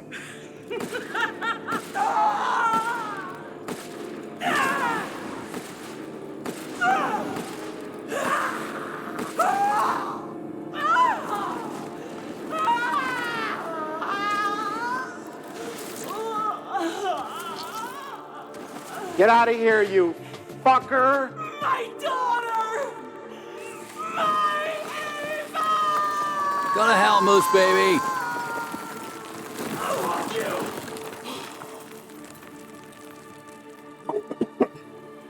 Yeah, goodbye.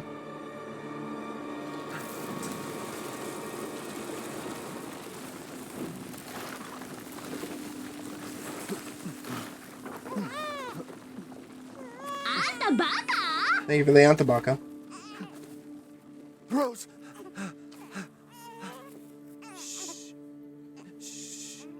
It's all right, Rose. It's all right. And even though I don't like the last chunk of this game, this sequence is still heartbreaking. And again, I give Capcom mad props for having the guts to fucking do this.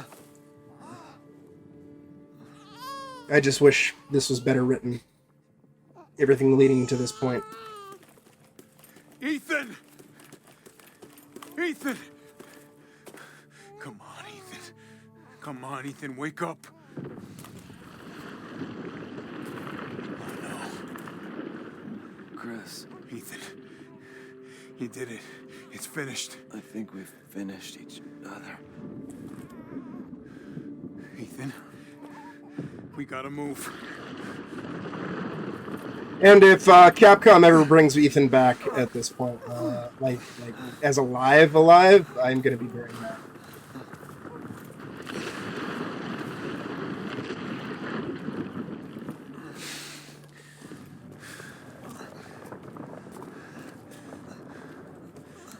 Keep moving, Ethan. There's a bomb in that thing that'll blow this whole village sky high. Hey, look at me. When I hit this trigger, we can't be anywhere near it. Ah, damn it. Mia's waiting for you. She's alive, you hear me? Alive. Yeah, I'm expecting that. I'm fine with that. So sorry. But if, like, they actually bring him back from the dead, Hey. it'll just entirely ruin the emotional impact of this Tell ending. yourself. Now, come on, it's not that much further.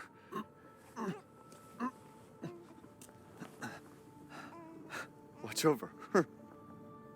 Teach her to be strong. God damn it.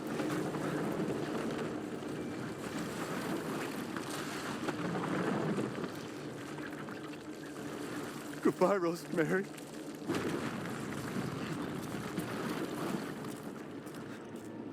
Ethan.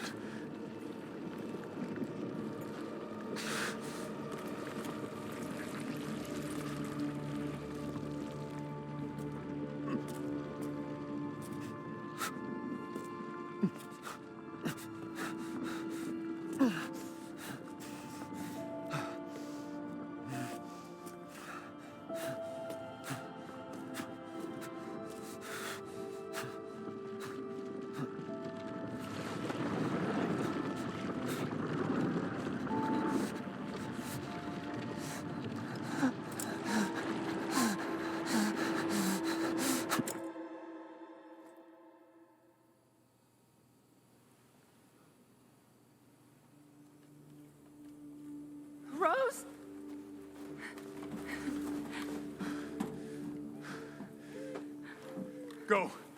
Go, take us up now.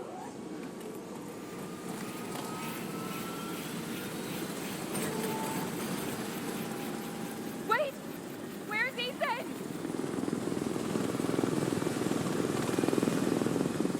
Get moving. We have to get clear. No, we can't go. Not without my husband. Mia, sit down and strap in. Not before you tell me where Ethan is. I know he wouldn't abandon us. Tell me what's going on. Where?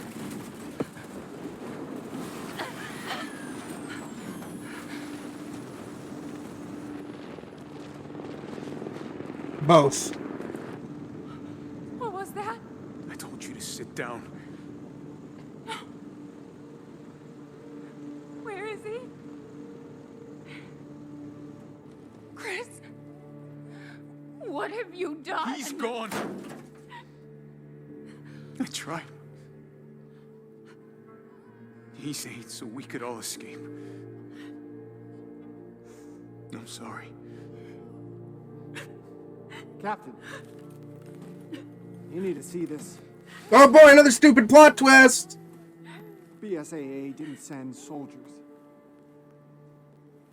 This is a bioweapon. BSAA shit is fucking stupid. Also, Chris, this entire game is your fault. It is literally everything that happened in this game is entirely fucking Chris's fault. I'm gonna keep you safe and have you in witness protection by moving you right next to the fucking village that the main bad guy lives in.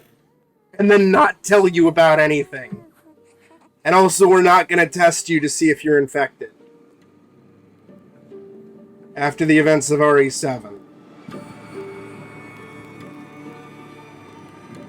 Probably, the Boulder's the most menacing antagonist in this franchise. I mean, the Boulder tries to kill you in Resident Evil 1. That's why Chris is so fucking mad at the Boulder and punches it in RE5. It's gonna be great. I'm gonna BRB real quick while the credits roll. Granted, this is gonna be end stream, but I gotta take care of something real quick. Yes, Cal. The answer is yes. Also, Cal, can you quote that?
I don't know of the chair, I think. Gave, but more you took, she snarled. So more, in turn, is due. In a blink, the girl was trapped inside a mirror. Her parents, though, had searched all day and at last arrived. With rampant rage, Father fought the witch, while Mother's loving touch shattered the dark enchantment.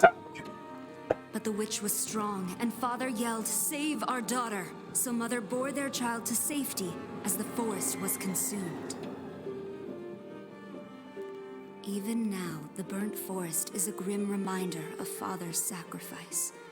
To this day, any child who stares too long into the charred wasteland will be haunted by nightmares of getting lost while picking berries.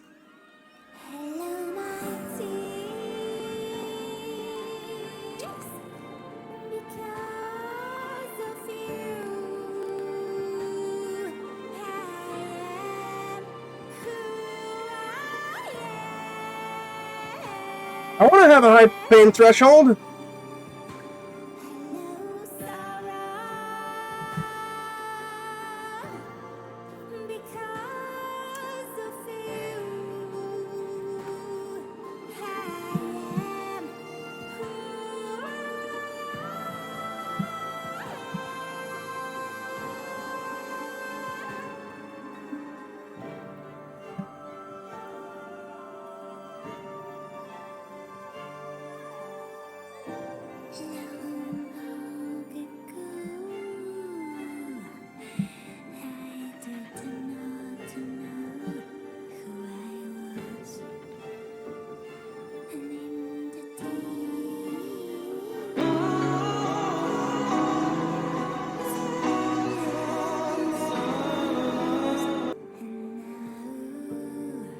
Although we really need to mop up the stream. Oh.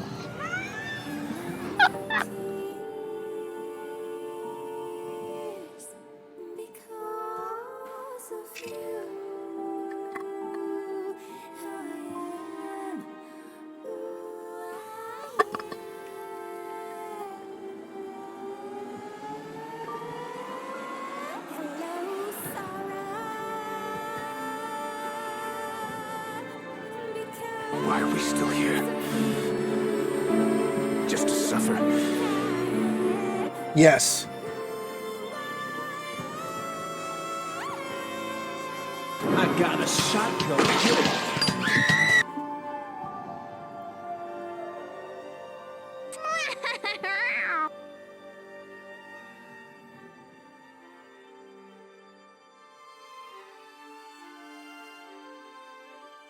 Before you die, I'm going to tell you a little secret, just to make it so you really don't want to die. I wonder if any of the Countdown Vampire people are still working on Resident Evil. Are you telling me there's some kind of Dracula? Haru.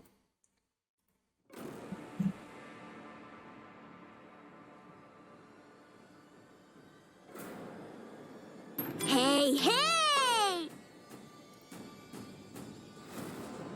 But there's no more time. You've got to... Please, stop it. Stop it now. Turn it off. Turn it off. Stop it. Stop it. Stop it. Stop it. Stop. Fermented Souls. I still need to play more of that. Still need to finish it. It's on my list of shit to get around to. As is a lot of shit.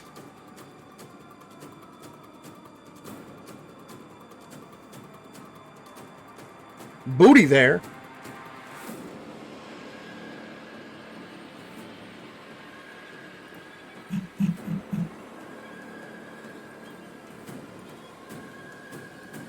A major part of being a father is listening to your children. Tell Sugar Daddy what's wrong. Please don't call yourself that ever again.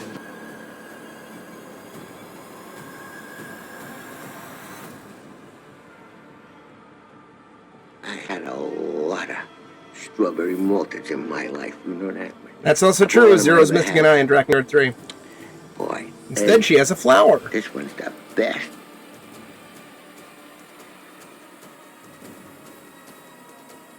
She has a flower for an eye. It's very important plot reasons. I do know what the plot reason is. But for the sake of just not spoiling Drakengard 3, I won't mention it. Especially since I will stream it eventually. Hopefully sometime next year.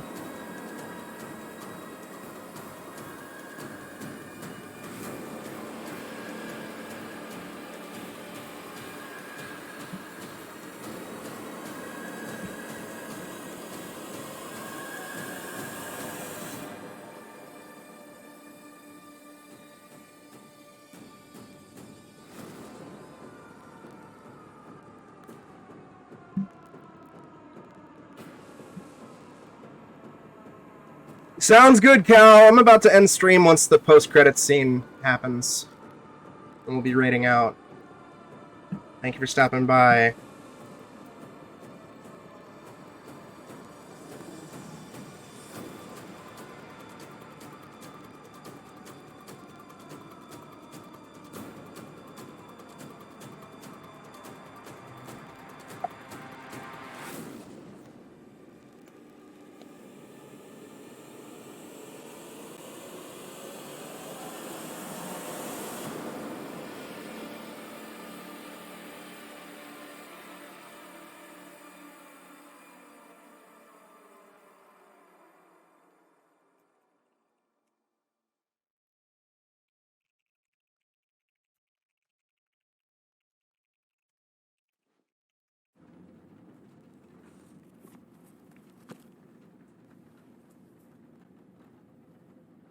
And we'll find out what happens with Rose on Monday. Do you think the little boy will be able to touch the moon? But he can touch the moons too far away. Wait, what if he has a rocket ship?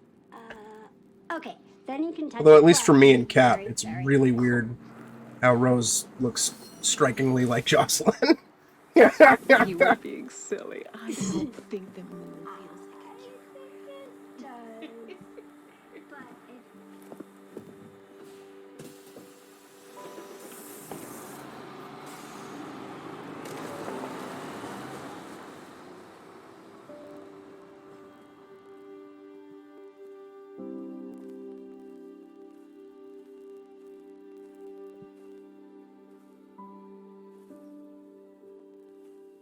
Hey, Dad.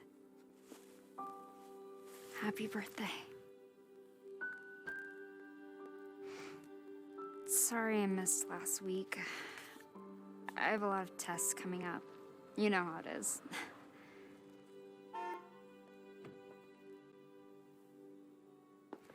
Bitch, you just got here. Damn devil. Duty calls. I love you.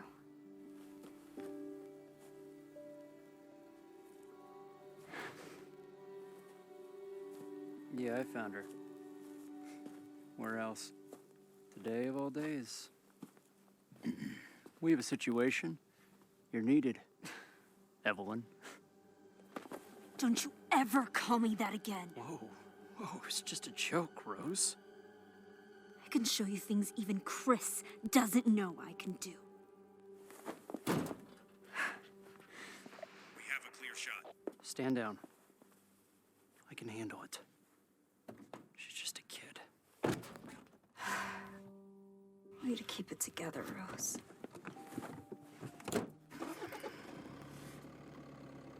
You're a lot like him, you know?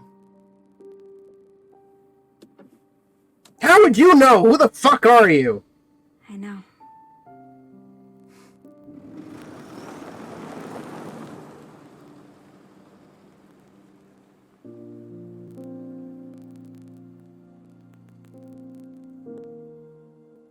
Yeah, we'll find out what happens on Monday.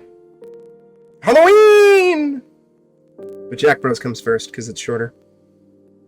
And I have to save Ink's son from the clutches of Runcie.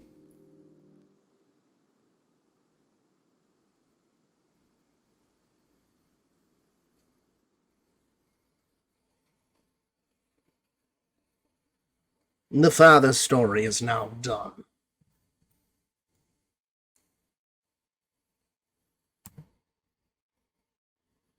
$628.55. Oh my god!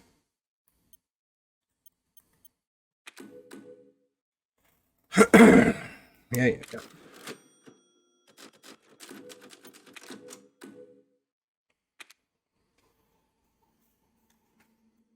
Oh my god, the game is done. So yeah, Shadows of Rose on Monday.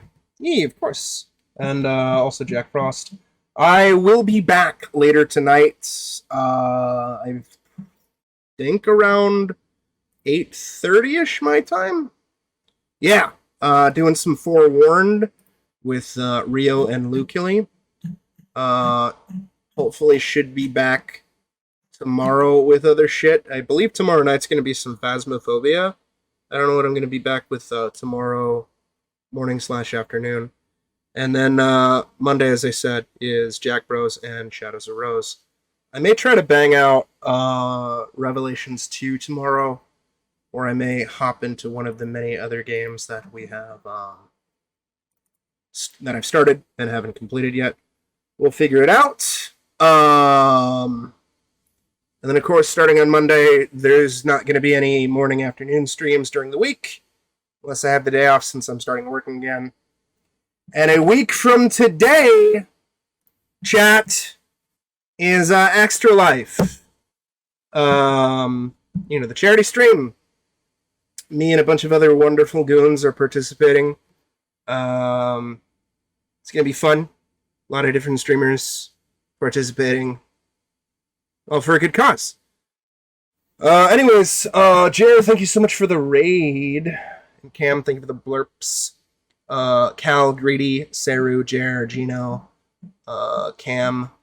I think Tori was here earlier. Thank you all for stopping by. In the meantime, I am going to send y'all over to another person who was here earlier. Senor Ashiwa. What the fuck? What do you mean invalid username? Valid these nuts, Twitch. Yeah, I'm sending y'all over to Ashiwa. I guess maybe because I did the @ whatever. Who's doing some Bayonetta 3. Anyways, y'all take care of yourselves, stay safe, be excellent to each other, and I'll catch you all on the next stream. Bye-bye!